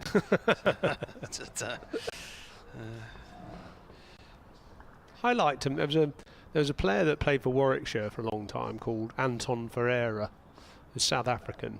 Big guy, big hairy guy. And sorry, Organ bowling here. First 2 balls, dot balls. He was like a big sort of almost like a gorilla type figure, and he was known as Yogi Bear. He was like big bear-like figure. I thought you were going to say he was known as Rothesay. Ferreira Rothesay. Yeah. Organ bowls, a reverse sweep from Robinson, which is turned around the corner for 4. He turned it into a leg side full toss there. So he moves on to 64. Nice to see him playing the shots he is and looking confident again after so many matches where he's struggled for form since, I would say, really the introduction of the T20 last year. Just really was the thing that upset the apple cart, because he was going along really well then. He's looking really good today. I mean, this is a root-like innings against the spinners. Really good. Next ball comes in and is defended by Robinson. Sandra Bowden, hi Marty, here's another one for you. Another ex-Newcastle United player. Imre Varadi's nickname was Olive, i.e. Oliver Hardy. Hoping for another Durham win this weekend. Thanks as always for the commentary. Oh, he's out. Has he hit that into the ground, or is he out? He's hit that into the ground. That's a good question, right? Interesting. There was a lot of dust came up there. Wow. He's tried another reverse sweep to what looked like another full toss. There was a lot of dust came up. There seemed to be two noises there. I reckon that's out. Let's have another look. I reckon that's a top edge. I reckon he's got a top edge there. Well, he's shaking He's his hand. standing and he's given As not he out. played the Well, shot, actually, he shook his head straight away and said, "I've hit that into the ground." And the umpire kept his fingers down, or his finger down, and the umpires have had a word, and it's been decided that it was played into the ground. It was good anticipation, wasn't it, by the slip? Is that Tom Prest at slip? He moved slightly to his right as he saw him shaping to play the reverse sweep and took a catch at the second attempt. But not out. Morgan again. This is defended. Maybe he didn't hit the ball, he hit the ground and the ball bounced over the berth. I think he definitely hit it. So I thought it came off the top edge of the bat, but you know, we are a long way away. My initial thought was he hit it into the ground. So yeah, okay. we're both good. So what would happen if we were both umpiring now? Then I'd say, oh no, that's definitely out. You'd say definitely not out. Who's going to win? I don't know. It's got to be beyond reasonable doubt, isn't it? I suppose, yeah. Like a court of law. I don't know though. You see, you say beyond reasonable doubt. There's no such clause in the laws of cricket for benefit of doubt. I mean the benefit of the doubt to the batsman. If both umpires aren't 100%, then they can't give it out, can they? No, I suppose. Yeah. So Dawson to Clark, tossed up, driven easily down to long off. So that time Dawson trying to get a fuller length, but actually overdoing it.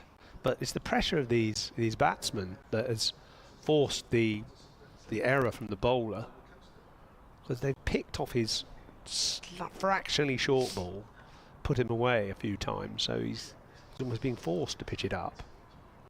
But that's probably better for him ultimately. See, that's too short again, and easily defended into the leg side by Robinson, who's very good on the back foot. Got to try and draw him forward. He's got a silly point and a slip. Just needs something to grip and turn and maybe get him caught at slip. That would be the ideal. Tossed up again, this time driven, steered into the offside to deep point. That was the right kind of ball, but very nicely dealt with by Robinson, who steers it for a single. 193 for 4 Durham.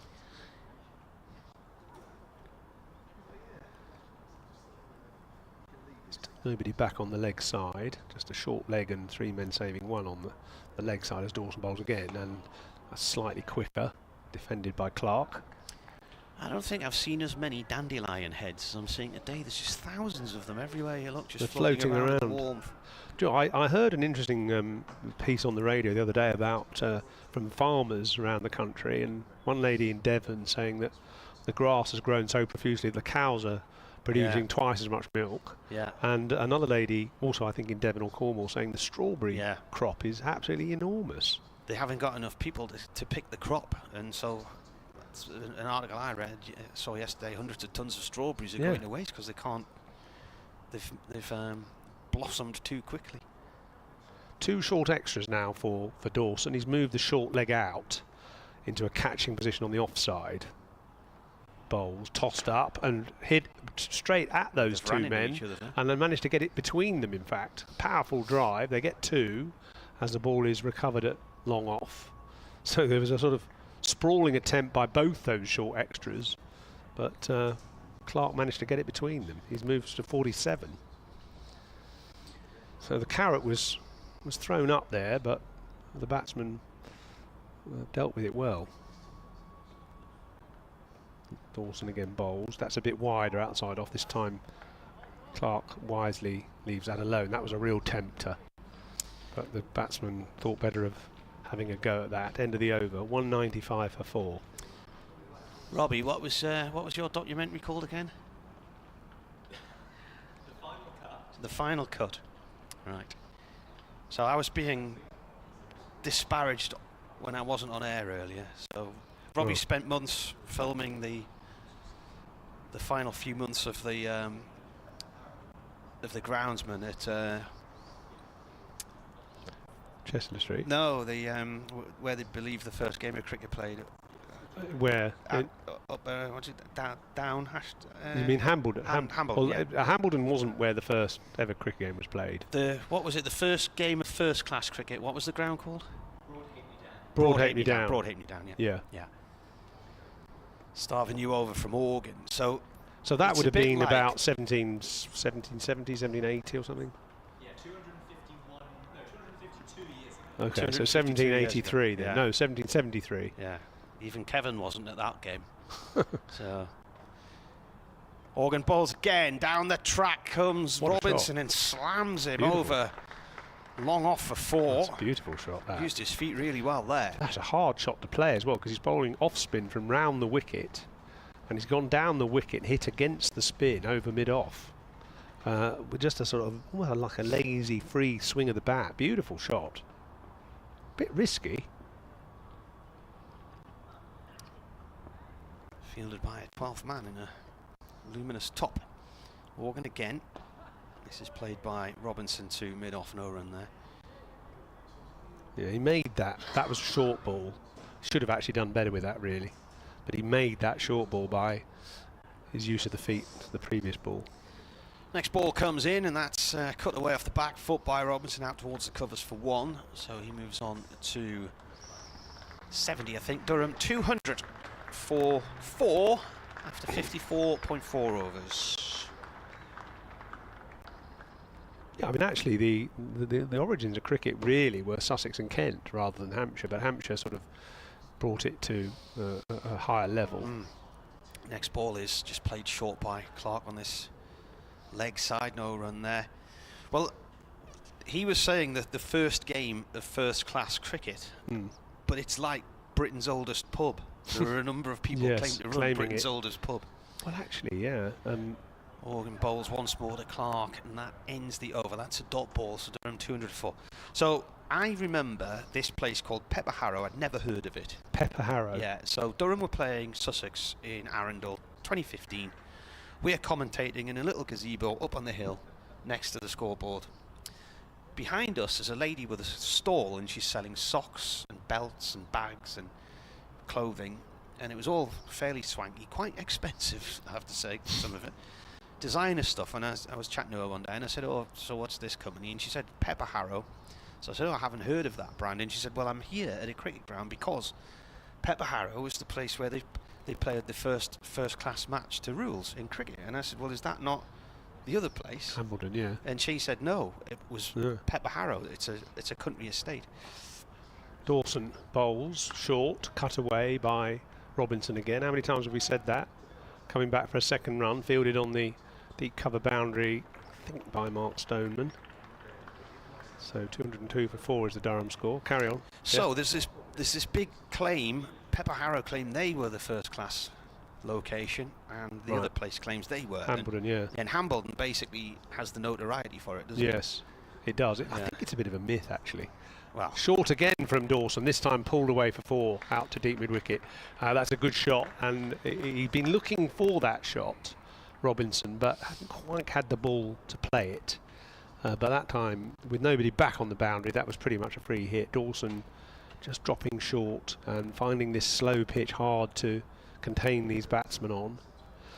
In fact, I happen to know that the first county match was Kent against All England in 1708.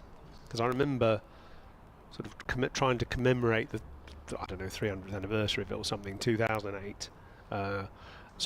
But that wasn't, it's a moot point whether that was deemed first class or not. yeah. And then, of course, you got stories of the one I told last year, actually, about the club Horsted Keynes in Sussex, a nice village club. And they lay claim to the first ever recorded club match, which was 1624. So it was the 400th anniversary of that last year. Dawson bowls over the wicket now. That's bowled him! And that was a long hop. And Robinson tried to smash it for 4 and missed it. And he can't believe it. And Dawson got lucky there. The change of angle might have helped, but it really was actually not a very good ball. It was very short. Robinson got back, absolutely tried to larrup it to mid-wicket. Probably tried to hit it too hard. Lost his balance, lost his off-stump. Dear. So, well, that was desperately needed by Hampshire. It was a very good innings of 94 by Ollie Robinson. And, wow, it was a rather kind of ignominious end to it, really. But a very good innings. 206 for 5 is the Durham score. Plenty of applause for that innings, and there'll be a lot of relief in the Hampshire camp after that dismissal, because they were not containing him, and there didn't seem to be any obvious way to get him out. And he's really transformed the innings. Well, he and Clark added 124. Robinson out for 76 from 94 balls. Sorry, why did I say 94? Because he'd faced 94 balls. Right, sorry. Yeah. And Durham are 206 for 5. So Hampshire now 1 wicket away from a second bowling point. Just going back to who claims what in cricket, if you Google where's Britain's oldest pub, it comes up with about 7 rivals, because famously the one in Nottingham is supposedly Britain's oldest pub, but then there's varying others. There's another one near Beaconsfield called the Standard of England, which always claims to be one of the oldest. I mean, just to finish that story about the Horsey Keynes Club, 1624, that's the first ever recorded club match, and the reason it was recorded was because a batter hit the ball in the air. A fielder went to catch it, and in those days you could hit the ball again to hit the ball out of the fielder's reach. So he went to hit it again and hit the fielder, and the fielder subsequently died about a week later from his injury. And so the only reason that match was recorded was because it was recorded by the coroner. Wow. And so you can find a record of that game, 1624 Horsted Keynes. So they had inquests and coroners around then? Yeah, well, the only people who could write were the law, the legal profession, and the church were practically the only people who could record stuff. And so it was recorded in the coroner's report, and actually it's viewable at the Kew archives, because the chairman of the club, or the archivist of the club, went and researched it. Right, we've got a new batsman in now. We have Drissel at number 7, don't we? Yeah. I don't know him, actually. Fill me in, Martin. Spinner, who's been at Somerset, Gloucestershire, hasn't played that many first-class games, to be honest. And he's got the opportunity now, and he defends to Liam Dawson, pushes it up to mid-on. There's his details there. In the pre-season tour of Zimbabwe, he got 81 and 82 against Zimbabwe. Well done. And last week he was the top scorer in Durham's first innings, I think at Worcester, 31 or something like that, in a low-scoring game. So it's George Drissel on strike to Liam Dawson, who bowls, and that's nicely defended, actually. Good delivery by Dawson, who's rediscovered his mojo after that wicket. He was being toyed with by Ollie Robinson, but he's got that key wicket. I reckon they should bring the seamers back, actually.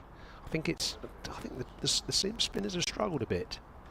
But of course, you know, Abbott's bowled quite a lot of overs, so I don't know whether he probably needs a break. Anyway, I'm out of here.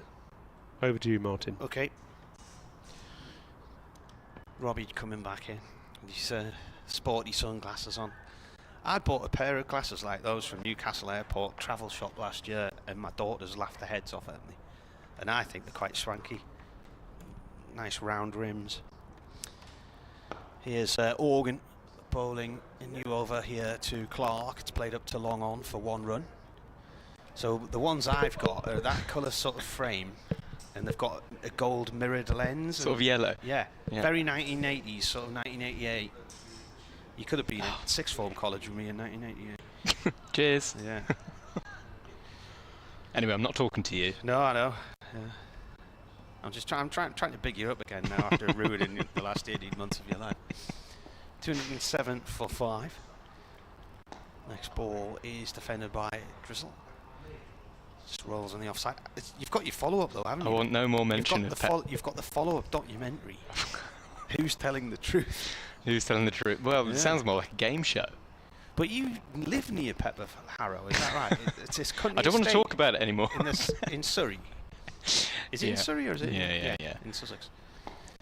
Next ball defended on a length. It absolutely kills me to say it. It's absolutely beautiful around there. It's a big manor house, isn't it? Pep Harrow, yeah, it is. I suddenly I live up sort of Farnham direction, and All right, I suddenly realised that I've been on many a walk through Pepper Harrow. Ah. Morgan again bowls. Grizzle plays that up to mid-off, no run there. Though I'm not going anywhere near it. We came through that route once, came to Guildford and then cut down through Bisley and all around that area to get down to Arundel, probably for that game. And there were some beautiful villages. The first game of cricket took place there. Yeah, it was live on Sky. Morgan spears that one down the leg side. Keeper takes the bails off.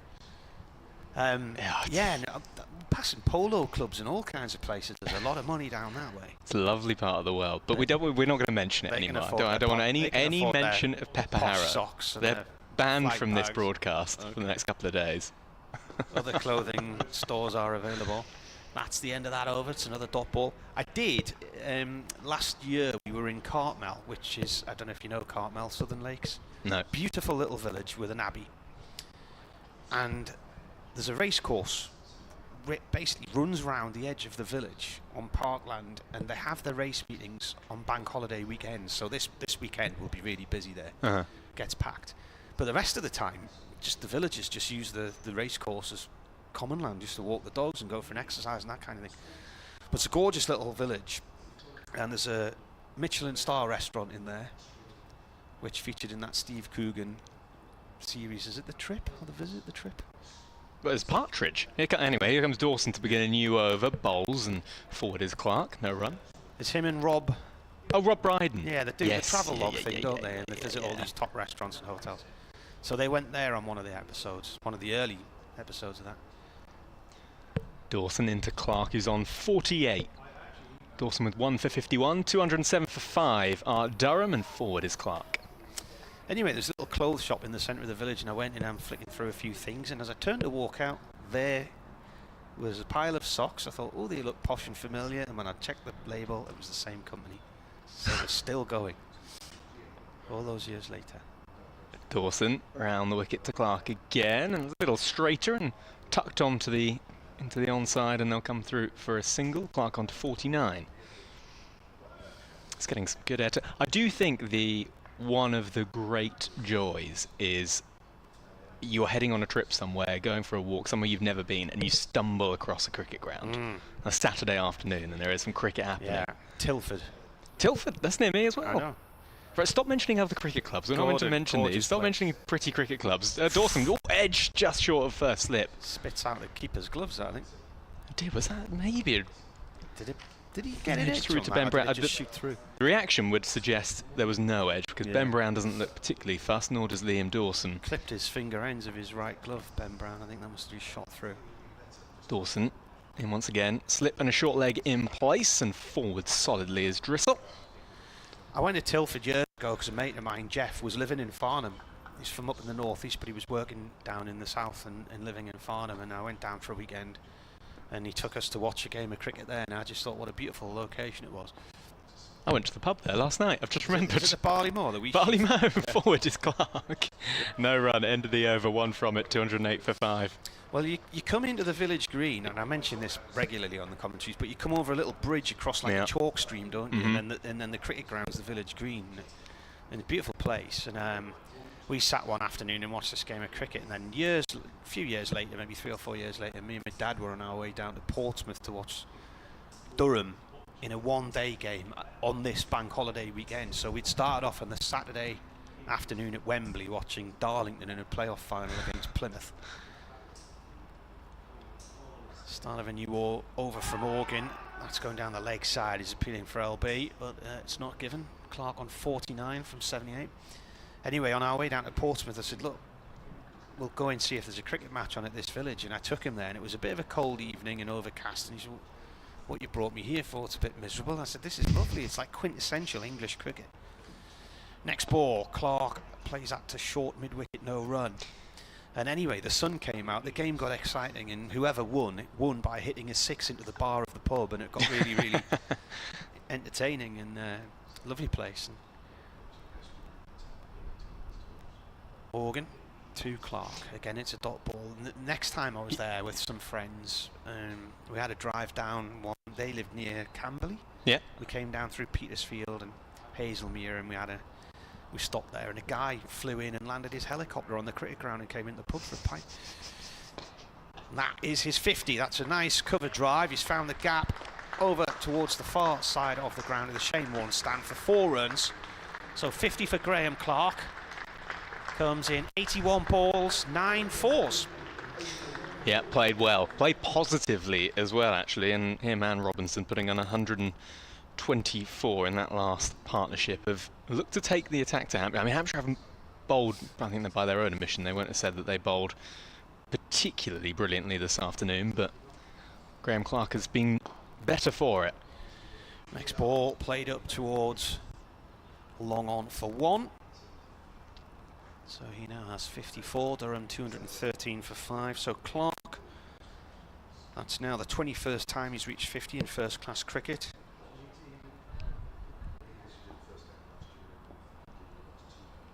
Drizzell on strike. Oh, what's that? That's done too much. It's gone right through everything and missed the stumps. Oh, I think Orban crouched down with his hands on his face in disbelief that he hadn't got a wicket there. I think it maybe just spat a fraction out of that sort of dry surface that we can see just dark patches already on this wicket. If you are just joining us, a reminder, it was used last week for the Women's One Day Cup match on Sunday, so this pitch is essentially already well over a day old. I thought, was it not used for the Somerset game? Or maybe that's what. Yeah, I think it was. No. I got that one wrong. I think. Well, I don't know. I think Kevin said it was day the Somerset 5 wicket. game. Yeah. And Kevin will tell us when he comes on in a couple of moments' time. Here is Dawson anyway to begin his 18th over. He's round the wicket and forward once again is Clark. Clark, recent scores, he got 45 and 62 in the opening game against Notts, 33 against Yorkshire, and then in that low scorer last week, 16 and 20 not out in the win at Worcester, the 2-day win there. And now 54 today. Dawson flights that one up a little more, but Clark once again forward in defence. There's a slip in place, backward point, deep cover fielder just beneath the groundsperson's tunnel. Short extra cover, long off, mid on. Deep mid-wicket, short leg, and a man on the 45 as Dawson is in, straighter and forward again from Clark. As the sun continues to bathe down. Hopefully it's sunny wherever you are in the world, around the country, listening this afternoon. Good to have you with us. Beautiful sunshine on the south coast. Hardly any breeze, as you can see the trees behind the Rob Brownsgrove Pavilion are still, and Clark is steering this onto the onside. A little bit of confusion as to whether or not they'll take the single, but they do. As Fletcher Middleton picks up, score moves on to 214 for 5. Martin Ellison taking a quick breather, which is good because he's been messing up about my documentary earlier on today. Here is Dawson. Phil comes up for this penultimate ball of the over. Bowls and driving is Drissel up to the fielder at mid-off, who's come in, and there is no run. Decent crowd here at Utilita Bowl today. Fair few members up in that Rob Brownsgrove Pavilion terrace. It's lovely up there. Cooler in the shade. Yeah. Dawson in once again. Final ball of the over. Strikes him on the pad. The umpire says no. Maybe just going down the leg side. Dawson, as always, after an appeal, pops his hands on his hips as if to say why. But then he goes and retrieves his cap, and it's the end of the over. 60 overs gone. Durham 214 for 5. Graham Clark has 55, and George Drissel yet to get off the mark. Liam Dawson's bowled 18 overs now, 1 for 53. Martin Emerson has made way, and Kevin James will come and join us. And it'll be Felix Organ to begin a new over from the Rob Brownsgrove Pavilion end. Coming over the wicket now, and he bowls, and on the back foot steering that into the onside is Clark, and they'll come through for a single. 215 for 5, and Kevin James is back. Well, It's not that dramatic. Would you like to commentate on the over? No, you do it. Oh, you want me to do it? Double? Yeah, please. Double me? Blimey. All right, forward is Driscoll, and there's no run into the offside. Have you mentioned your project yet? Which one? You were promoting the other one earlier. Stop promoting my Stephen thing. Clark was the Hampshire love story with Shane Warne, which pops up on the BBC website from every now and then. That's a couple of years old now, isn't it? Here comes Organ Bowles. Sweeps does Driscoll out to that fielder deep mid-wicket. And Liam Dawson casually picks it up and underarms it back to Nick Gubbins, and they'll come through for a single. What's Martin Emerson just given me a tweet here? Which one am I reading? From Jason. Here we go. Oh, hang on, I've just read it. You know what it's going to be about, don't you? About him? You know, no, not about him. Not More about confusion. The origins of cricket. In's Organ, straighter. And nudged onto the onside from Clark, and there is no run. Scoreboard's gone off, which is good. Jason says, I think Iceland cricket claimed the first game of cricket was in Iceland by the Vikings. Okay, and that puts an end to this discussion. I'm not having that. I'm just trying to wind me up. Here comes Organ again. Forward is Clark. What, Martin Emerson winding somebody up? Well, this was Jason C. Cole on X. I don't want any more from you, Jason C. Cole. Final ball of the over. In comes Organ in the sunshine, long sleeve shirt, bowls with that posh action of his, I always think, and it's pushed out to the fielder at long on. They come through for a casually jogged single, and end of another over. 61 overs bowled. Durham 217 for 5. Interesting email here from Beverly Dawson. I wonder if that's the Bev I'm thinking it is. The surname might give it away. Silentcricket@gmail.com says, why does the scoreboard say Durham men? Not seen this season. Well, I did mention that a little earlier, because for me it's... I'm not sure I've seen Yorkshire men up there. Yeah. Did you see Yorkshire men up there when you were doing the statement? Oh, you did, so it's been up there before. So Bev... Although the issues are, sometimes there's only so many characters that can go on the scoreboard. Oh, there you are. That's probably why we haven't seen it. And Somerset men, I suppose, again, there wasn't enough characters. Might have been Somerset meh. Actually, I think you're right. I think there might have been. So, Bev, you're like me. I didn't take much notice of the scoreboard either, so thank you very much for that. Right, we're getting through the overs here, which is good news for going home early, that's for sure. 217 for 5, 3 overs until tea. It's going to be a short stint, me and you, Robbie. And it's going to be Graham Clark, who's on 57 to face Liam Dawson. 2 wickets this afternoon. Colin Ackerman for 9 and Ollie Robinson for 76. As that's turned away on the onside. Dawson's over the wicket here. I'll be honest, I mean, it will be a short stint, and I love commentating with you. Don't get me wrong, I do enjoy it. Martin Emerson, take it or leave it. Should have swapped it, really. But the man really that I'm fanboying about up in this gantry right now, Simon Hughes. Well, there you oh my goodness, I've not even met him. I've not even had a chance to meet him yet, but you have no idea the excitement. Well, at tea time, obviously there's a chance, as that's played back to the bowler. And if you want to stick around for the first stint after tea, you two could be on together. Oh, Stop it. Would that persuade you I'm to going to stay? be like a competition winner. Yeah? Because I'm a 2005 Ashes man. That was what got me into cricket. Is that right? Dawson bowls. That's almost bounced towards short leg, not quite. And so, do you have any idea how exciting it is to see Simon Hughes not in a little van TV gallery? To be honest, I don't have any idea, if I'm honest, because I know Yozza from old. Oh my God. When we came through sort of young age groups cricket in London. So I've known Yoz for an awful long time.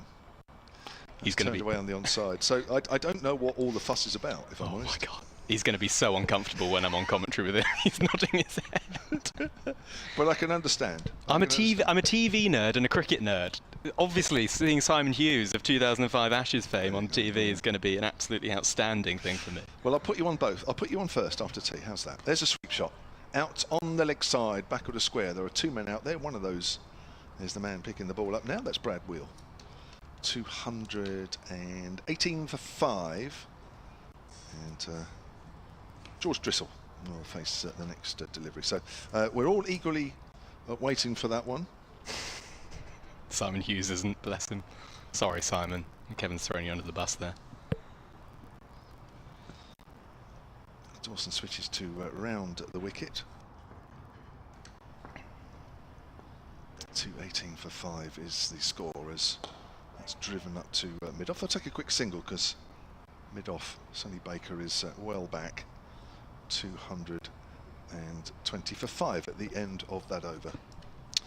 Sunshine out here at Utilita Bowl. A couple of overs to go in TLT and a couple of afternoon wickets for Hampshire, and the most recent wicket to fall will give any club cricketers who are playing tomorrow a little bit of hope that they can get out in a slightly less ugly fashion than Ollie Robinson did, trying to have a swipe away to a bit of a long hop from Liam Dawson on the leg side, and he missed it, and he was bowled for 76. That was Liam Dawson's first wicket in this game. 62 overs gone, Durham 219 for 5, and Felix Organ to begin another over from the Rob Brownsgrove Pavilion end. And he's in now to bowl to Drissel. He's defending on the offside, and there is no run. You can hear the M27 in the background just beginning to fire up ahead of the bank holiday weekend rush hour. Hope you're off somewhere nice, whatever you've got planned over the course of the next few days or so. Weather looks good, certainly on the south coast, at least for this game, and sweeping, paddle sweeping is Drissel. This time he finds the fielder at short fine leg, who is Kyle Abbott. And there is no run. Felix Organ has his hands on his head, as most spinners do, generally in fairly perky moods, spinners. Trying to make something happen, trying to pretend something's happening even if it isn't. Force the batter to feel like they're in a battle, feel like they're in an event. Drissel faces up once more to Organ, who is forward, and there is no run. 2-2 Drissel, 58 for Clark. All gone quiet on the nursery grounds. Been people running about over there, the women playing, the academy players. All quiet now, covers on. In his Dawson, and that's prodded into the onside again. No run. So what have we got? 8 balls till tea? Not long. Sorry, I'm just being told a little bit that the line sounds a bit weird on the BBC Sport website and app, so I'm just trying to have a think about. You do what you need to do, Tech James. Organ in once more, flights that one up, and a little inside edge from Drissel, trickles into the onside. Under the theme of nicknames, Ralph Booker suggesting Lemon Drissel. Lemon Drissel? Yeah. I think it's an overrated cake, the Lemon Drissel. and that's nothing against George Drissel, but anyway, here comes Organ. That's a little flatter, a little quicker from Organ, but same result. No run. Dot ball, maiden over. He's bowled 8 overs, 1 maiden, none for 24. And Paul Williams, who's in Portugal, suncricket@gmail.com. According to ChatGPT, which we were talking about earlier, AI system, other AI systems available, George Drissel is the only player with that surname to play first-class cricket. There we go. So if we're trusting that AI system, that's true. Are you trusting the AI system? Oh, well, there you are. Everything, for me, everything like that is so new that can we trust them completely? Liam Dawson will stay over the wicket to Graham Clark. This will be the final over of the afternoon session, which I think on the whole has not been a bad one for Durham, having been 80 for 3 at lunch. That's turned away on the leg side, and there is no run. Now I've just been passed some info by... You've been passed enough info. Well, I know. That's a hefty sheet you've just been handed there. In fact, I can't even remember what game is going on out there, to be honest. Here's Dawson, forward. So Graham Clark is on 58. So what are you telling me? He needs Kevin one James more has been run given for Durham for 3,000 runs. Thank you very much. Right, there we go. He started on 2941 when it was cloudy and the wind was blowing from the east, apparently, according to his notes. That's turned away off the pad down on the 45 on the leg side. I felt for you there. You just got handed an A4 sheet of numbers.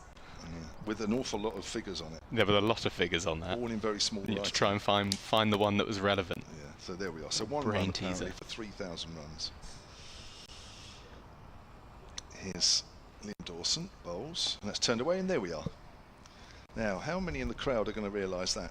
That's 4. Oh, it was a good effort from Brad Wheel, but the momentum of the ball and his body weight just took everything over the line. And somebody's clapped down there. 223 for 5. Didn't raise his bat, did he? No. How important is 3,000 runs for a club? Oh, hugely. It's a milestone. Oh, it doesn't get much bigger than that. Unless you get 4,000. Forward is Clark. He's gone back to Dawson. He's on 62 now, so he's on 3,002. Lucky man. Actually, no, 3,003 I think it is, but Martin will confirm that after tea.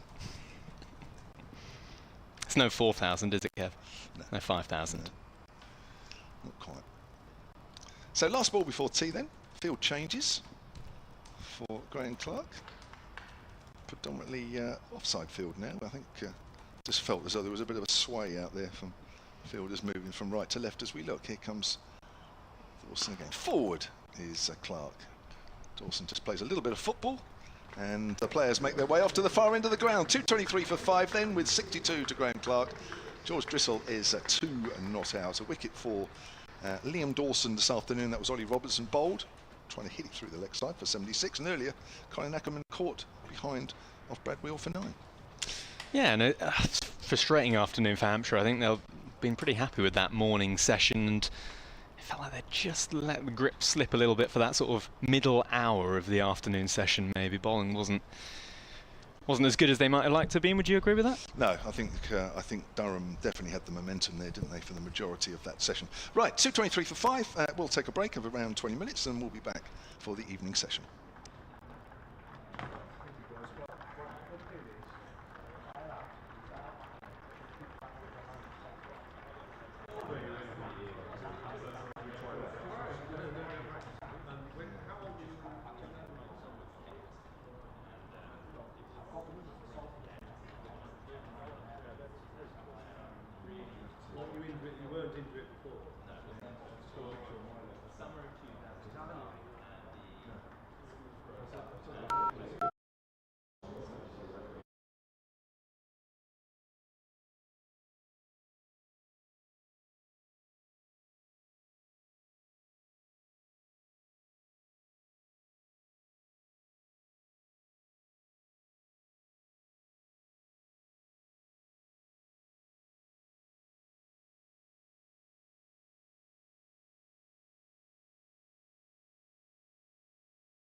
Welcome back to Utilita Bowl ahead of the evening session here in the County Championship. Day 1 of this Division 1 clash between Hampshire and Durham. And Durham in their first innings, 223 for 5. Ollie Robinson top scorer with 76 earlier on in the day, and the players making their way back out into the middle in the sunshine here. And this is Robbie James alongside me. Oh my God, I'm going to say it. It's Simon Hughes. Can I Good afternoon, Can I do Simon. a selfie? Oh my God. Hang on. You're asking me for a selfie? I'll do a selfie, yeah. Ready? Your phone went off. Oh, you went to take the selfie, and instead of Classic. taking the photo, you actually locked your phone. How did I do that? He's done it again. Whilst Grandad gets to grips with the That's technology, weird. Hampshire are making their way Pressed the back wrong out. button, didn't I? Here we go. Third attempt. Unbelievably cool. What a moment. Anyway, the cricket. George Drissel on 2, Graham Clark on 62 are the two batters, and the players making their way back out after 20 minutes of feet up. And it is a warm old day out there, so I imagine I wonder Hampshire... what they had for tea today. I mean, it's not the the mild days. It was scones and cream cakes and jam tarts and tons of sandwiches, and the tea tray was like a sort of fest of meat and discarded crusts. But I mean, now they probably have protein shakes and bars. You want to take it away for the evening session? You do this one. You do this Okay. one. Yeah. All right, Felix Organ to kick things off, and that's nudged into the onside from Drissel, and they'll come through for a single. 2-2-4 for 5. What did you like to have in your tea interval? What makes a good tea? I always think a mixture of hot and cold makes a good tea. Okay. Hot and cold, sweet and sour. Sausage rolls are essential, Okay. and I'm going to go out on a limb and say warm is better than cold for sausage rolls, as on the back foot there is Clark pushing that up to the fielder at short mid-on. I think also cold custard, something custard based. Maybe a custard tart, something like that would be nice. A little bit of fruit. Sometimes you get chips, which is a very odd addition to a tea, I think. Chips is very odd. Here is Organ again. Forward is Clark, no run. What would you say? I actually loved cakes. You like the cakes? Yeah, I thought I loved it. The coconut sort of macaroons with coconut on. I love those. Oh no, we're different people here. On the back foot is Clark, and there's no run. Oh no, you're not one of those, are you? Are you eating it? You're eating it. Yeah, macaroon, lovely. Yeah, a cup of tea and a macaroon, fantastic. I'm not really a cake guy. I'm more chocolate. More chocolate. Okay, yeah. Oh well, fallen at the first hurdle here. In the back foot is Clark, nudging that into the onside, and there's no run. I'd go with a prawn sandwich as well. A prawn sandwich. Yeah, prawn sandwich. Yeah. Coronation chicken. Yeah, not for tea really. Crusts, yes or Makes no? your breath smell too much. Good. Organ in once more. And sweeping, or attempted sweeping, is Clark, and I think it just tucks him up. Where's that go? I think it got wedged in something. Anyway, nothing doing. End of the over. One from it. 2-2-4 for 5. We've had 65 overs. I spent quite a bit of time actually chatting to the England nutritionist a while ago. In fact, I did a podcast with him about what England players eat, and he was very porridge for breakfast, and then a protein shake and some fruit when they get to the dressing room, and then some kind of like maybe even a bacon sandwich would be fine, and then chicken, sort of a baked chicken or steamed chicken or something for lunch. Lots of protein, but lots of stages of meat of food, not just one thing morning, lunch and evening, but kind of almost picking at food during the day consistently. Dawson Bowls, defended by George Drissel, who's the new man in, just on 3 at the moment, surrounded by men in the ring. They're trying to keep him on strike, Hampshire, so nobody out on the boundary, defending the cuts and shots. He goes down the wicket and hits it straight over the top. That is a great shot. I think it's landed way beyond the covers. A huge 6 from George Drissel. That was a very courageous, audacious shot with the men in. Obviously his intent there to try and push those men back. Good tactics if it comes off. Not so good if it doesn't, I suppose. I mean, what do you think? It was a beautiful. pretty good shot. They haven't been afraid to be positive, Durham. I think in that afternoon session there were a few times where Baker ramming it in short. They were very happy to pull. They have taken the attack to Hampshire at times.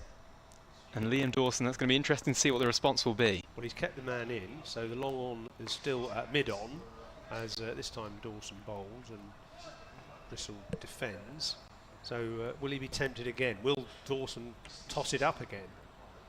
Let's see. Short leg in place as well as slip. So 3 men saving 1 on the leg side and 4 on the offside. Bowls again. He goes for a big shot over the leg side this time. He's got a top edge. It's cleared mid-wicket, who runs back to retrieve it, so less convincing that time. Was tempted by that slightly slower ball from Dawson and tried to help it over the leg side. Didn't make clean contact, but you can see the intent. So moved on to 11. Durham 232 for 5. Still keeps the men in, Dawson. He's a wily old customer, isn't he? And this time he beats the edge with a fizzing quicker one. Drissel pokes at it and misses. I think Dawson will love this. Loves a battle, loves a scrap. And Drissel's come at him. He always takes his time before he bowls, just to keep the batsman thinking, doesn't he? Bowls again now, and that's driven again back over his head. That was actually a very good shot, because it wasn't really a difficult delivery. It was quite full, and he didn't come down the wicket that time. He just bunted it back over the bowler's head for a boundary, 1 bounce into the fence. So he's taken, what, 12 off that Dawson over.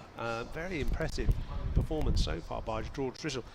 There was a left arm spinner that I used to play against, you know, before you were even thought about, never mind born. A guy called Norman Gifford, who played for Worcester for many years. He probably played about 600 first-class games, and he would quite often, left arm spinner, quite often sneak up without the batsman realising. You know, the batsman was not even looking up, and Gifford would be onto you. And if you hit him over the top for 4 or 6, he bowled the next one even slower. Very clever bowler. Organ to begin a new over from the pavilion end, and he rather spears that one in at Clark, and it's nudged into the onside. And he wasn't averse of a word either. Right. No, is that all you can do, youth? You know, kind of thing. Like any good spinner. He loved winding up young players and trying to get under their skin. It's interesting. Dawson's not. He's not one of those spinners that's going to be giving a lot of chat, as Organ is in once more and pushed into the offside and there's no run. Dawson's not like that, but he loves a scrap, but not in that way. He's not particularly sort of loud or brash out there, but what he does love is he'll be fine with Drissel coming at him and playing a few shots. Does like to get involved in the game. Felix Organ once again, also bowling off spin, and that's pushed into the offside, no run. Which was your skill, yeah? Bowled off spin, tried to. Did you turn it? It was the one thing I could do was turn it. Okay. Not necessarily bowl it accurately, but I could spin it. Which, I don't know what you'd prefer, as Clark's forward and pushing that to the onside. I mean, Shane Warne would like that, wouldn't he? I mean, Shane Warne always said, you know, if you're a spinner, the first thing to do is, you know, really make sure you spin the ball, because that gives you drift and dip and all that, doesn't it, as well as spin. Here's Organ, bowling once again. That ball, don't really get a chance to see if that spins, as it's too full, no run. You did a documentary about Shane Warne, didn't you?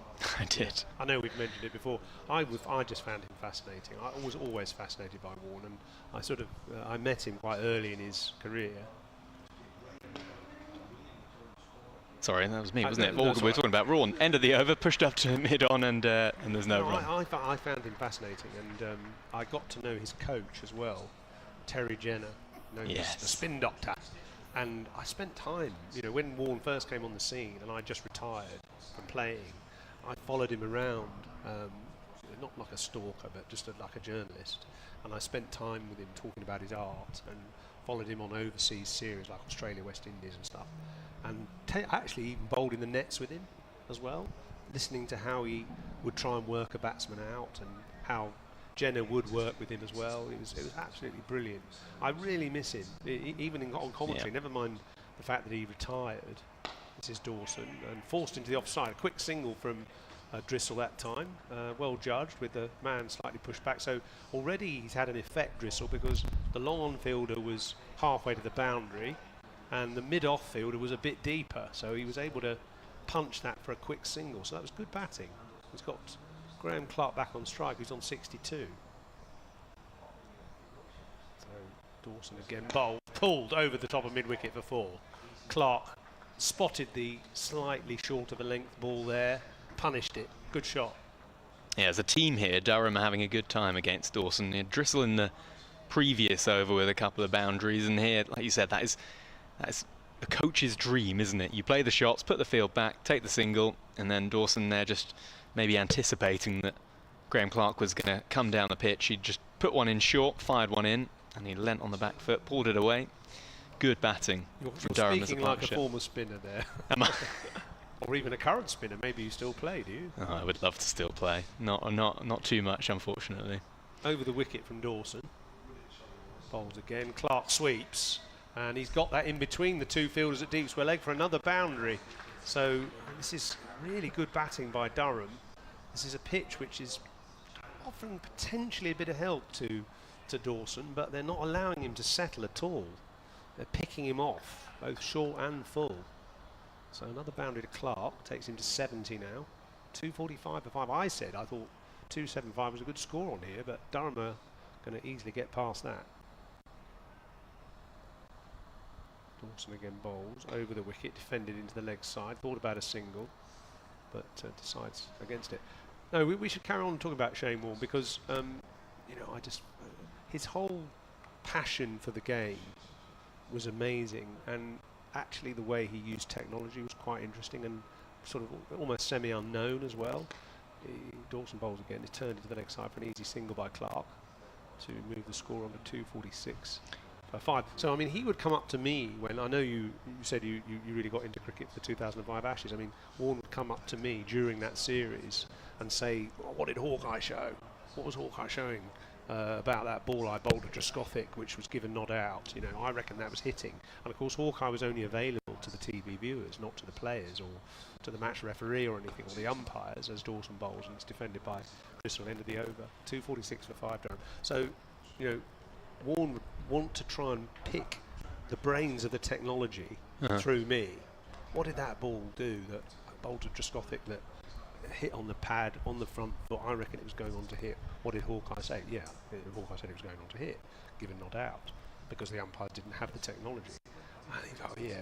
And I could see, even during that series, as it wore on, he bowled more sliders, more straight-on deliveries, because he knew from the technology that it was hitting, and he was sort of in the umpire's ear, saying, you know, that's out, mate, that's out. You know, even though they didn't give it. That is incredible. Organ, I mean, once more, that's a full toss, and it's whacked straight back to him. He gets half a hand on it, and they come through for a single. I think that is, I mean, there's so many fascinating things about him, but he was open-minded, right, about cricket and about evolution and where the game went. You think about the way he got involved in things like the IPL and the Big Bash, and I even think when he was playing in the Big Bash, and he was one of the first players to have a mic on and talk people through it. He was always happy to, seemed like he was always happy to go where the game wanted to go, sort of evolve with it. Organ in once again, bowls and sweep attempt this time from Drissel. He just feathers it down to fielder on the 45, and there's no run, and Organ once again has his hands on his head. So you didn't become a leg spinner then, even though you were obviously riveted by that series. You decided to bowl off spin. I don't quite know why, because I to this day I can remember trying to replicate his action as Organ bowls once again. On the back foot is Drissel. I must have tried it so many times, and it was just so difficult. And I think being a leg spinner in general is hard, but I do think Warne's action was just so hard to replicate, and the ball come out well. As forward is Drissel, and there's no run. But what I did love was, like you said, it was the ability to spin the ball and make batters look really silly. I thought that was really, really cool. And I'm not a big, towering, strapping fast bowler, so. But they like tall spinners nowadays, England, don't they? Organ bowls. On the back foot is Drissel. I'll take a single into the onside. Maybe I should get back into it. You reckon? Come back. But I think, yeah, the ability to evolve with the sport, but also the ability to take the sport to a new audience. And that was one of Warne's great strengths. Yeah. Ability to get people involved who were not necessarily cricket fans. Yeah. And also, as Organ comes in and bowls, and Clark on the back foot pushes that into the onside. No run into the over, 248 for 5. It was that, and also the ability to go from rock and roll lifestyle to genius. The way he went from being out partying all night, getting up to all sorts of mischief, being in tabloids, to then suddenly rocking up the next morning and bowling a spell of dreams. You know, I think that is, to me, that is absolutely fascinating, because so many sports people who are at the top of their game now, you hear them talk and they have the most professional of lifestyles, and he didn't. Yeah.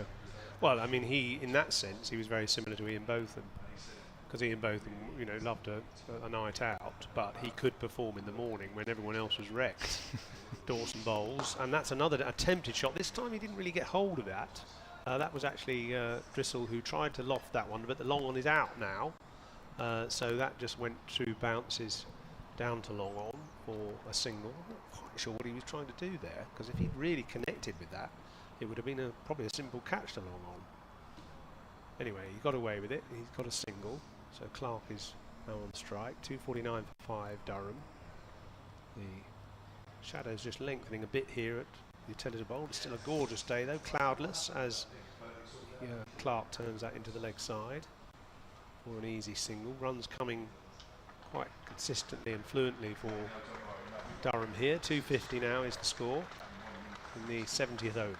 One of those moments as a team for Hampshire, isn't it? They're going to have to get together, Ben Brown, Liam Dawson, senior figures, and make sure that this game doesn't drift. Yeah. Bowled this time by Dawson to Drissel, who defends. He's now got the long on pretty much on the rope, but nobody back at deep mid-wicket and nobody back at mid-off. So what's George Drissel going to attempt here? He thinks about going down the wicket, then he drives, gets a quick single. There was a think about a shot at the stumps there, but the fielder decided against it and they got through for an easy one. 251 for 5. Actually, I mean, Warne had his massive hands, which was a big advantage. Obviously a very strong shoulder, but he had these really big hands. When you shook hands with him, it was very noticeable how his hand almost swallowed yours. That one turned into the leg side, fielded at mid-wicket. Dawson over the wicket to Clark, round the wicket to Drissel.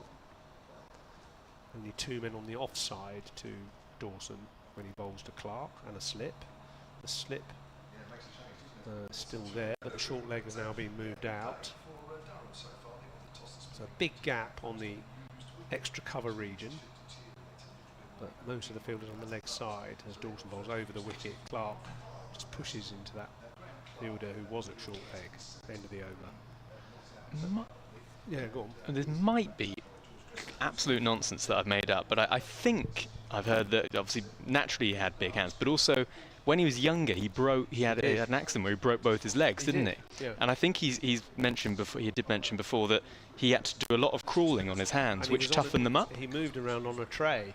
That's it, yeah. With wheels, and he had to, like a sort of mini wheelchair. And so that sort of toughened up his wrists. Yeah. Yeah, I think that's absolutely right. Remarkable man.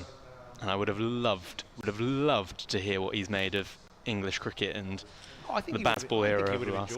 I think he would have loved it. Organ to begin a new over. A couple of advances down the pitch from batter Drissel, and he just prods it into the onside, no run. Actually, I was thinking back to, I was at the first ever IPL match, 2008, in Bangalore, and I sat with Brendan McCullum and Shane Warne before the first game. It's my dream dinner party.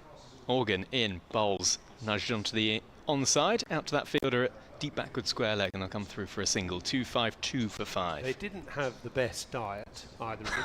They were eating large pieces of pizza, and that's basically all Warne ever ate, pizza or spaghetti. But they talked about the prospects of the IPL and how it would go, and then of course a couple of hours later McCullum set it alight.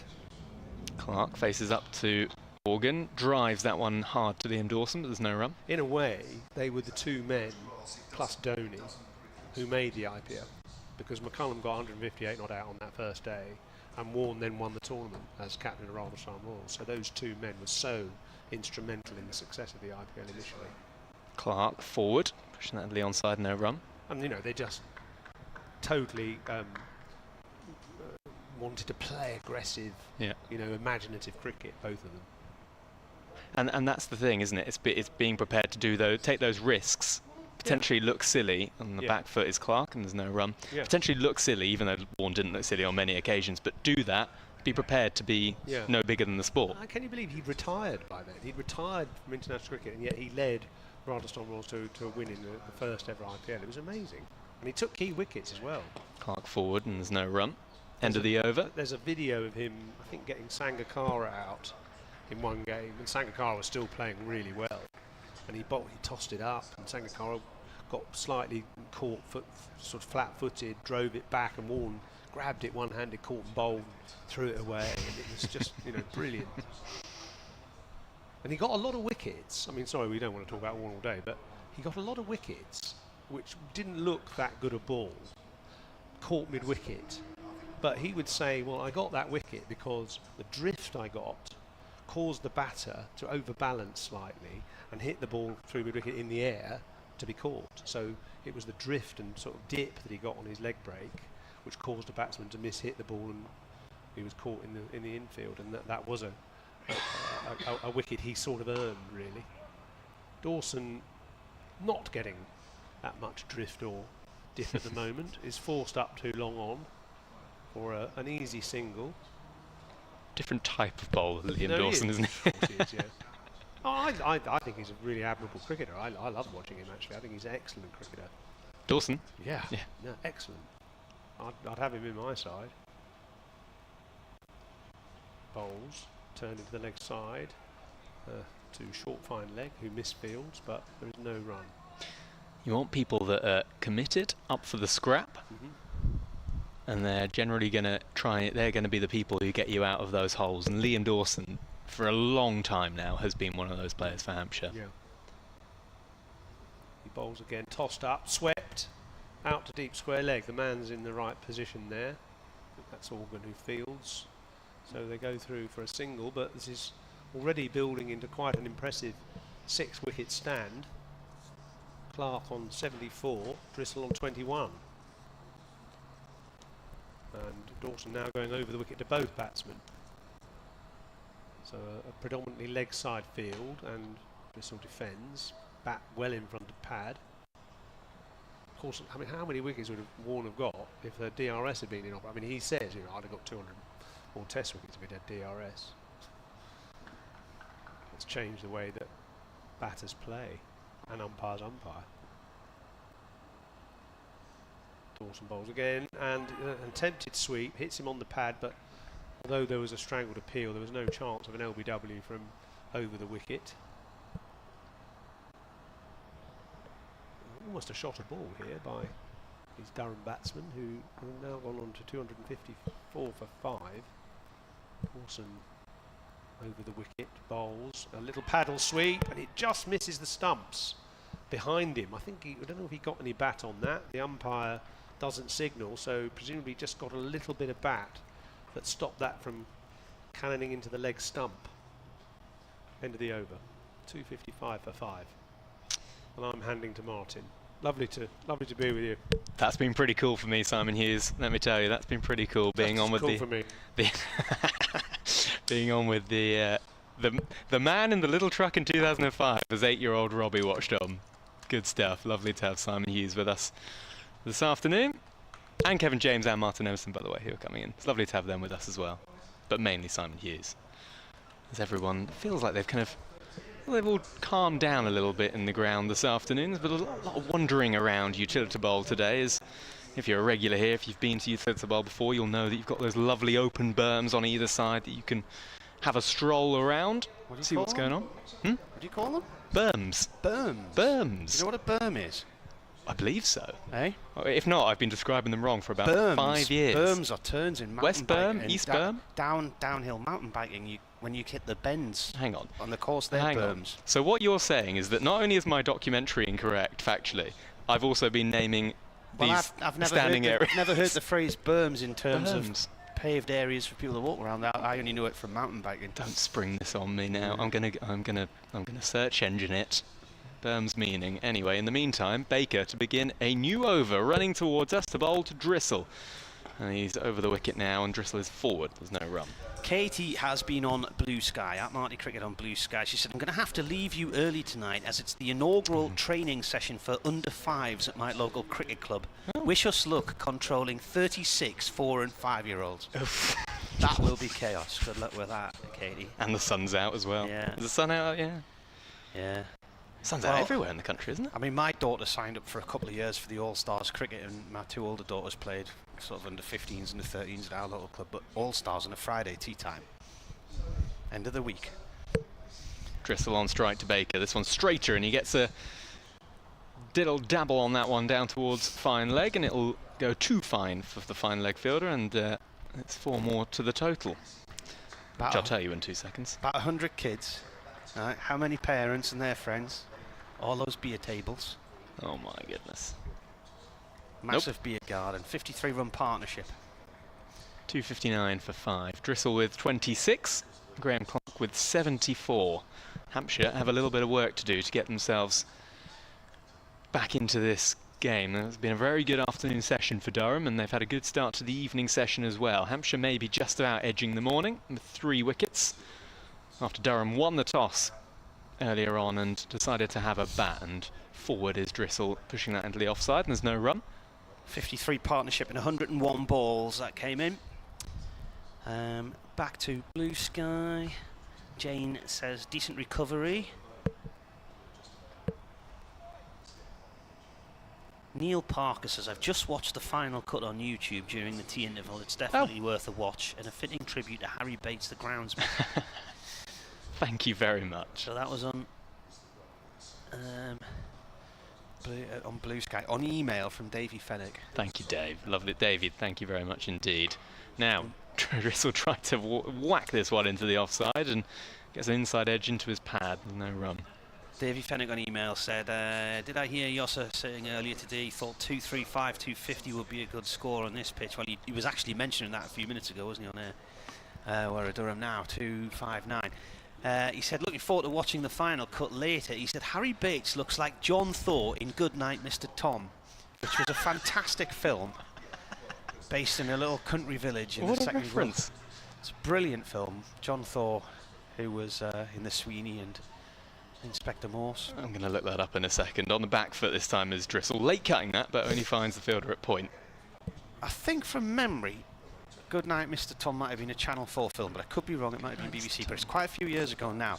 The story is this little boy living in London, Second World War, the Blitz is on, and he's evacuated to the countryside and is looked after by this old curmudgeonly gadget who lives on his own.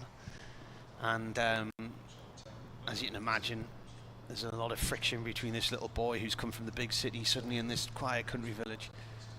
Final ball of the over. Baker running towards us over the wicket. Bowls and forward in defence is Drissel, and there's no run. 4 runs from the over, 259 for 5. But then gradually they form this friendship, and you know, the story develops and they become very close. It's a lovely film, really nice film. I think I read it in school. Did you? Yeah, I'm sure I did. Yeah. But anyway, I'll have to look that up for the reference of Harry Bates. I love that. It's right up there with the Second World War film Hope and Glory, which was Channel 4 films, early 80s. The Channel 4 theme this afternoon. Some Hughes on films. Well, by the way, when Channel 4 first came on the scene in the early 80s, Channel 4 films produced some absolute crackers. Patang Yang Kipperbang, there was a big cricket theme ran through that. Say that again. Patang Yang Kipperbang. What's that? That was the story of a schoolboy who was mad on cricket. As Dawson starts anew over here, pulled off the back foot by Clark out to cow corner for 4. Takes him on 278. Durham 263 for 5. Patang Yang Kipperbang. Kipperbang, yeah. Kipperbang. Alison Stedman plays a teacher in this school in London, and it's just after the Second World War, and the young kid is absolutely besotted with cricket, and his life is narrated by John Arlott, the cricket commentator. Oh. And he's in love with this girl in his class, but he's too scared to ask her out. Next ball is bowled by Dawson, played by Clark to short mid-wicket to Stoneman, I think that is in there. It's a stunning film, really good film, and well worth a watch if you can find it. Dawson bowls, left arm over from the hotel end. Clark plays this short on the leg side, no run there. Would you like the definition elsewhere of berm? Go on then. A flat strip of land, raised bank, or terrace bordering a river or canal. Right. So, but not a cricket ground. No. A path or grass strip beside a road? This is defended. Got to shorten the legs out. If you do, we've got Hampshire Forest near us, so you go do the downhill routes there, and they've got all these mountain biking tracks which twist and turn and drop and whatever and go over rocks and stuff like that. The trick is you're coming around the bends, you lean into the bend, and that gives you gravity, as it puts gravity on your side, as this is an attempted sweep down the leg side. It hits Clark's pad, he runs a single, it is a leg by. So you sort of lean into the corners and you take the berm high, and then that sort of spits you out the other side, and then you'd have a counter corner there, which maybe would turn to the... You're currently mimicking a table tennis player. Yeah, and so you would lean into that. That's the way to do it. Good. Next ball, which is the final ball of the 74th over, is a dot ball. So Durham 264 for 5. You're listening to BBC Radio Solent, BBC Radio Newcastle, round the world on the BBC website, the sports app, and the old smart speaker malarkey, which is really clever. Smart speaker malarkey. Yeah, and of course live on the Hampshire YouTube stream as well. Arguably too many locations, really. Yeah, but more the merrier. The sun is just starting to get around in front of us now, where it's going to, before long, dip underneath the lip of our overhang on the camera gantry here, and it will be hot. I'm in danger here, Martin. I think I under SPF'd. Yeah, I don't think I put enough on today. I will remind listeners, those who listen regularly will know 20's plenty in terms of the temperature. Anything after that's a waste of heat. So 20 definitely not plenty in terms of SPF UV level for me, let me tell you. Here is Baker then to begin a new over. Ooh, a little bit of in movement there maybe. Leaving it outside the off stump is Clark. You're going to need a good factor 30 on today and reapply regularly. If you've got fair skin, you look like you've burnt, actually. I haven't brought it. Well, I know I just naturally red when the sun's out. Right. I hope that's what it is anyway. Don't tell me I've looked like a burn. It's the start of the bank holiday weekend. Yeah, well, you'll be like a beetroot come Monday. Stop it. Can't get off to a bad start. Come actually, on. maybe if you're in the north, because down here it's going to rain. Is it? It's thunderstorms forecast tomorrow morning. Oh, good. Looking forward to that. Clear the air a bit, though. Yes, sure. That's what we need in May. Where? May the 1st. What was May the 1st? May the 2nd. Anyway, Baker in. Pushing forward is Clark. And there is no run. And it's gone a little quiet out there. A little quiet in the crowd as well. Not that it was popping earlier on, but... They were talking yesterday as I was travelling down from the northeast about how it was likely to be the hottest start to May. And I'm thinking, what are they going on about May? It's April. Why are they talking about events next week? And then it dawned on me, actually, April had ended. And it was May. And it was the hottest start of May. And the months just flying by. Years get quicker as you get older. Yeah. That's what they say. Anyway, Baker bowls. Cut nicely from Clark. Lovely looking stroke there. Out to the fielder at deep cover who can't get there. Diving away to their left-hand side with, I think, Felix Organ, but nope, to no avail. 82 Clark moves on to, and Durham 268 for 5. Going well here in the sunshine at Utilita Bowl. Day 1 of this county championship match between Hampshire and Durham. Useless Durham Stats messaged earlier on to say 3,000 first-class runs for Durham and overall for Graham Clark when he hits 59. So I said, yeah, I've got that down in my notebook. And then they said, right, we'll stick to useless stats, like Chris Rushworth has hit more sixes against Hampshire than the entire 11 playing against them today. So Chris Rushworth apparently has hit 3 sixes against Hampshire. The entire 11 playing against them today had hit 2. Only Ben Rain and now George Drizzell have achieved that fate. How fun to spend the time researching that, to come up with that. Clark forward, gets the thick outside edge, and the ball trickles to point. No run. That's remarkable. It's one of those stats that I missed. 3 words in, I kind of gave up. I thought, oh, yeah, there we go. They also suggest Ollie Robinson became the 19th Durham batter to score 10 plus 4s in an innings against Hampshire in first-class cricket. I'll leave you to fact-check that one. Yeah. Find that one out for yourself, see if it's right. This is useless stats person, is it? Useless Durham Stats. Useless Durham Stats. Self-deprecating. Real name? Or was that real name? Baker, in, pushing forward is Clark. Fine, we'll find out the answer from Martin soon enough. Let's go and have a little cough. The plane takes off from Southampton Airport to our right-hand side, making its way into the rather hazy sky above those Telegraph Woods. I don't know where that might be heading, somewhere around the UK. There are a few Telegraph Woods. Telegraph Woods. Is that what they're called? Don't tell me I've got that wrong as well. I didn't know the woods. No, Telegraph Woods. They're definitely Telegraph Woods. Are they? Yeah, I can say that one for certain. Why? I have no idea. But they are Telegraph Woods. And they're very still because there's not much of a breeze here at Utilita Bowl this afternoon as Baker is in. Clark is forward, pushing that into the offside. No run. End of the over. 4 from his previous over. 4 from this over as well. Baker has bowled 9 overs, none for 55. And Durham 268 for 5. It's going from Southampton to Edinburgh. Oh, you've got the tracker. Oh, of course. Logan Air flight. Oh, yeah. Little regional airlines plane. Oh, Sometimes my that comes. goodness. Sometimes that comes right over our house, really low. And a few months ago, it came over really low because it's got these red engines on the side, so it's a long, thin plane with bright red engines. And I thought, where's that? That's an unusual looking plane. I haven't seen that. So I clicked on it, and it said it was a flight from Teesside to Newcastle. I thought, nobody flies from Teesside to Newcastle. It's got to come from somewhere else. So when I clicked on its flight path, it was the there's a flight that starts off in Southampton, goes up to Teesside, drops off there, then lands again at Newcastle. It's like a train. And then goes up to Aberdeen. So it's basically sort of an oil industry, oil workers flight, really. Very good. Current partnership, 62 runs. Drizel's got 26 of those. Clark, 35. And we are seeing a change of bowling here. Organ into the attack to replace Dawson. This is his 13th over. Non for 28. I've been on one of those planes from Southampton to Edinburgh. I did one a few months ago when there were some storms around. Oh, yeah.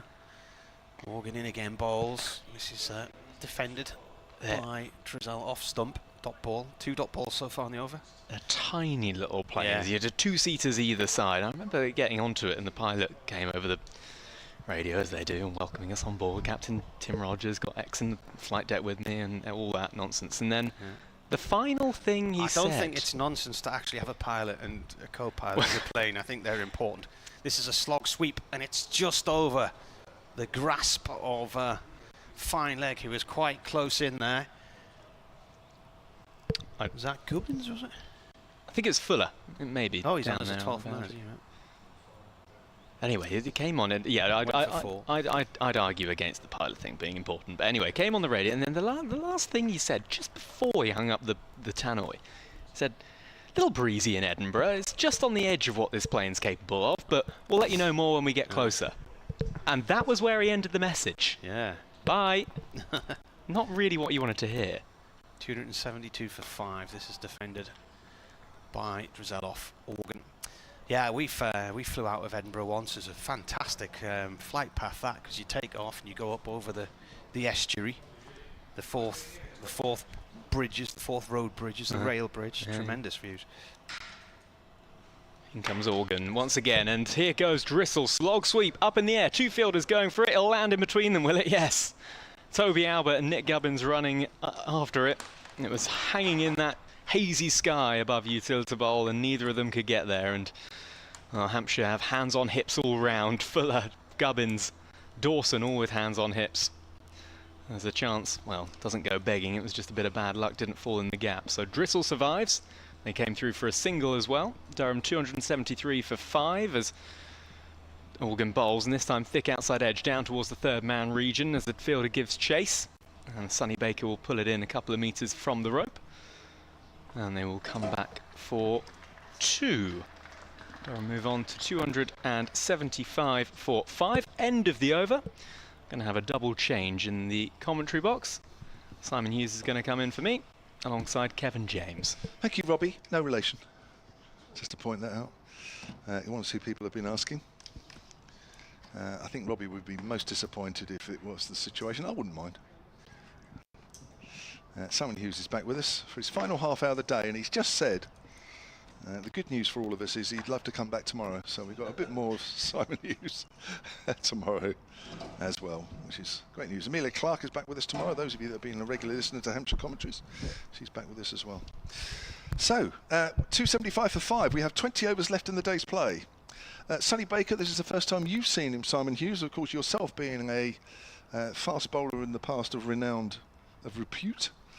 both Middlesex and Durham. Here's Baker, bowls, that's driving off the front foot is Drizzle, out into the deep cover area, 276.45. What have you made of him today? I watched him against Surrey, actually, in that Surrey game, and yeah, he bowled really well. I really liked his energy and his pace, obviously.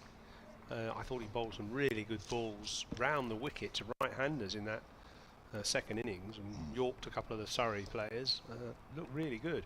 He does remind me a bit of, he's a better version of me, I think, because he's quite short in stature and quite skiddy. Here he is again, right arm over. That's turned away on the leg side by Clark. There is a deep mid-wicket, so just a single, 277 for 5. And I just think he may... It's not easy being under 6 foot. I think I would guess he's 6 foot or just under, maybe. It's not easy being a pace bowler who's not 6'2", 6'3", because you just don't get that bounce off a length. And good players on good pitches can hit through you on a length, and I had that trouble. And so I can sort of see that if you don't do something with the ball, then it means sometimes you can be expensive. Baker to Drizzle, short delivery, falls over in his follow through. He's done that 2 or 3 times today. I hope he's okay. Yeah, he's got up. That's the main thing. I mean, I suppose when I look at fast bowlers, I think you need one of 3 things as a fast bowler. You either need height, pace, or prodigious movement, and obviously within that accuracy as well, I suppose. But that comes with all of the bowlers. And if you've got 2 of those, if you've got pace and height, or pace and movement, obviously you can get into the sort of test level and be threatening on good pitches. Baker in again, bowls, and that's pulled away, well in front of square. He's on that very early, is George Drizzle, and that's going for 4 runs, almost like he was waiting for that one.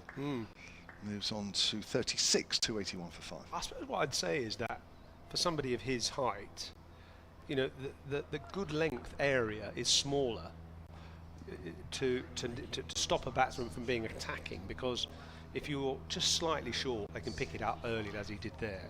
And if you're slightly over pitch, you can drive it on the up. So his margin of length is less than a taller bowler would be. Yeah, in again to Drizzle. Bowls, that's gone for the Yorker there, just turned away off his toes, down towards deep backward square. Drizzle moves on to 37, 282 for 5. The second new ball is due, actually, in just over 3 overs' time. I'd like to see him bowl with that. I'd be interesting to see if he gets, any movement. But I mean, the one thing you could say in compensation is that as a shorter bowler, more of your balls are hitting the stumps. So you as probably I did, I got quite a lot of my wickets bowled in LBW, whereas someone I played with at the same time, Angus Fraser, much taller, didn't get so many wickets bowled in LBW because all his natural balls were going over the top. Sure. Here's Baker again, slightly slower ball that one, just turned up to wide mid-on. They'll pick up another single. Clark moves on to 86 now, 283 for 5. So you think moving forward for Sonny Baker, is the 2 out of the 3 basically is that he's got to bowl with pace consistently, and also got to look to have some sort of shape on the ball. Yeah, and when you look at Mark Wood, for instance, I mean, Mark Wood is rapid, right? But if he just bowls flat out, he's good, but he's not devastating. If he gets it to swing, now, I mean, when was it when he bowled so well at Headingley last year against the Aussies, 2023, he swung it as well as bowling at 90 miles an hour. And that's what made him so deadly. So I would say, if Baker could get a really good outswinger going with the newish ball, I know he can reverse the older ball, that would be a good advantage. This is Felix Organ bowling now, and it's easily forced up to long on for a single. So the score moving along nicely for Durham, 284 for 5. So, I just think, I don't know if he's a big swinger of the ball. I dare say he's not at the moment, but that can come with a bit of tinkering with his action. Felix Organ bowls and is defended by Drizzle into the offside. Yeah, I think it's more shape than swing. Right. That I've seen, and again, I haven't seen probably enough of him yet to make a. Well, if you just look at his action, he doesn't use his left arm all that much, and there's not much torque in his action. That's torque, TORQUE, as Drizzle forces that one up to long on for a single. If you look at Anderson, I mean, obviously the classic example, but his wind and unwind of his action, and his hips and the whole process of uncoiling his body is the thing that applies that torque to the ball and gets the swing as Organ bowls, and it's defended by Clark. Yeah. Whereas at the moment, I think Baker's action is it lacks a bit of that kind of dynamism. Driven straight back to the bowl this time. Organ tossing that one up, outside off stump, trying to get the ball, hopefully, to maybe get between bat and pad. He's trying to spin it from outside off through the attempted drive. Bowls again, that's flatter and shorter and well stopped actually by the bowler, diving across in front of the non-striker. So he saved a run there, end of the over, 285 for 5. And 2 overs till the second new ball is available. I mean, I suppose they're holding Abbott back. Yeah. As from one, well, it'll be Abbott and Wheel, won't it? Yeah. Well, yeah. So poor old Sonny Baker is going to have to bowl with the old dog ball. Yeah, I mean, but that's how you sort of prove yourself, and that's how you learn your game. And another thing he could probably add would be a good slower ball. I'm sure he has one, but I haven't seen it looking that deceptive yet. And a guy of that sort of speed, well, I don't know what he's been clocked at. What speed has he been? I don't know. No, I mean it was 85-ish. I'm just wondering, the Global Super League, where I think there might have been a counter there in Guyana, where he did surprise a lot of people when he came onto bowl. Yeah. I think it was up. It might have been early 90. Okay. But I might be slightly wrong on that. It was certainly up there anyway. Here he is, running towards us. Bowls once more. He's gone for the Yorker. Almost there. Driscoll dug it out well. Goes out on the leg side. Moves on to 39, 286 for 5. I would say that speed he's bowling now is about 84, 85 at the moment. Roundabout, maybe. Yeah, it's obviously very hard to be exact, but look, it doesn't look like 90 at the moment. I mean, mind you, he's bowled what? How many overs? 10 overs. He's bowled. He's in 11th over now, which is not a big workload. No. And we are into the well into the evening session on day one in terms of a long day in the field and hot sun as well. Here he is, bowls once more. Oh, that's a full toss down the leg side. Now he has been called once for a dangerous delivery early on, bowling from this commentary end actually. I think it might have been Ollie Robinson he bowled it to. I don't know. It was called a no ball because it was a dangerous full toss. That one wasn't quite as high, but yeah. The odd ball does slip out of his hand, I think. There is a slip. There's a lot to work with there anyway. I mean, it's good. Oh, yeah. It's got good basics. Jeff Arnold, as we were saying earlier today, is here for watching bowl. Might be here. He's gone for the Yorker down the leg side. Half stopped by Ben Brown. There'll be at least a bye. I don't think it'll be called a wide. One day it would be. That'll be a bye, I'm sure. Yep, signalled by the umpire at the far end. 287 for 5, Durham. Just 17 and a half overs to bowl today. I think I tell you what, we're going to be pretty close to 6 o'clock today. Although, of course, now we've got the quicker bowlers to come back, haven't we, with the second new ball. Might be about 10 past 6, somewhere around there. Right, time to get home for a barbecue then, before it's dark. Well, who knows? Might do. Might have to text my other half and just say, again, Sonny Baker has fallen over in his follow-through. Not timed at all, that ball shot. Fell well short of the fielder out at deep square leg. Sonny Baker spent a bit of time on the floor in his follow-through today. Well, it shows how much he puts into his action. Yeah.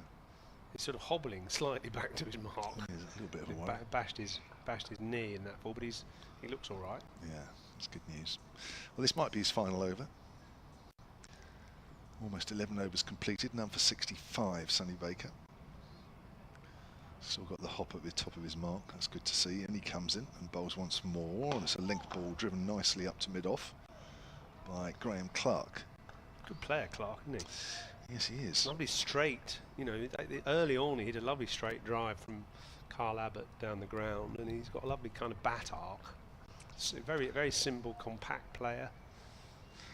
Interesting. He only averages 29 in his career. Yeah. On today's show, he looks better than that. He does, but he does always bat. He usually does bat down the order a bit, doesn't he? It's harder to sustain a high average there, really. He's only played 66 matches before today, and he's 32 years of age, so clearly not a regular. Another length ball, which he's driven on the up, And that's up towards mid-off. Good end to the over from Sonny Baker. A couple of runs off it, plus one leg by. 288 for 5, 79 overs completed. One more, and the second new ball will be available.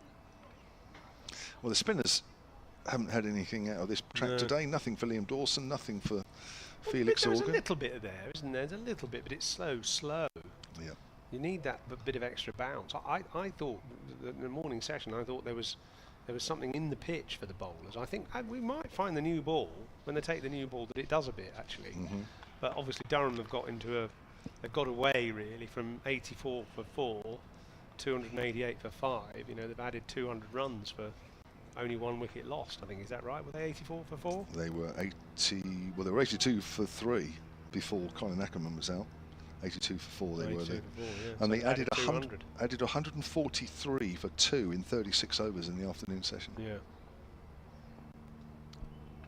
So Organ now bowling from this Hilton Hotel end, belted back over his head. That's a good shot. And he's really looked impressive, George Drissel, in this brief innings. He's now on to 44, and he's played a few of those shots where he just bunts it back over the spinner's head. And that was almost perfectly straight, just slightly on the offside of straight. Nobody back on that side. Long on his back, but mid-off is up. So he picked his spot very effectively, without really much effort. This time he defends to Organ. So Organ trying to find that bit of response from the pitch, I mean, what he would look to do, I suppose, is try and bowl one outside off and get the batsman driving against the spin, but there isn't quite enough in the pitch yet for that. Short and just short of length and defended on the front foot. Looks a bit green out there, doesn't it? Outside off stump as well. Yeah, it does actually, yeah. There was a sort of channel the seamers were hitting earlier in the game, earlier in the day, which just had a little bit in it. Ball bowls again, back foot, Drissel forces it back to the bowler. 2 men saving 1 on the leg side and 2 on the offside as well. Now this is a good idea. Felix Organ going round the wicket. I like that. Let's see what happens. He'll probably get walloped for 4. Bowls, and this time it's defended by Drissel, just prodding the bat in front of the pad. Encouragement from the Hampshire fielders, trying to get the spinner to make something happen. But the new ball is due shortly. Another defensive shot by Drissel, and that is the end of the 79th over, is it? Oh, that's the 80th. 80, that's the 80, so that's yeah. it. You know that in the olden days you could get a new ball every 200 runs. Could you really? Yeah, in the 1950s. I was reading that the other day. That was it was introduced in about the 1940s. You could get a new ball after 200 runs. Wow. So the new ball would have been So 92 runs old, if that would have been the case. Yeah, and I suppose, you know, it's in your interests as a bowling team to, if you're not taking wickets, to get that 200 runs up quickly, and then you can get a new ball. As ball, it would have worked. You've had a new ball in about 30 overs. Now, there's been a conference out there between 2 or 3 players, Abbott, Dawson, Nick Gubbins and Ben Brown, at various stages, and are they talking about maybe a new ball? Are they talking about something else? I haven't seen the old ball being given to the umpire. Is it a question of how many overs do you want to use the new ball with tonight, which still gives you another bite of the cherry in the morning? So you don't want the new ball to be too old by the time it's tomorrow morning. So they're probably thinking. Do we keep going for another 4 or 5 overs, bowl 10 overs with a new ball, and then they've still got a reasonably hard new ball in the morning? I don't know. Well, I mean, 16 overs isn't a lot, is it, with a ball? No. Well, it depends what happens to it, I suppose. If it keeps disappearing, it might. I don't think we're going to quite see that, but I think Hampshire have to, really. At 292 for 5, this innings could still go one of 2 ways. Yeah. You know, it could be 330 all out with the second new ball quite easily. Have we seen a signal yet? Yeah, they've taken it. Oh, they have yeah, taken they have, it. yeah. You know, 330 all out wouldn't be a too bad a return. Yeah, but if they get through this, then you know, you could be looking at 400 the way these two are playing, and that would put Hampshire under a massive amount of pressure. I don't know what the delay was there. The batsman was stood in the middle for ages. I thought they were looking for a helmet for short leg or something, but it doesn't seem like it. No, I don't know. 2 slips are in. I mean, Durham hasn't had a problem with their batting this year, even though they lost to Nottinghamshire at Trent Bridge. They scored 378 all out in their first innings. When they lost to Warwickshire at Chestler Street, they scored 387 all out. Yeah. As Abbott bowls, and Clark is in behind that one, and even they lost that by 1 wicket, didn't they? That's right. That yeah. Amazing straight 6 that won them the game, Warwickshire. Oh, was it? Yeah. 344 for 9, Warwickshire. Yeah. Who was it? Who was batting at the end? Oh, I'll have to have a look at that. Well, the number 11 came in and survived a few balls, but I'm trying to remember who it was who hit the winning runs. I'll go and have a look. Actually, it wasn't Ed. Was it Ed Barnard? It was someone sort of like, because Matt Potts knocked over Waite, Matthew Waite, and you thought, yeah, Durham are going to go on to win. But then numbers 9, 10, 11, well, 9 and 11, put on the sort of 20 they needed to win. Okay. Abbott to Clark. Comes in now and bowls. Clark drives pleasantly up towards mid-off. Yeah, and then the drawn game against Yorkshire, replying to Yorkshire's 307 all out, Durham got 427 all out in their first innings. So their first innings, and if you forget the Worcester game, because the Worcester game at New Road sounded like the wicket went all over the place, which finished inside 2 days. But if you take those first 3 games as an example, the Durham first innings has actually been more than useful. Which, of course, if you get a decent first innings total, always gives you a chance. McKinney got 150 in one of those games, didn't he? 153 against Warwickshire, that's right. Another drive, not timed this time, up to mid-off by Clark. Yeah, 153. Yeah. In their 387 all out. Ackerman a couple of hundreds in the game against Notts. Yeah. So the batters have Lees been has getting been making runs as well. Who? Alex Lees has been making runs. Alex Lees. Gay got 150. Yeah, Lees got 170 in that game against Yorkshire. So yeah, most of the batters have got in and got big runs. Well, you can sort of see the confidence in their batting, can't you? Second season in Division 1. Here's Abbott outside the off stump, and that dies a little bit through to keeper Ben Brown. Yes, and you think of the players that are not playing. Yeah, David Beddingham, for example. Yeah. I mean, what a player not to be playing. Ben McKinney not playing in this game because he had a back spasm in the morning. But Emilio back into the side, having missed the last one. So still almost a like for like batter there. So no problems there on the batting front. Here's Abbott again and bowls. Almost nipped back on Clark. Good delivery. Standard fare from Kyle Abbott with the ball nipping back. No Stokes, of course, in the Durham side, but Emily Windsor was saying he's looking in good nick. He's been training at Durham a lot and doing a lot of work in the gym, doing some bowling. That's good to hear. Apparently looks fighting fit. Ready for Zimbabwe? Yeah. I don't think he'll bowl in that game. I get the feeling he'll save himself for India.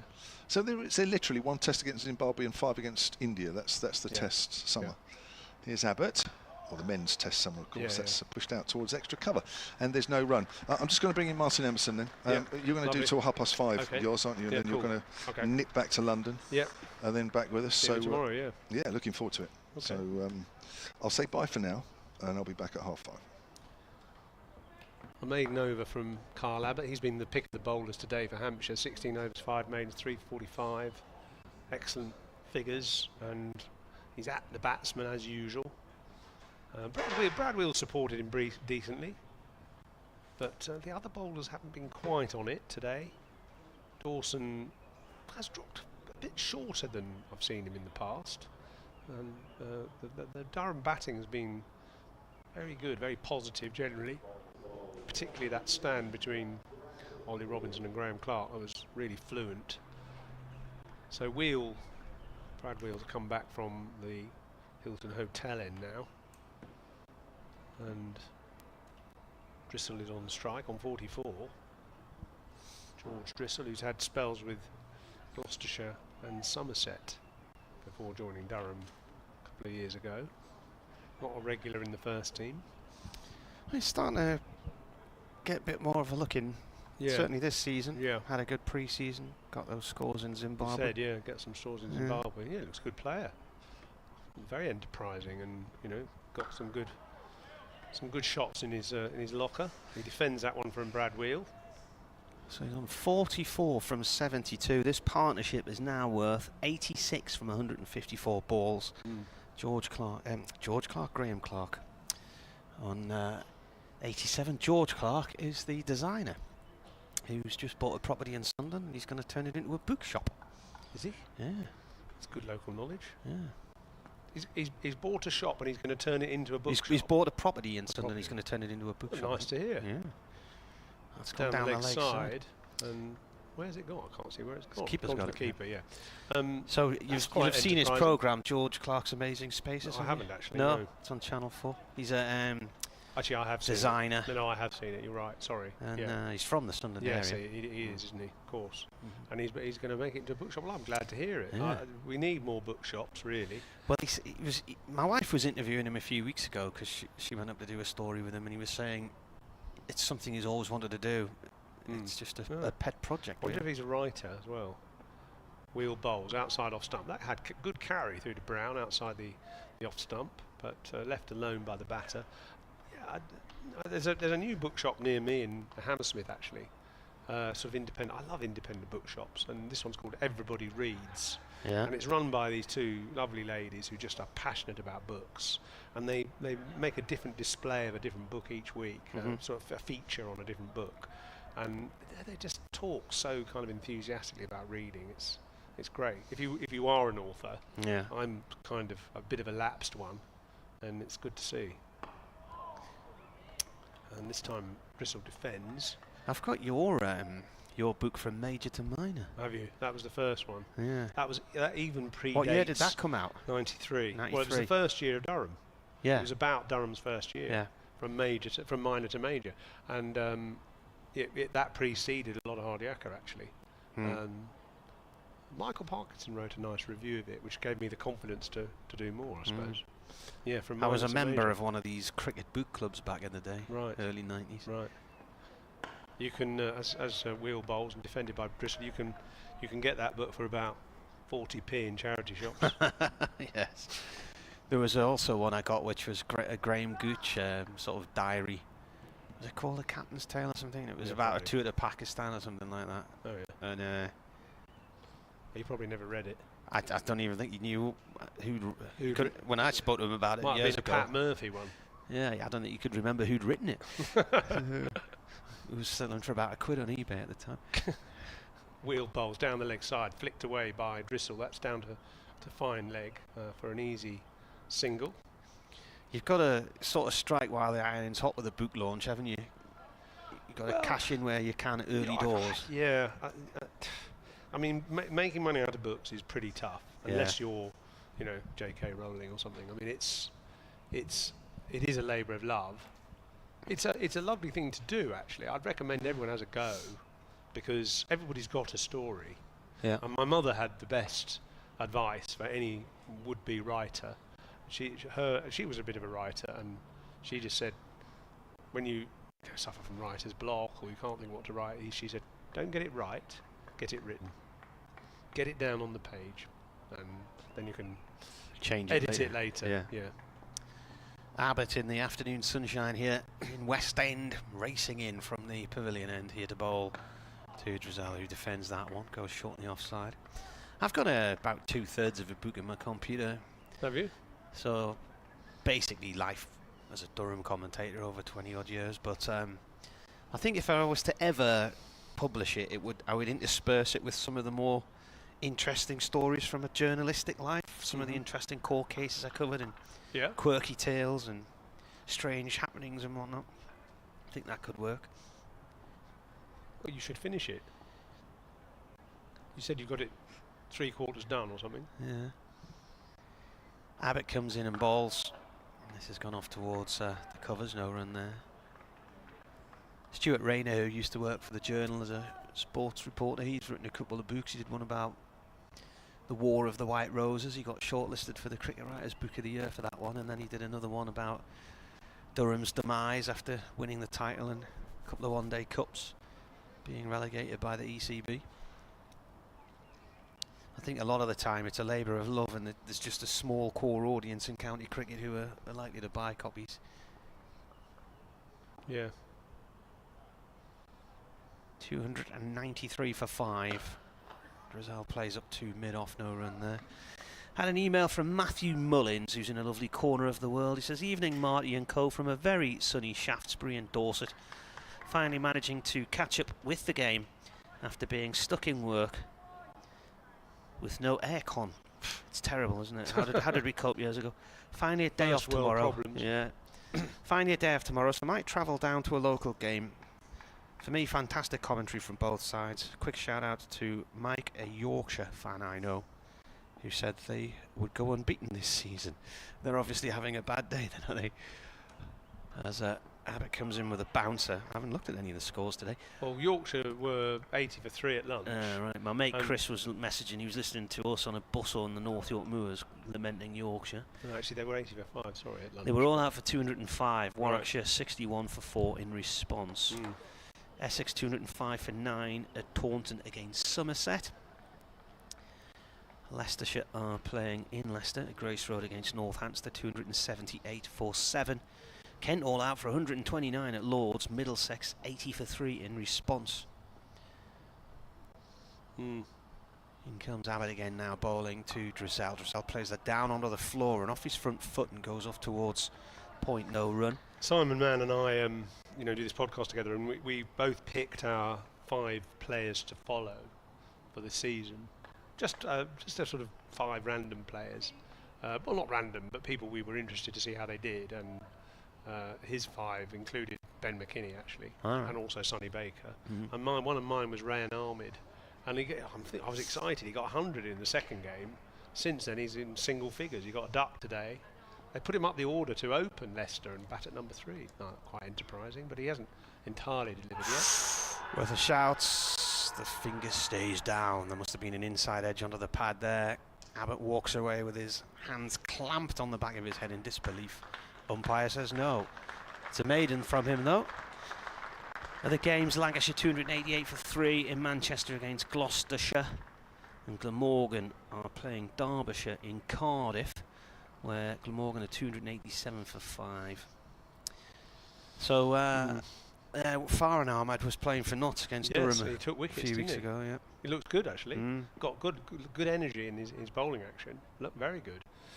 That was a quite close shout there, LBW. I just watched the replay, actually, and I think he maybe he did get an inside edge, or perhaps the umpire thought it was doing too much. It was a good delivery.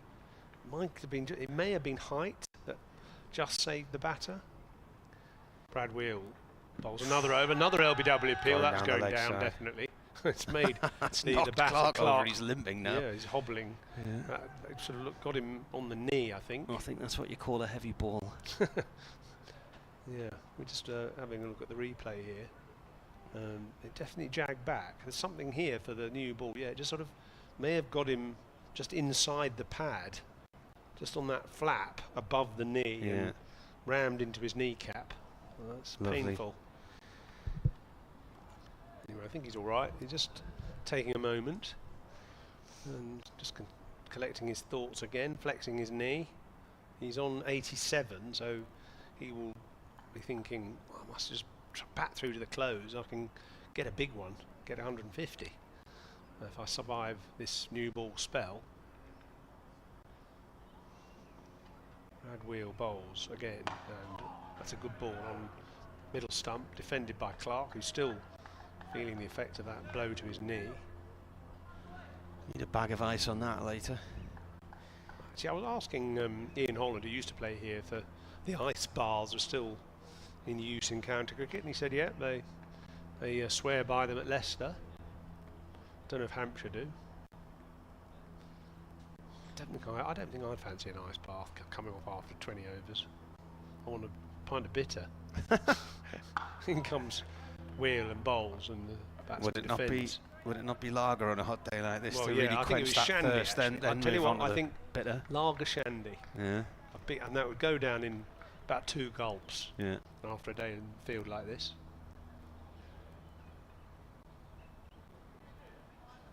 But it's probably not allowed by the physios and the nutritionists. The old Gatorade and stuff like that these days. I used to like a nice black currant. Actually, Angus Fraser told me a funny story the other day about drinks intervals. He said when they were playing for Middlesex, Wheel Bowls, and defended by Clark again. He said when Middlesex were out in the field one day and it would get a very hot day, they were sponsored by Lucozade, and they have these blue bottles with orange fluid inside, obviously. So when it was tea time, or just before tea, they had a drinks break. It was 85 degrees, sort of very hot, 30 degrees. And so the Embry beckoned the 12th man out, said, when we have a drinks break, bring me a lager shandy, John Embry. So when the drinks happened, they were all drinking Lucozade out of their blue bottles, and Embry had a lager shandy. Turned into the leg side by Clark, and that'll be at least one. No, he's decided not to come back for the second. That's all right, though, isn't it? Yeah. Lager shandy. We were having a debate a few years ago on air. If you set up a cricket-themed pub, you could have your real ales on stumps. Pull the stump for a real ale. Yeah. That's something they should do at the Bat and Ball Inn in Hambledon, really. They should have lots of sort of cricket-themed ideas like that. I would call the pub the vacant third man.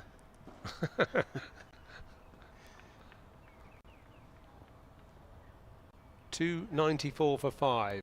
Wheel Bowles to Drissel, who steers that elegantly into the offside, and it's half stopped actually at a backward point, and then the third man fielder does the rest of the fielding, and a single results. 295 for 5.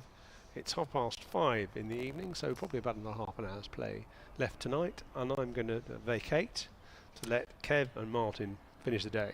Pleasure being with you, gentlemen. See you later, Simon. Thanks very much for joining us today. You back tomorrow? Yeah, back tomorrow. Kind of beat his keenness.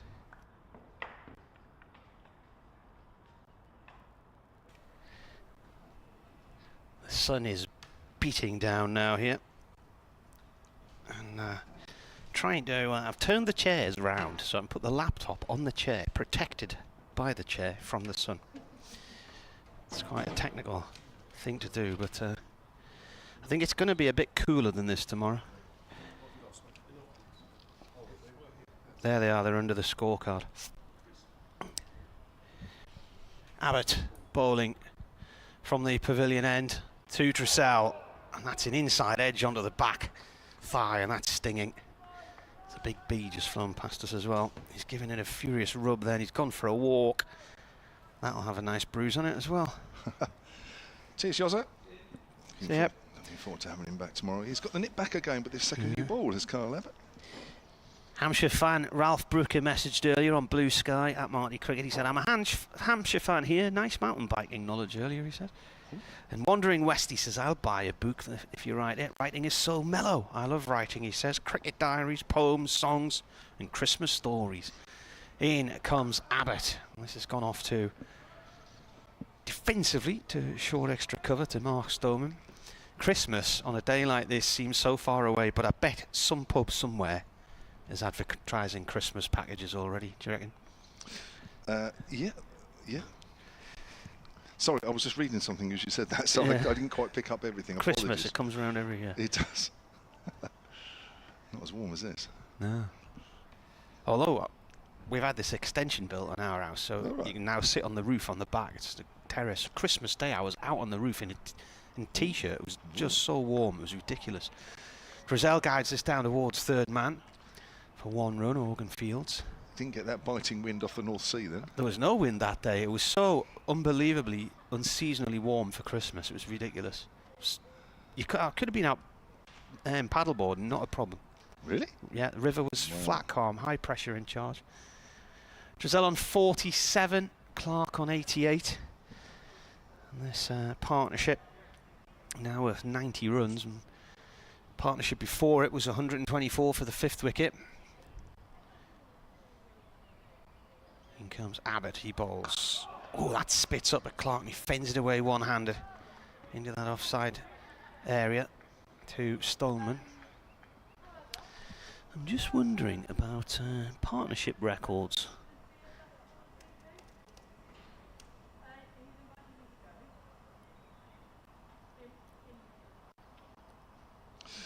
Were you looking for 6-wicket partnerships? Well, yeah. Because was it 206 these two together? So they put on 90.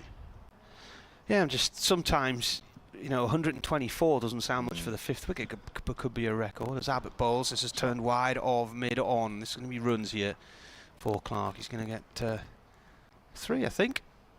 1 for the throw, yeah. It's gone off towards the far end of the Colin Ingleby Mackenzie stand. Ian Dawson did well there. Do you know what? There's a shadow there, and I thought that was the rope. Oh yeah, that's. I thought he was standing on the rope. That's one of the cantilever support beams from the roof of the stand, isn't it? I thought he's standing on the rope there. Surely that's 4. All right. So what was the 5th wicket? 124. The record for that was 176. This is left by result, gone through the keeper. So Durham's best 5th wicket, 176. Gordon Mutchell and Ben Stokes at Basingstoke in 2010. I've never been to Maze Bounty at Basingstoke. They all seem to be low-scoring games, those ones.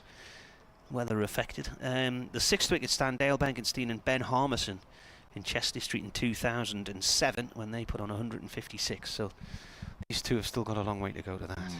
Ben Harmison, was he left-hander? Opener, yeah. Yeah, I think I remember him. He when he finished his career, he was playing semi-professional football for Ashington, and then I saw him playing for South Shields 2 or 3 seasons ago as a centre forward, and the following season he was a defender. And I said, "Weren't you playing as a forward last year?" And he said, "Yeah, I'll be in goal next year." So he said, "I'm going back through the team in reverse." Which team was that? Ashington? Was that? It's wasn't it his South brother, Shields, but I think Steve I think he's Harmison, playing right? for Ashington again now, actually. His wheel outside the off stump, left alone. Because Steve did manage Ashington for a bit. So that's probably why then, because there was a connection with his. Yeah, brother. well, I mean, the family's all from Ashington as well, aren't they? Yeah, Ashington, young'un. Can you do that? No, I'm not even going to attempt that. There's a dialect in Northumberland around the pit villages which they call Pitmatic. And it's a very peculiar dialect. Yes, the tongue on a lot of the words it's all about. Here's Wheel. Turned away on the leg side. Wheel quickly changed his direction on his follow through to make sure the batters don't get a single, which would have meant another point, but I'm sure that extra bonus point will be gained very shortly. So yeah, so it's a unique sort of, well, very area Pacific. Yeah, we're talking a very small area. Yeah, sort of Ashington, Pegswood, Stobbswood, places around there. So somebody like us wouldn't understand what they're saying. Yeah, of course you wouldn't know. No. We wouldn't have a hope. Nice drive up to mid-off, fielded by Stoneman. And if you go right up into the Northumberland Hills, up the Coquet Valley, up round Rathbury, they all talk like that around Rathbury. No point in moving up there then. No. I'd have to learn the language. Yeah, you'd need to learn. You'd need to learn English first before you could move up there. It'd be like moving to France or Spain and having to learn the local. Yeah. Go to classes. Do they have classes, like weekly classes? Yeah. To learn? Yeah. Did you have to learn English when you moved down here from London? It's slightly different. Not much though. That's a nice tickle down to fine leg. So there's the 300. There's a bonus point. In fact, it'll be 301. Good running by Graham Clark. Moves on to 93. 300 coming up in the 86th over. It's been all Durham since lunch.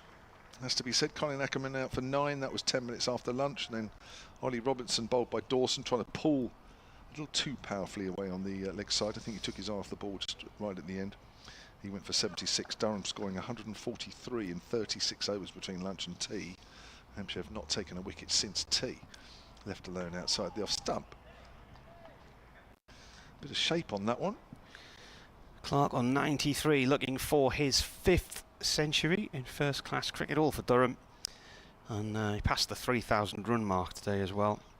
Highest score is 128 in a win against Sussex at home in 2023. Got 100 at Bristol that year as well.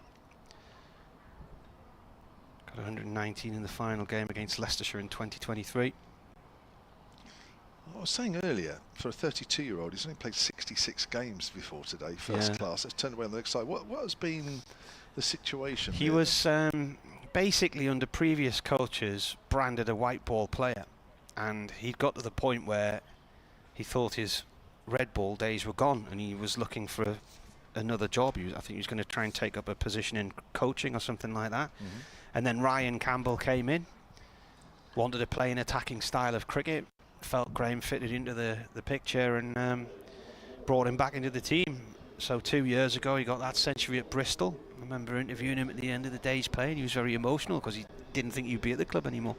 He's had another contract extension since then, and I think he's playing a far more sensible role these days, where he's not trying to bray everything out of sight. He's being more watchful and thoughtful about things, and the runs are coming as a result. And I mean, he played in the first game at Notts, and he did quite well in one innings, got a half century and another decent score, and then got dropped the next game, which you felt was a bit unfair. But he played at Notts because David Beddingham was in South Africa, and then Beddingham came back to play against Warwickshire, got a Yorker on the toe and broke his toe, so he's now out for a few weeks. So Clark's back in the team, and they've signed Cody Youssef as an overseas player for 6 matches because they know Beddingham's not going to be back in time, and when Beddingham is fit, he'll be with South Africa again. So, well, it's nice to see, you know, a lad who's come through the academy, given his chance and doing a job for his team. Yeah, he's played very well. I mean, if this was the first time you'd seen him play, you wouldn't say, "Oh, you can see that this guy's an out-and-out white ball player." I mean, he's clearly worked on his red ball game, and it is working. So, are you saying that, you know, when Beddingham comes back, and the fact that, you know, poor old Ben McKinney pulled a back today, back spasm, that when those two are back, Clark would struggle to get in the side? Well, he's the one who seems to miss out, isn't he? Yeah. Yeah. Well, get 100. It's very difficult to leave him out. Might have to look elsewhere, but when you look down the order, it's not going to be easy, would it? That's the time when it's a bit difficult to be a coach. When you're looking to leave, well, you're not looking to leave players out, but if you have to leave players out that are in form, it can be very difficult indeed. You've missed no cricket because they've just taken, again, an extended drinks break. That's the second one. I think there was one. This one was Sarsaparilla and Dandelion and Burdock. I think we'll be playing for about another 40 minutes. I think you're right. These last 10, well, it's 10 now. These last 15, 16 overs have taken a little while, especially since the second new ball. Players don't seem to be in any hurry. The over rate is +3, I think that's showing, which means Hampshire are behind a little bit. Here's Abbott. I think that's the white way round. Yeah. That's pushed up to mid-on, isn't it? See, if it's plus, you're behind, aren't you? If it's plus, you're all right. Oh, you're all right. Yeah. Oh, sorry. Apologies. I knew. Yeah. All right, yeah, they weren't going to be behind if they've had the spinners on most of the afternoon. Yeah, that's true, +3, isn't it? No, they're doing all right. I had a 50% chance of getting it right, and I got the wrong one. Put it all on black, and it came out red. Somebody should write a song about that. Was there a song? Yeah, I can't remember what it's called. There's a song for everything, really. Yeah, of course there is. Slightly more defensive field with Felix Organ going out to mid-wicket. Plug a big gap there. Clark on 94, then as Abbott is coming in from the pavilion end. Right arm over. Clark drops that short on the leg side, no run. So 10 overs to go, so you're looking at half an hour plus about 4 minutes and over. So probably about 20 past 6 finish. Yeah, I was probably a little hopeful when I said 10 past 6 about half an hour ago. I was trying to explain to my daughter earlier about the timings for days, because she said, are the players actually having tea now? And I said, well, they might be having an energy drink or something and a rub down. So I said the day is split up into, in theory, 3 equal lengths of 2 hours, but it drifts in the afternoon. Abbott again. Clark plays that to mid-on, no run. Yeah, of course it's tea up north, isn't it, where we're dinner? Yeah. So it's slightly confusing. But I wouldn't have tea with me tea. You would have tea with your dinner, wouldn't you? Earlier in the day, maybe, or your breakfast.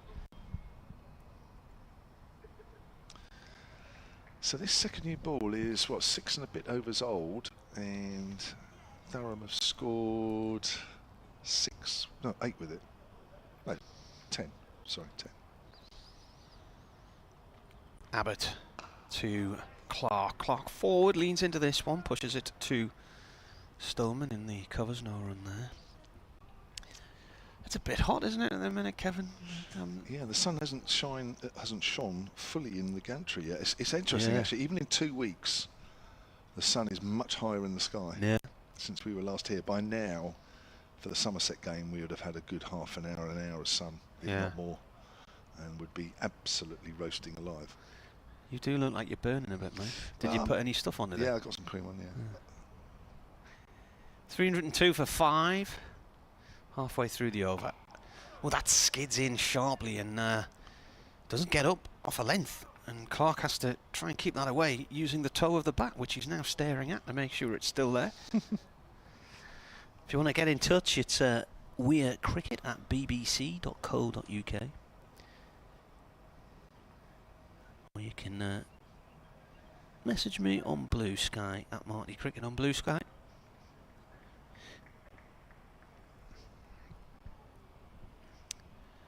A reminder, in a few minutes, Total Sport starts on Radio Newcastle at 6 o'clock. There's an opportunity to win 2 memberships for Durham for the remainder of the season.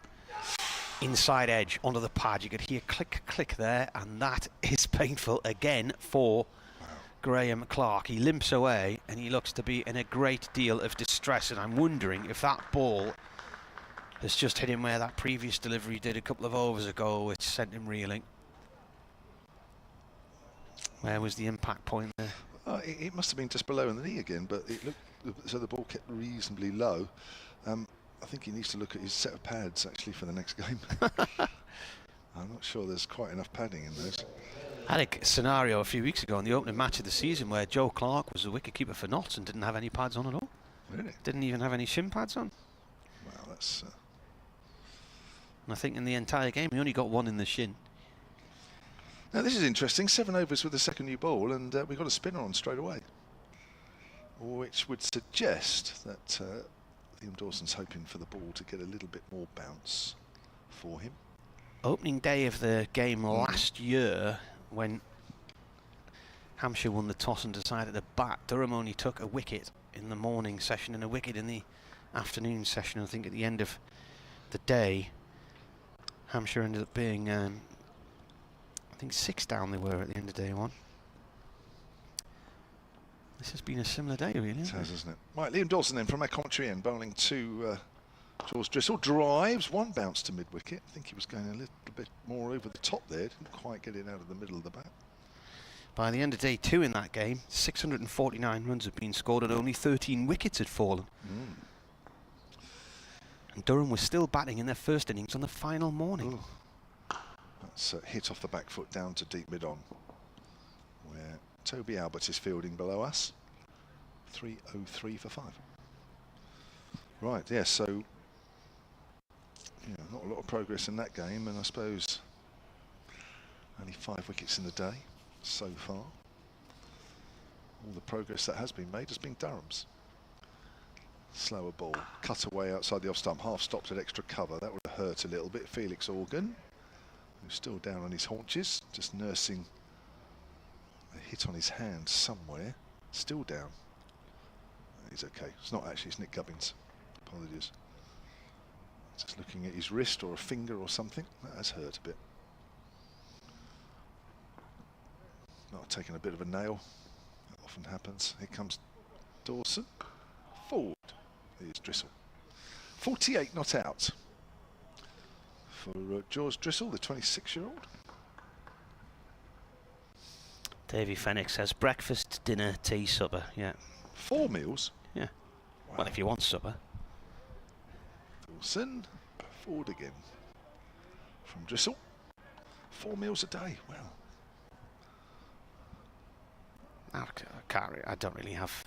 As a kid, you have supper, don't you? You might have a little bit of Weetabix or something before you go to bed. I don't think I've ever had supper. Huh? Is that a northern thing? Here's Dawson. Oh, that's down the leg side, is it? Big shout for an LBW, but my first thought was it was going down the leg side, umpire. Surely you would have had a little pot of jelly deals just before you went to bed? I've never had jelly deals. That's something I don't think I could stomach. Actually, I've eaten eel proper cooked eel in Belgium, and it's very nice. Really? Yeah. I've seen them in Quite, the shop quite a front. heavy white fish. Yeah, Yeah. I've seen them in shop fronts. You Yeah. know, when I go up to London, I just looked at it. I thought, no way. Certainly not the jellied eel stuff. But you've obviously had it, and you said it's quite nice. I'm sure it's one of those that when you're, if you didn't know what it was, if you were Yeah. blind tasting, you'd say that's a lovely bit of fish. This is snake. Beautiful bit of fish. Does it taste like snake? Well, it's got lots of cartilage and ligaments going. Yeah. Well, what do you call them? Yeah. What you got on your back, running down your spine? Backbone. Yeah, it's basically like a long backbone with white fish around it. Abbott, is he going to put a bit of backbone into this? Here he comes. Balls. It's gone off to mid-wicket no run there from Clark. So so is it one of those that if you put about 6 pieces of fish in a row, and them all cut up exactly the same, Yeah. you wouldn't know which was the eel? Not really, no. It's quite a white fish. Which most fishes are, to be honest. Well, with you. yeah, but it's a sort of fluffy white fish from what I can remember. Mm. Yeah. I suppose jelly around it would give it away. Yeah. Unless you thought it was a pork pie. I can't eat pork pies with jelly in. No? No. Abbott to Clark. Clark forward to this one. Plays it up to mid-off. Dot ball. Can you? 345, yeah. Oh, God. Isn't the jelly not part of the Well, it is, but Melton Mowbray pork pie with a bit of jelly in it or whatever? other pork pies available. Yeah. Not proper ones, because the proper ones are Milton Mowbray. Yeah. Aren't they? No, to be honest, if we ever get it in our household, we get the one with the least amount of jelly, Right. and then cut the jelly out, scrape it out when we do have it. Mm. My mate makes his own. It's and he puts photographs online as he's making them. It's quite an art. 304 for 5. Abbott to Clark. Clark again with a defensive shot up to mid-off. No run there. It's amazing, isn't it, how late in the day the talk turns to food. Yeah. I'm wondering about tea now. Are you? Well, after the big lunch you've had, surely you're not going to go and have a major tea as well, are you? Well, the big lunch I had wasn't that big, and that was at 1 o'clock. Is it And not? it's now. Actually, I had fish pie, so. It's normally good portions here. Yeah, but I'm hungry again by now. That's 5 hours ago. Are you going nipping into a pub on the way back? I might see if there's a little waterfront bar somewhere, just to. Abbott bowls. Ball played off towards the covers. Last year when I came down, I brought my bike and I cycled down to Gosport Harbour one night, and it was past all these military establishments and Yeah, the gunpowder Mm. place. There's the Gunpowder Monkey Brewery and all this down on Gosport Harbour. It was around about this time of year. I think the game started last year about May the 10th, so it was slightly lighter on a night time, but They'll still be good tonight. yeah. And we're finishing a decent time as well. Abbott from the pavilion end to Clark. The ball goes towards the covers to Mark Stoneman. And that is another maiden. Did you, Now there's one ball left to go. did you padlock the bike to yourself while you were down there? Did I what? Padlock the bike? I didn't actually really get off it. I cycled into Gosport Harbour. I was looking for this Gunpowder Brewery. But when I got there, I was looking at the time and looking at the sun and thinking, I had lights on my bike, but I was thinking, it's slightly further than I imagined. I'd cycled about 6 or 7 miles, and I was thinking, by the time I get back, it's going to be coming in dark or really dark. So I didn't really stop. I just I took some pictures of the aircraft carrier and headed back. Abbott to Clark. It is a maiden. That's gone to point. Dot ball tight over. So Durham remained at 304 for 5. Yeah, we're going into a slightly slow phase of the game here as we get towards the end of day one. I think Durham making sure that they don't lose a wicket. Come back tomorrow just 5 down, and Hampshire just pushing to at least pick up one more before the close. Still baking hot here. Yeah. And when hasn't it been? Let's be honest. It's. I haven't looked at the forecast. I don't know if it's still the same as what you were mentioning this morning, that we might have a change of weather tomorrow. Let's have a quick look. Oh, no. My app is showing sunny spells all day, although slightly lower temperatures. So that may have changed. I know apps showed slightly different things. Here's Dawson round the wicket, and again Drizzle is well forward with that front foot and bat. There's a few storms meant to be developing in the English Channel and around the Isle of Wight and stuff tonight, and tomorrow morning could be some heavy rain at times. Okay. Got a man straight on the drive on the leg side as Liam Dawson. Drizzle comes down the wicket, drives powerfully up to mid-off. Straight to Brad Wheel. Katie messaged us earlier to say she had to stop listening because it was the first night they were doing kids cricket, so she said, I'll have to leave you early tonight. The inaugural training session for under fives. It's driven to mid-on. At my local cricket club, wishes luck controlling 36 4 and 5-year-olds. And then she said the first half hour went well, and then the heavens opened. Oh dear. So you got rain up your way? No, she's down here somewhere. Oh, down here. Forward is Drizzle. It goes out into the covers. So she said the first half hour was great, and then the heavens opened and we all ran for cover. Fortunately, all the kids are too short to be at risk from lightning. It's a bit extreme. I'm sure there's any report of thunderstorms around here. Off the back foot this time. Dawson Fields. Well, it's forecast along the south coast tonight, so I'm wondering if she's over sort of Dorset way or something like that. But apparently it was thundering a lot in the northeast yesterday afternoon without any rain around our way, but I know there was some big downpours in Northumberland yesterday. Here's Dawson again, short and wide. Had to really reach for that, did Drizzle. And he'll keep the strike with that single. He's on 49, 305 for 5 are Durham, and there are 6 overs left on day 1. They're nearly up to the 100-run partnership, aren't they? Yeah, 1 run from it. Another 100-run partnership, 124 for the 5th between Ollie Robinson and Clark. Well, yeah, my app's not showing any of that really. So which one are you looking at? Well, it's the BBC app, which I've reinstalled. I don't look at that. Well, yeah, obviously. I reinstalled it on my phone because the other one I had, I got fed up with because it was not great. It seemed to be good for a while, and it seemed to be a bit erratic. So I thought I'll go back to the BBC app. Mine is showing completely clear. Of all of them, the Met Office one is the one I use and tends to be the most closest, but it still can be quite erratic in the summer, particularly summer downpours. They've got the current partnership on the board there, 99 runs. Wheel replaces Abbott from the pavilion end, right arm over, bowling to Drizzle, who hits the ball off towards deep square leg for his 50. Nicely played. 100 balls, 5 fours. He hasn't looked in too much trouble. Was that the 100 partnership as well then? Yeah. 208 balls.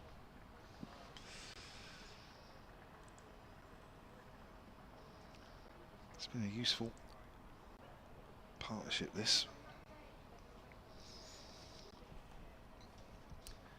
Wheel in again, defended by Clark. It's only his 3rd half century, playing in his 17th first-class match. George Drizzle.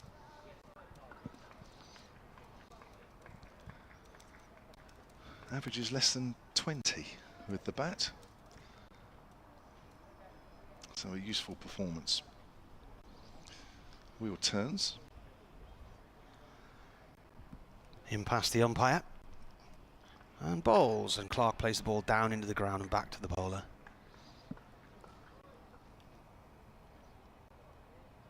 So 5.3 overs left. Durham 306 for 5.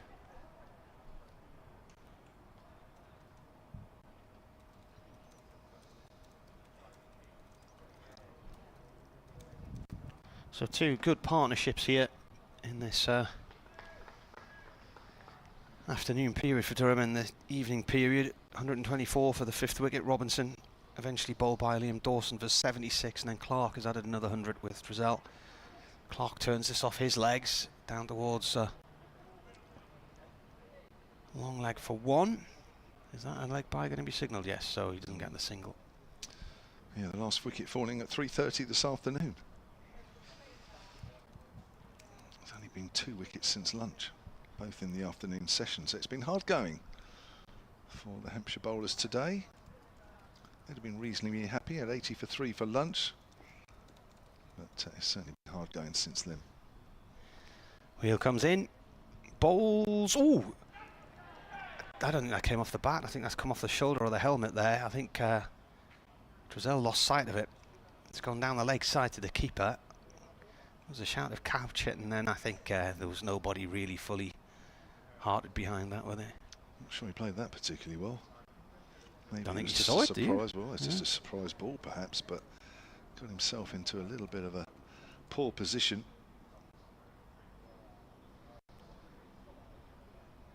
Might be worth another couple more.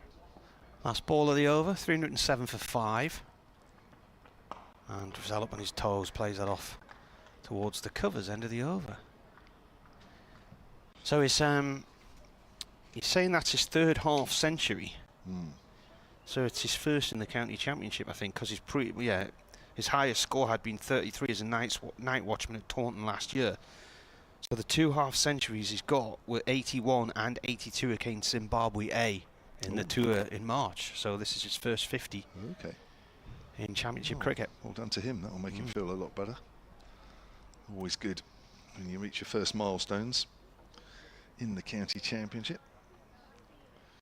And I'm sure the way things are going here, he'll have sights set on going a lot further than this yet. 307 for 5, 5 overs left. Here's Liam Dawson. Pulls that way. Oh, he tried to, gets an inside edge onto his pads there, Graham Clark.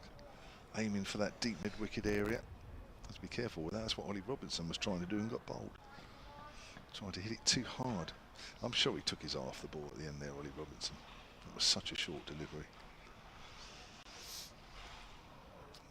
There's Dawson, got the short leg in still. Bowls, he's on the back foot, plays that back to the bowler. 1 or 2 in the crowd now, starting to make their way towards the west gate and out to the car park, which is what normally happens around the 6 o'clock mark, no matter how many overs are left. There's always a few that start making for the exits. That's a nice drive through wide of mid-on, that's going all the way. Slightly over pitch there from Liam Dawson, and Graham Clark stroked that beautifully and moves on to 99. Martin Emerson, I think this is yours now. Yeah.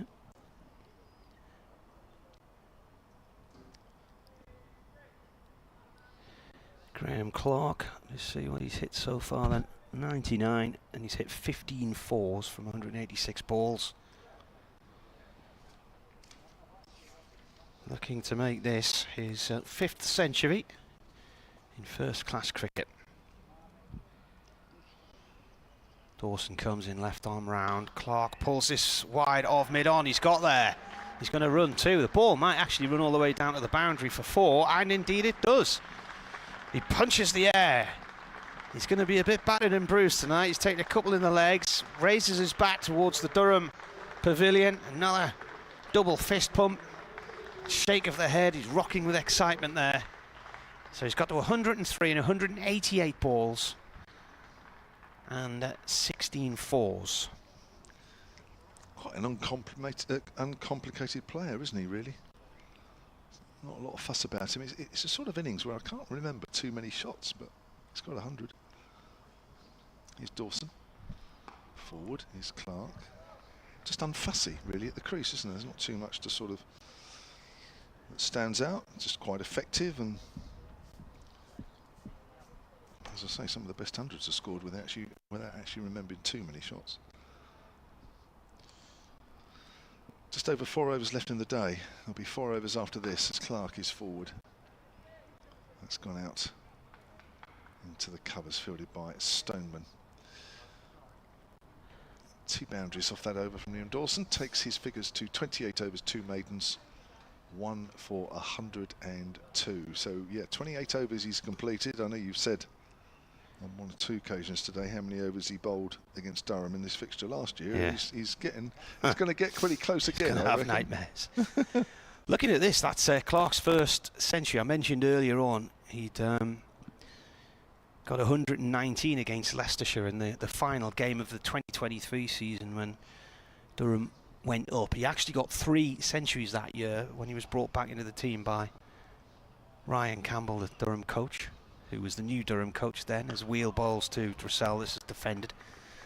So his first century was against Glamorgan way back in June 2017. And he got 100 against Gloucestershire at Bristol in 2023. 128 his highest score against Sussex in the September of that year. And then 119 against Leicestershire. And then today he's now got a century as well. So his first division 100? Yes, yes.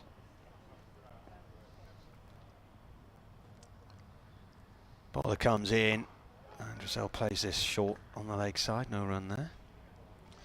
So that's a feat in itself. Yeah. I know one or two people like to think there's not too much difference between Division 1 and Division 2, but... You spent 8 years telling me there was. Well, I said some people think there isn't. I didn't say me. I know there's a difference. Well, as much as you can, though. Right, short leg. Was it still... Did you play 2 division or not? No, it came in the year after I finished, I think. 2 years after I finished. Yeah, I think 90... I finished 99. Was 2000 the last year of 2 division? 2000 was when it came in. Oh, when it came in. So 99 was the year they were playing for places. Yeah. That's right. I didn't play 1999. The bowler, Dressel plays this to wide mid on, because I think Durham finished 9th in 99, which was the highest finish in the county championship, ended up in Division 1, then finished something like 8th or 7th the following season, which was the highest finish, and got relegated. So I'll be honest with you, I used to love 9 and 9, the 2 divisions. There was 2 relegation places. I thought that was proper test. It was really hard. Division 1 cricket was really hard to stay above those bottom 2. Well, initially it was the bottom 3, wasn't it? And then I think after a year or two they changed it. Clark with a drive through the covers. This is nice. Stoneman's chasing after it towards the Shane Warne stand. The ball's gone into the shadows and it crosses the ropes for 4. Takes him on to 107. Durham 320 for 5. Yeah, you're right. I think the first little while was 3 because they didn't like, they were a bit worried that some counties might get stuck in Division 2 very early on. Well, the other thing was, I remember talking to Martin Moxon about it, and the year where it became 2 teams instead of 3, he said it was a sort of Jekyll and Hyde scenario where you were battling for the title while also trying to avoid relegation at the same time. And it was a bit... a bit silly. And then you got 3 overs after the next 2 deliveries to go for the day. Clark with a drive back past the bowler, but it's cut off at mid-off. Shadows just starting to creep onto the field from the Shane Warne roof. The floodlight pylons just starting to creep up towards the stumps at the far end as well, in terms of their shadows. Yeah. I think the old solar panels would have collected some electricity today. Yeah. Both the stands in front of us. I think there's some on the roof here of the hotel. I can't remember. Slightly over pitch, driven up to mid-off again. Dot ball, end of the over. 5 from it, 320 for 5. Yeah, that would have generated some electricity. I guess this has been a bonus day where you get a bit of cash back in the kitty. Yeah, I was going to say, put that away for a rainy day. 3 overs left then, 18 deliveries, assuming there's no wides and no balls. And I think Durham will certainly be the happier of the 2 teams, unless, of course, there's a couple of quick wickets between now and at the close. 320 for 5. It's been a long day in the field for the Hampshire players. Good toss to win at the moment on this used pitch, but as we've often said here, no matter what pitch is produced, it never completely deteriorates. It'll turn a bit more, I guess. It'll get a bit slower. But some wickets around the country you really would notice by day 4, but it doesn't quite get as bad as that here. We got some Felix Organ,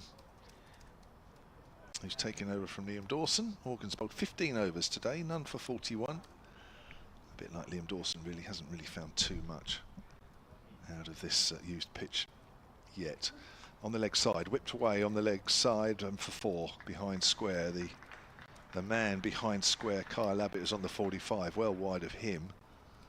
And the other fielder that's anywhere near that is well in front of square. So an easy 4 runs there for George Drissel, who moves on to 55. of 106 and 324 for 5 is the total. So 118 partnership this one now for the 6th wicket. To go with the 124 for the 5th. As that's quietly played on the onside by Drissel. Katie sent us a map with the thunderstorms on it, so there. All right. She's to the northeast of us. Northeast. Yeah. That would be what? I would say around about. No, that's northwest. Oh yeah. Of course. Around Guildford area, somewhere around that. Yeah, judging by this map. right. Yeah. Okay. Dot ball there on the leg side. Oh, Esher, Leatherhead, Guildford, something like that. Yeah. Oh, surprising. Mind you, that's not unheard of around there when we've had glorious weather here. Turned away square for a single. Drissel moves on to 56, 325 for 5. I think what happens is the heat radiates up off the M3 and hits the colder air in the higher atmosphere, and that creates the thunderstorms. Wow. Where'd you get that from? I just made it up. Could be I'll plausible. be honest with you, it sounded it. Yeah. There's a What, it sounded drive made down up? to middle. Yeah, it did, if I'm honest. 326 for 5. I know you're a very knowledgeable man. But even for you. Well, you'll have the colder air on this coming up the South Downs, won't you? And the hotter air inland meeting on the hills there, and that creates the thunderstorms. I'll take your word for it. Horgan in again. Knowles forward, out on the offside. George Drizzle comfortably bat and pad. Close together, as he done quite often, as has Graham Clark, to be fair to them. Their defences have been very good today. 2 overs left, 326 for 5. And Clark has 108 and Drissel 56. We're saying it slightly different, aren't we? You're saying Drissel. When I asked Emily Windsor earlier at Durham Ladies, she said Drizzle. So With a Z. well, it sounded like it when she said it. And, and Kate Holdsworth from Amsterdam messaged me the other day to say it's Drissel. Drissel, yeah. I'm pressed to going to have a bowl. A bit of off breaks. 2 overs to go today. So where are we? 12 minutes past 6. So yeah, we're looking about 20 past, aren't we? I think. Yeah, it's not too bad, is it? No. Settle for that. Only 20 minutes late. Coming round the wicket from the pavilion end, it's a shortish ball and it's dragged down towards the long leg by Clark for 1 run. I thought for a second there the umpire Russell Warren was motioning a dead ball, but just knew the way he was rocking backwards and forwards on his toes with his hands at his side. Preston again, bowls. Drizzle defends this one. It trickles away up towards mid-on and is picked up by a substitute fielder. Oh, Comes in again, bowls. Oh, beats the outside edge of the bat into the keeper's gloves. That's 31, sorry. That is Nick Gubbins. It's Nick not a Gubbins, sub. substitute It fielder. looked initially, because he was side onto me, like it was 11 rather than 3 and 1. That's tickled away down towards fine leg. There's a field around the corner. Throw comes back in from Stolman. 1 run. do you know what? I was just thinking the ball before when he played and missed. I can't think of a previous play and miss. It's been quite a while. There was one early doors with Dawson where he got a ball. I think it was his first ball of the day. He got that to turn quite a bit, but yeah, there's not been much, has there? No. Clark with a single out through mid-wicket here. So he has 110. Drizzle on 57. Durham 329 for 5. I really don't know why it's got men on the scoreboard. That is, I would say, needless, really. But next ball tickled away by Drizzle down towards Stolman at fine leg again. And that's the end of the over. He's quickly through that. Taken about a minute, hasn't it? 2 minutes? Not long. Yeah. So 6 ball remaining. Yeah, you're right. And we did have that discussion earlier, didn't we, about when Yorkshire were on the scoreboard. They said Yorkshire meh or something because there wasn't enough characters. But obviously with Durham men, you get the whole in. But yeah, it's I think something that's happened this year. until we have competitions where men are playing women, I don't think it's needed, is it? Well, I'll pass your concerns on to the relevant parties. who I'm not quite sure Who they are. who yet, to be honest. I'm not sure who's going to take responsibility for that, but clearly that's a policy to have for this year. So Felix Organ's bowling the last over here. First ball's gone back to him. Here's the second. And it's on the back foot. It's also on the live picture feed, Durham men, on the yellow ticker tape feed, which you've just seen, just to emphasise that. I think this is going to finish perfectly for me, dialing into Total Sport. Oh, great. That's good. I think you're hoping that people down here are going to tune into Radio Newcastle just to get a Durham season ticket. That's pushed forward. There's a long way to go to use up a free season ticket. Yeah, but Durham listeners in the northeast, if you tune into Total Sport tonight, a chance to win 2 Durham memberships for the remainder of the season. Yeah. So 3 balls left. 3:30 for 5. Round the wicket now is Felix Organ. Drizzle is forward. So you've got me thinking about how I'm going to say it now. Drizzle. There we are. Drizzle. But I've got to do an update into the show anyway, you see, between the Sunderland and Newcastle sections at the start of the show. Great, great. So Fortunately, nobody down here will be able to hear it. Of course they can. Listen on BBC Sounds. Well, I mean, let's be honest. Who on this ground is going to switch to BBC Sounds Radio Newcastle to hear you do a report? I bet about 17 people do. Organ in again, and that's driven up to mid-off. They don't even think about a single. Stoneman's fairly deep there. So the last ball of the day, 3:30 for 5, Durham. Is Felix Organ going to try here? Not sure there's much he can try. Just, well, he's brought mid-on up. That's Sonny Baker. That's about the only thing that's different. Comes in again, bowls and forward comfortably enough, George Drizzle. And that is the end of day 1. 3:30 for 5, maiden over for Felix Organ. And Graham Clark, 110 not out. Drizzle is 58 not out, and I think certainly the last 2 sessions have very much belonged to Durham. Yeah, I think it was fairly even Stevens at lunch, 77 for 3, or 80 for 3 it was. And then they lost Ackerman just after lunch pretty quickly, 82 for 4, and you're thinking, ooh, there's Hampshire just edging in front, but that partnership of 124 for the 5th wicket from Clark and Robinson, with Robinson making 76, and then this partnership as well, which has developed nicely, is now 124. So Drizzle on 58 and Clark on 110, and they'll be back tomorrow. Thank you very much, Martin. Thank you also earlier from Simon Hughes and also Emily Windsor. And I think all 4 of us are going to be back. Emilia Clark will be joining us as well. So we'll be back just before 11 o'clock for day 2.